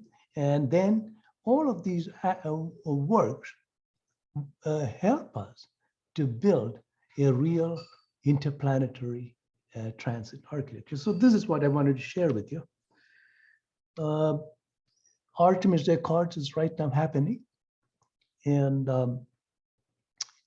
I think we have 20 people signed up. Yesterday, I heard that the Czech Republic is framing their response, which would be 21, but it's taken a long, long time. And this is what is happening now. I want all of you, if you've not read this already, the last administration did some fantastic things on pushing NASA forward, but they made some mistakes. You know, we are saddled with 3 programs now. We have the space station, we have the Gateway, and we have the Artemis. NASA has to wriggle through the whole thing to see how they can make human spaceflight work. They already have trouble with 1. Now we are saddled with 3. Good luck.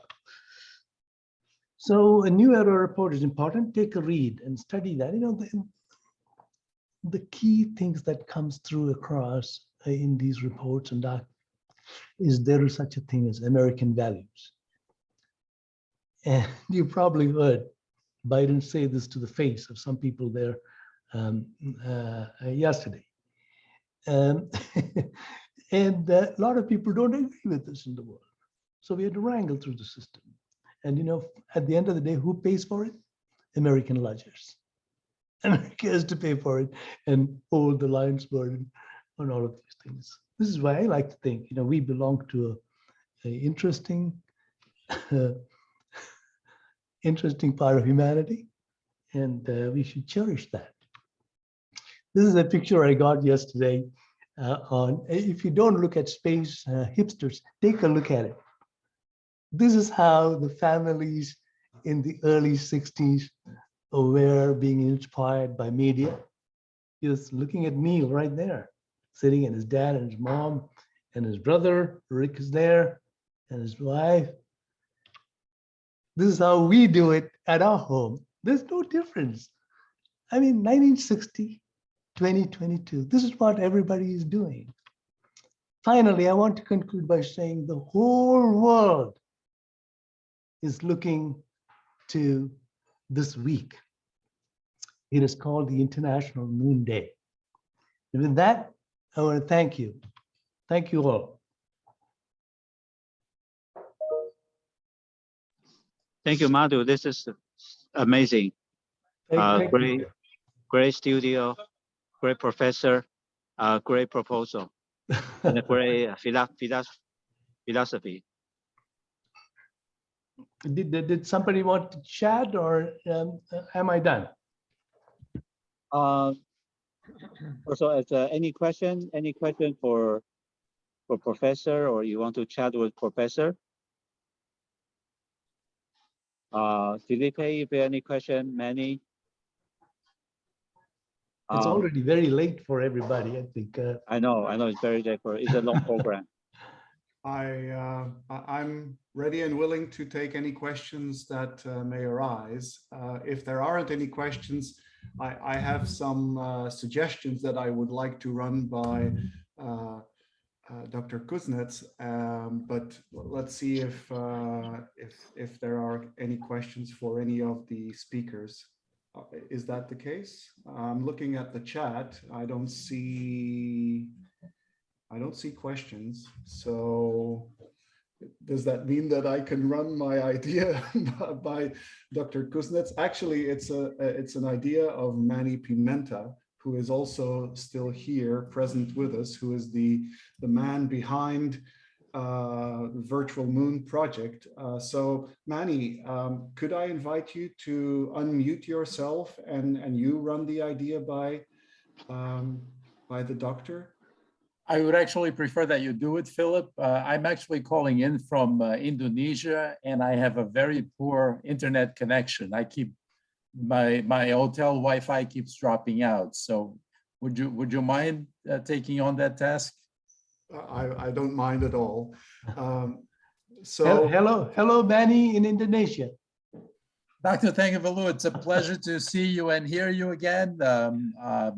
I enjoyed your presentation very much also, and you know, anybody who's in love with the moon is a friend of mine instantly. Thanks, Manny. So the idea, Dr. Kuznets, is that as you noticed from my presentation, Manny and I were crazy space buffs and lifelong enthusiasts about space settlement and space flight, etc. So one of the things that we are interested in with our work on virtual reality for spaceflight is the creation of digital twins. So the city that I mentioned, Selene, is actually, we are approaching it as designing a digital twin, which is so engineering accurate that if you were to print out the blueprints and have a company commissioned to build it actually in physical reality and not in virtual reality, it would work. So it's that accurate for everything, for pressurization, oxygen generation, in situ resource utilization, etc., etc. So not science fiction, but real in that sense. What we would love to explore with you, Doctor, is your interest in creating a digital twin of your Mars suit. So it basically would walk and talk and move and operate exactly as in reality, but completely in virtual reality. And that would enable you to do what-if experiments with, how does it operate in this particular Martian environment, interfacing with vehicles, etc. And then if you are open to that, and if you would like to explore a collaboration with us on that, we would, after that, we would like to not only look forward to the future, as you've invited us to look forward to Mars, but also capture all of that amazing historic knowledge in your mind of the Apollo suits. So we would like to create a virtual reality digital twin of the Apollo spacesuits and also of the Artemis spacesuit and of the suits that have been used on the space station for EVAs, because all of those are really different systems. And you are Mr. Spacesuit, so who better to work with than yourself in creating these engineering accurate, physics accurate simulations of these suits, in particular your Mars suit. Yeah, sure. But I have to caution you. I'm not the person who designed the materials, the fabrics. I didn't put them together. I mean, my expertise is how they work, not so much how they're built. Certain parts of how they're built, yeah. But as you can imagine, there are a lot of different components and a lot of different people who put together spacesuits. The life support system by itself is extremely complicated, but you have to go to Hamilton Standard, which became Hamilton Sundstrand, which became Collins Aerospace, which now has the contract for Artemis. They have all a lot of the records, depending on how detailed you wanted to get. About Yes. appearance is one thing, but when you start to get into how does a PLIS work? I mean, I know the rudimentary operations, because I know a lot more about the Mars suit because it's much simpler. And, yeah, I know about it. But in principle, sure. So to be clear, this is part of the professional aspect of what Manny and I are doing together. So the Virtual Moon is an educational project for everybody on any device, but the pro part interfaces with the space industry. And it is in that context that we are also thinking of offering services to the burgeoning space industry, which is has a second lease on life now with everything that's happening.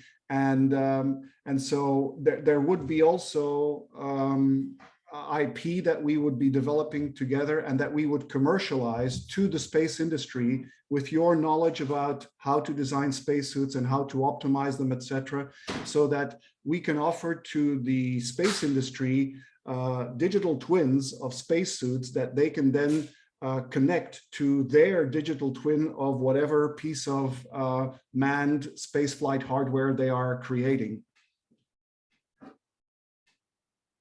So I think your nodding encourages me to ask you if we could schedule a meeting, offline meeting with you directly to explore this collaboration opportunity.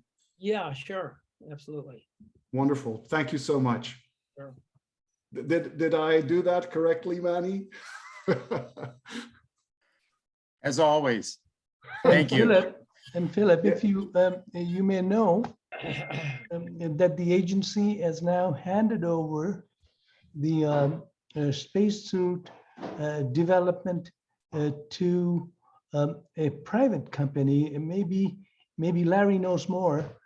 Axiom is involved now, and of course, SpaceX has their own spacesuit development effort ongoing.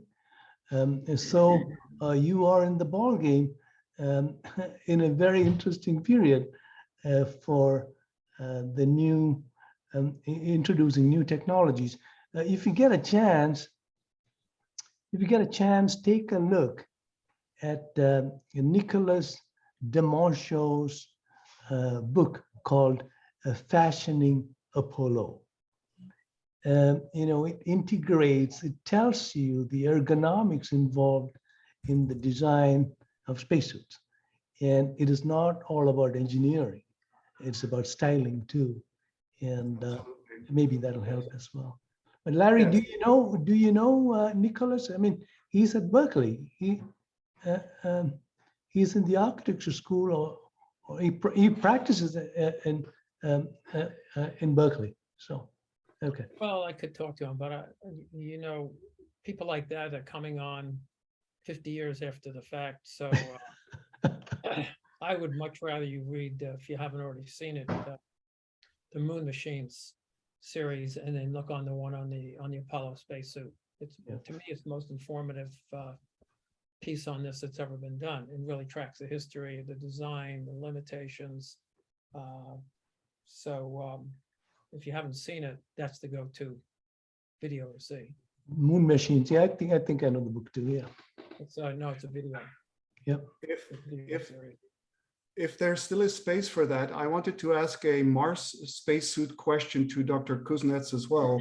So one of the big problems in space and EVAs, of course, is the hard radiation problem, and that people are exposed to when doing EVAs in space or on the surface of planets that don't have an atmosphere like Earth, which protects us from a lot of radiation. Are there aspects in the Mars suit that are specifically intended to minimize the exposure to hard ionizing radiation by astronauts when doing EVAs on the surface of Mars? I'm trying to get my phone to stop misbehaving, and I'll answer that question. It's just really crazy.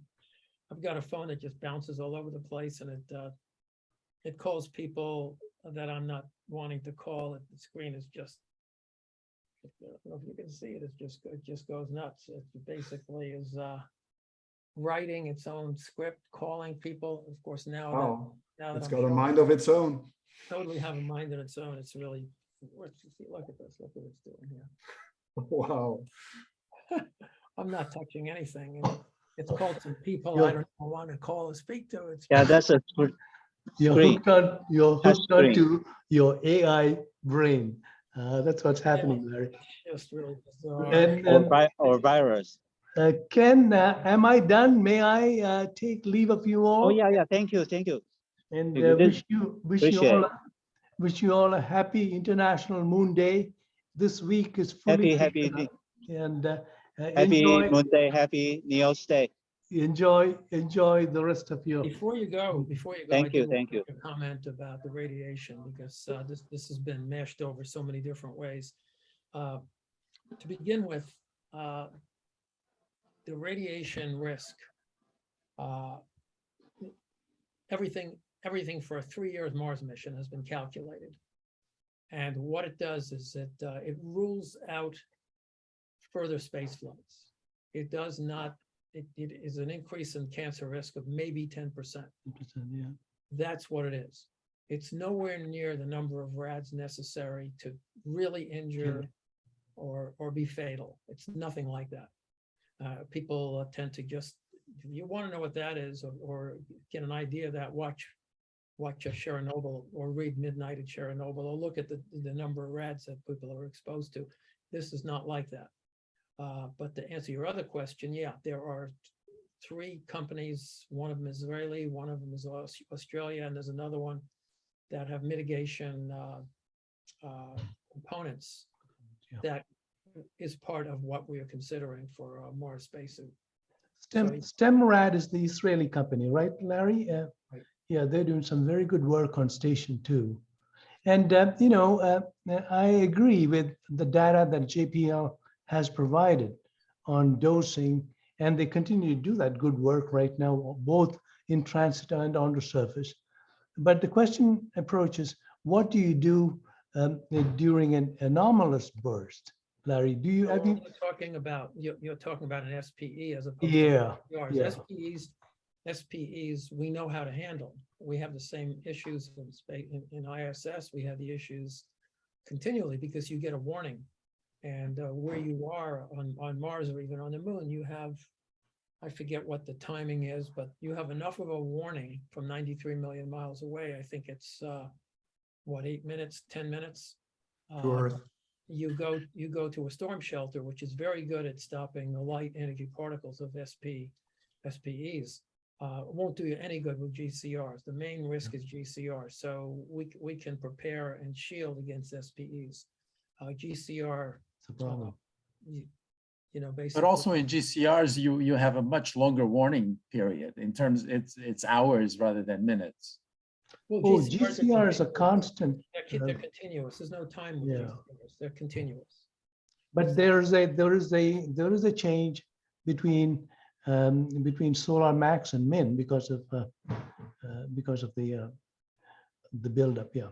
Okay, but Well, that's the other thing. SPEs, we know there's an 11-year cycle. You can plan a mission at the minimum so that you mitigate the risk, and there's always a risk of something untoward event. But I don't think SPEs are the issue. The issues are GCR and accumulated dose over time, and that's where this 3-year limit and 10% increase in cancer risk comes from.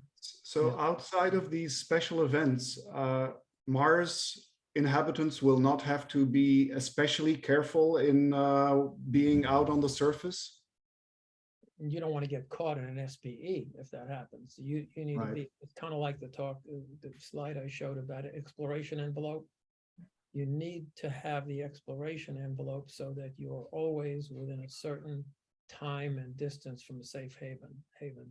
So for argument's sake, if 11 minutes is the time of an SPE, you can't depend on mission control at all to detect that, because mission control itself is going to be up to 20 minutes just to get a message to you. So you can't do that. You have to have the detection ability right there.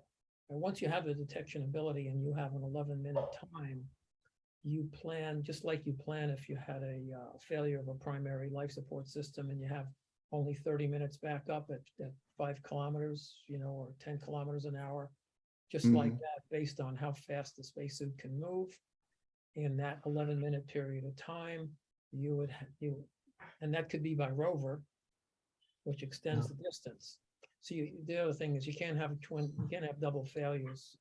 You won't plan for double failures. You won't plan the rover failing and the primary life support system of your spacesuit failing. It's one or the other. So if the rover fails, now you've got 8 hours of life support, but that's not going to help you if you're more than 11 minutes away with an SPE. See, these are all the factors that go into an exploration envelope determination. Now, of course, you could build a shield into the rover, which you might have to do in the case of an SPE. And I think you probably can. I think you can probably shield a rover from SPE, which mitigates that event completely. So there will not be a dosimeter built into Martian spacesuits because people don't have to be careful not to clock up too much time? No, I didn't say that. I didn't say you wouldn't have a dosimeter. There will always be dosimeters. I mean, in all spacesuits, I think, Philip. But the Apollo suits had a passive dosimeter. It's just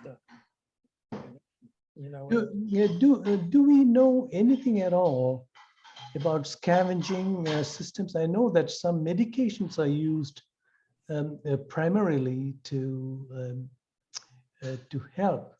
If you want to know about that, read Midnight at Chernobyl. I highly recommend it. Or watch the HBO series Chernobyl. You want to know everything about Oh. that. You're talking about thousands of rads exposure in a minute, and hospitals that had to treat that, and how they treated it, and what kind of medication they used, and all the mitigation factors they used. If you Yeah, want- radiation doctors are special. I mean, and they are the ones, you know, my co-author on our moon book was director of radiation medicine at Palomar Hospital. So he would tell us how radiation takes your life and how, Not a pretty picture. oh but my goodness, not it's terrible. That's not a lunar Mars kind of analogy. I know. Dr. Kuznets, have you seen the movie The Martian? And has anybody ever asked you what your thoughts were on the spacesuits as pictured in that movie? Were your eyes rolling, or were you saying? No, I actually use that image in video as an introduction to talks that I give about Mars spacesuits. I've done it on cruise ships in front of 300-400 people. I've done it in classrooms. I've done it many times as part of the pitch I give on Mars spacesuit development. Very clever, accidental treatment of a Mars spacesuit. Very clever. But it was completely, so I ask a question, anybody who can tell me what's wrong with this image, I will buy a steak dinner for, not a steak, a vegan, so a vegan dinner for. And I've never heard anybody actually get the problem with it. So, which I'll tell you now, but just don't go trying to answer that question and get a free vegan dinner. The issue is, if you take a look at Matt Damon's spacesuit, it does not look like a Michelin Man spacesuit. It does not look like a ISS spacesuit, an Artemis spacesuit, Apollo spacesuit, a shuttle spacesuit. It doesn't look like any of that. It looks like a relatively skin-tight spacesuit, not even skin-tight, but certainly more fashion and conforming, right? So the implication is that they, the producers and the directors, whoever they were, probably had a discussion with spacesuit people. And as you would if you follow the literature, you would go to the sexiest, the smartest person that you could find, who happens to be our good friend David Newman, who is sitting with her arms folded up in the biosuit, looking more or less like what's her name from Amazon, Wonder Woman, almost like Wonder Woman, the way she was sitting there like this in that golden spacesuit. So I believe they use that as the physical cue to design that spacesuit, right? Here's the problem. Matt Damon ends up being stranded and ends up getting punctured, right, by some particle or some spear that he's trying to, all right? And immediately his suit starts telling him he's running out of oxygen. How can he be running out of oxygen when there is no oxygen in that suit? That suit is mechanical counterpressure material. He's not running out of oxygen, but of course it's a great Hollywood, leverage. Mm-hmm. So it works for the general public, and the general public, they're not going to get into this level of detail about what's wrong with that picture. I was wondering, when he was taping up with duct tape the cracks in his visor, whether that actually passes muster in real Martian conditions. Philippa is asking difficult questions, Larry. Hey, listen, I like to say this. We fill our car tires to between 30 and 35 pounds per square inch, and cabin pressure is half of that in a cabin in a spacecraft. It's less than a third. That's right. Half of that again would be what you would do in a spaceship, and I think we can go down to 5, maybe 4 pounds per square inch when you're doing some things. The operating pressure is about 4.2 and 4.2 something. And our suit is designed to be And- very low pressure. And even in that pressure, it's hard to move around because you're a Michelin man or a Michelin woman. And I know that Larry has done some work in that area, partial pressure adjustments and so on. But I'm waiting for Wonder Woman. I'm waiting for Wonder Women and Wonder Men with new genetics to tackle this, Larry. What about you? What about you? I tell you, Madhu, when it comes to Mars, I am satisfied that we've slayed the dragon. Yeah. After testing this, I could show you the data for like 3 days, 3+ days, and putting it through the kind of hoops that would cause a problem, mainly CO2 migrating into the helmet, Yep. cause physical issues. That's not going to happen. We have a patented neck dam that will keep that from happening. Sensors will keep, there's a lot of ways. So, and overall, not just for the Mars spacesuit, but any project that you ever work on, at the very top of the list should be KISS. You should never forget KISS. Keep it simple, stupid. And if you don't do that, Everything you're trying comes put back to Band-Aids bite you. on stuff that are getting more and more complicated. So when it comes Space to is Mars, a harsh mistress. yeah, but I mean, if you're talking about a spacesuit on Mars, and you can use the environment, which you can't do on the moon and you can't do in space. You can use the environment. And Philip, there is a separate school of thought which says that that we should avoid spacesuits completely and have what you call single-person spacecraft. And I think when I was in school and when Larry was at MIT, Brian Griffin proposed the idea of the single-person spacecraft. And if you look at what Brent Sherwood is proposing for the orbital reef program, it reappears there again. The idea of using humans in a can, I mean, a small spacecraft that is at cabin pressure with peripherals that are robotic that can do all the things for you. Not as complex as the AMP suit and so on that you see, exoskeletal suits, but those are areas in which the U.S. Army is doing some good work too, to relieve the mechanical difficulties of Michelin kind of situation. So anyhow, this is so good. We could talk forever. I'm going to take leave of you. It's a pleasure to meet you. All of you, thank you all, and enjoy the rest of the International Moon Week, guys. See you all. Bye-bye. Bye, Ken. Thanks for hosting. Shukriya, Dr. Tangavellu. Thank you. Shukriya. Yeah, Madhu. Bye, Larry. Good to see you.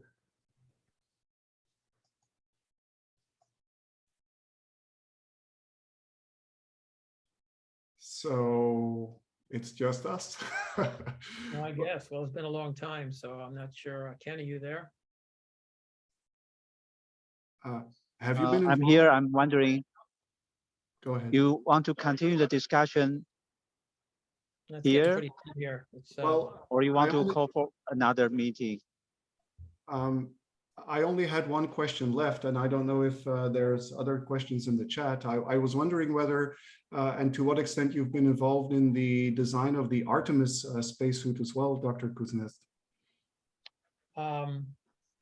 well, before I left NASA, I was involved in the bioadvisory algorithm, which I showed during my presentation, a violet, which may or may not be incorporated into an Artemis suit.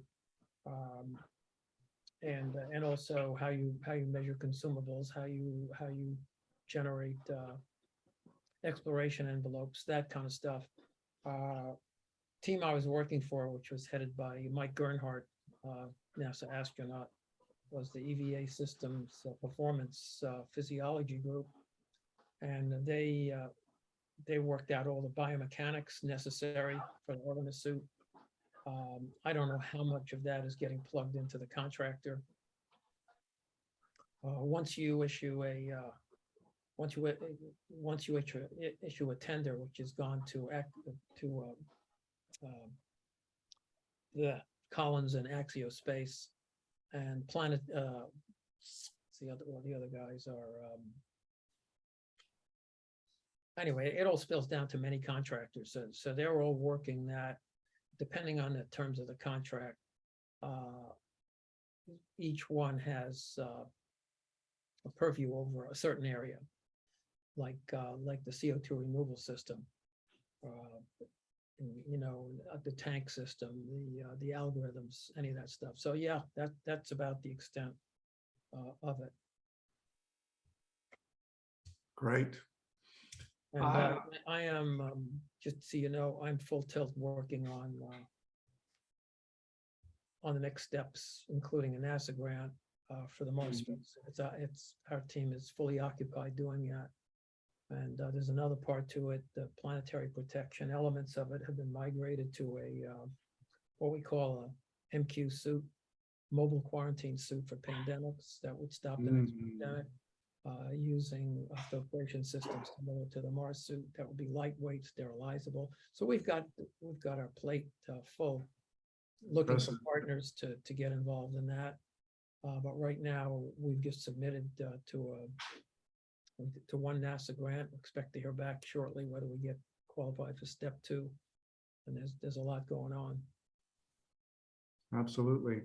Well, thank you so much for sharing all this information from your rich and long career. So Ken, I think we have come to a natural pause or resting point in this event. Okay. Yeah, I have a quick comment because your demo is wonderful, but initially when the lander dropped down, it's very dark. So it's hard for people to see it. So if you can put some recommendations so people turn to the right angle, otherwise people were kind of guessing what they are looking at. Yes, so we are aware of that issue, and actually it's a vexing issue, frankly, Ken, because so remember that we're designing this to be primarily experienced with a virtual reality headset. So we start the experience, you're in the virtual reality headset, and in the VR headset, the audio will immediately be heard. And with VR, you can use stereo sound to make people look in the right direction. So people will automatically hear because of how the human hearing works. You can kind of locate the direction of origin of the sound source. So that will be the first cue. And we're also working on a system, especially for those who are experiencing this lunar landing simulation in VR, not on a VR headset, for a system that enables you to move your viewpoint on the other side of the lunar module, which is kind of what I did by hand. But basically, you would be able to see the sun illuminated side of the lunar lander during the entire approach and landing. And so basically, you can choose different viewpoints, hopping around with the virtual cameras around the lander so that you get around this problem of it's difficult. Another thing that we thought of is maybe we should have some arrows pointing at where the lunar lander is before it is really easily distinguishable. So there's tons of tricks, but what you saw is work in progress, and we haven't polished the user interface there. The initial brief from Manny Pimenta, present here, was, Philip, create me a virtual reality experience that enables me to experience the historic Apollo lunar landing from standing on the lunar surface just a few steps away from where basically the majesty at the end, the goal is that you have a very majestic view of the lunar lander Apollo 11 landing in front of your nose. That's the idea. And that's why the initial viewpoint is from that location. If you wait long enough, you will get that majestic thing. But you're right, especially when you don't hear the audio. You know, people are wondering, like, where am I supposed to look? What's happening? And that's because of the fact that the lunar lander on Apollo 11 was illuminated by the sun in its back, so that indeed the astronauts could also use the shadow of the lander to help with the approach and landing. Yeah, I experienced the VR, so I see what it means. And also, Dr. Kastner showed the landing video. That is the experience. Then, yeah, thank you. That's wonderful. And Dr. Kastner is actually the more. As you mentioned, actually, people probably realize your main effort right now is not only on the space suit, but also on the revive the space shuttle, and also the planetary protection. You know, it's understandable. The planetary protection and space suit is highly linked. The environment and the surface of the planet. So I think it's good. People know more about your effort, and we are more than happy to work with both of you, on more things. Space Suit, we can form a mini conference on Space Suit, we can form mini conference with the VR in aerospace, with Felipe and with Dr. Kastner, whatever you like. So definitely this is very exciting. Let me just add one thing that I'd like to say. I'm not very good at hyping my own stuff, but the Save the Space Shuttle effort died in 2012, but the story of it and where it led and how it is relevant right up to the moment is extremely important. And all of this is chronicled in the book that I've written, Save the Shuttle, which you can find on Amazon. And in that book, it not only tracks the space shuttle from the very beginning, and my experience in being part of the tile team, because I was part of the tile team, and that was an unbelievable experience. And then later on, coming back as a person who was in charge of the human life science experiments that went into the space shuttle, and then writing a white paper about it, and then coming back after it had been retired to try to save it, because my friend Alan, who's online here, and realized that it was crazy to retire it, and then trying to privatize it, and then getting so close that that the chairman of the House Space Subcommittee, who I ran into, Jeff Bingham, only a few weeks ago, said that basically the Space Act of 2010 called for continuing flights of the space shuttle until there was an American alternative to launch from American soil. And that was unacceptable to the politicians who had aerospace workers that were going to get involved in STS. So they had been all for saving the space shuttle until they were told that if you do that, you will sacrifice your ability to get money for the STS, simply because the space shuttle needed the engines. The STS needed the engines from the space shuttle to proceed. And so the politicians, and by the way, it was a bipartisan committee under Jeff Bingham of Republicans and Democrats and Neil Armstrong and Buzz Aldrin. There was a whole lot of people. They were basically told STS needed the engines in the next year or two, so we could not have a space shuttle that we would be ready to test and prove of concept of being able to pay for itself and bring in the money, continue American flights, American soil, by 2013. All we needed was one of the retired space shuttles to do 1 or 2 flights in 2013, and Kay Bailey Hutchinson was behind that bill, as was Jeff Bingham. chair of the House Space Subcommittee. And at the end of the day, they were told, you either forfeit that clause in the Space Act, or you're going to lose all this money that's going to go to SLS. And faced with that, they had to make that decision.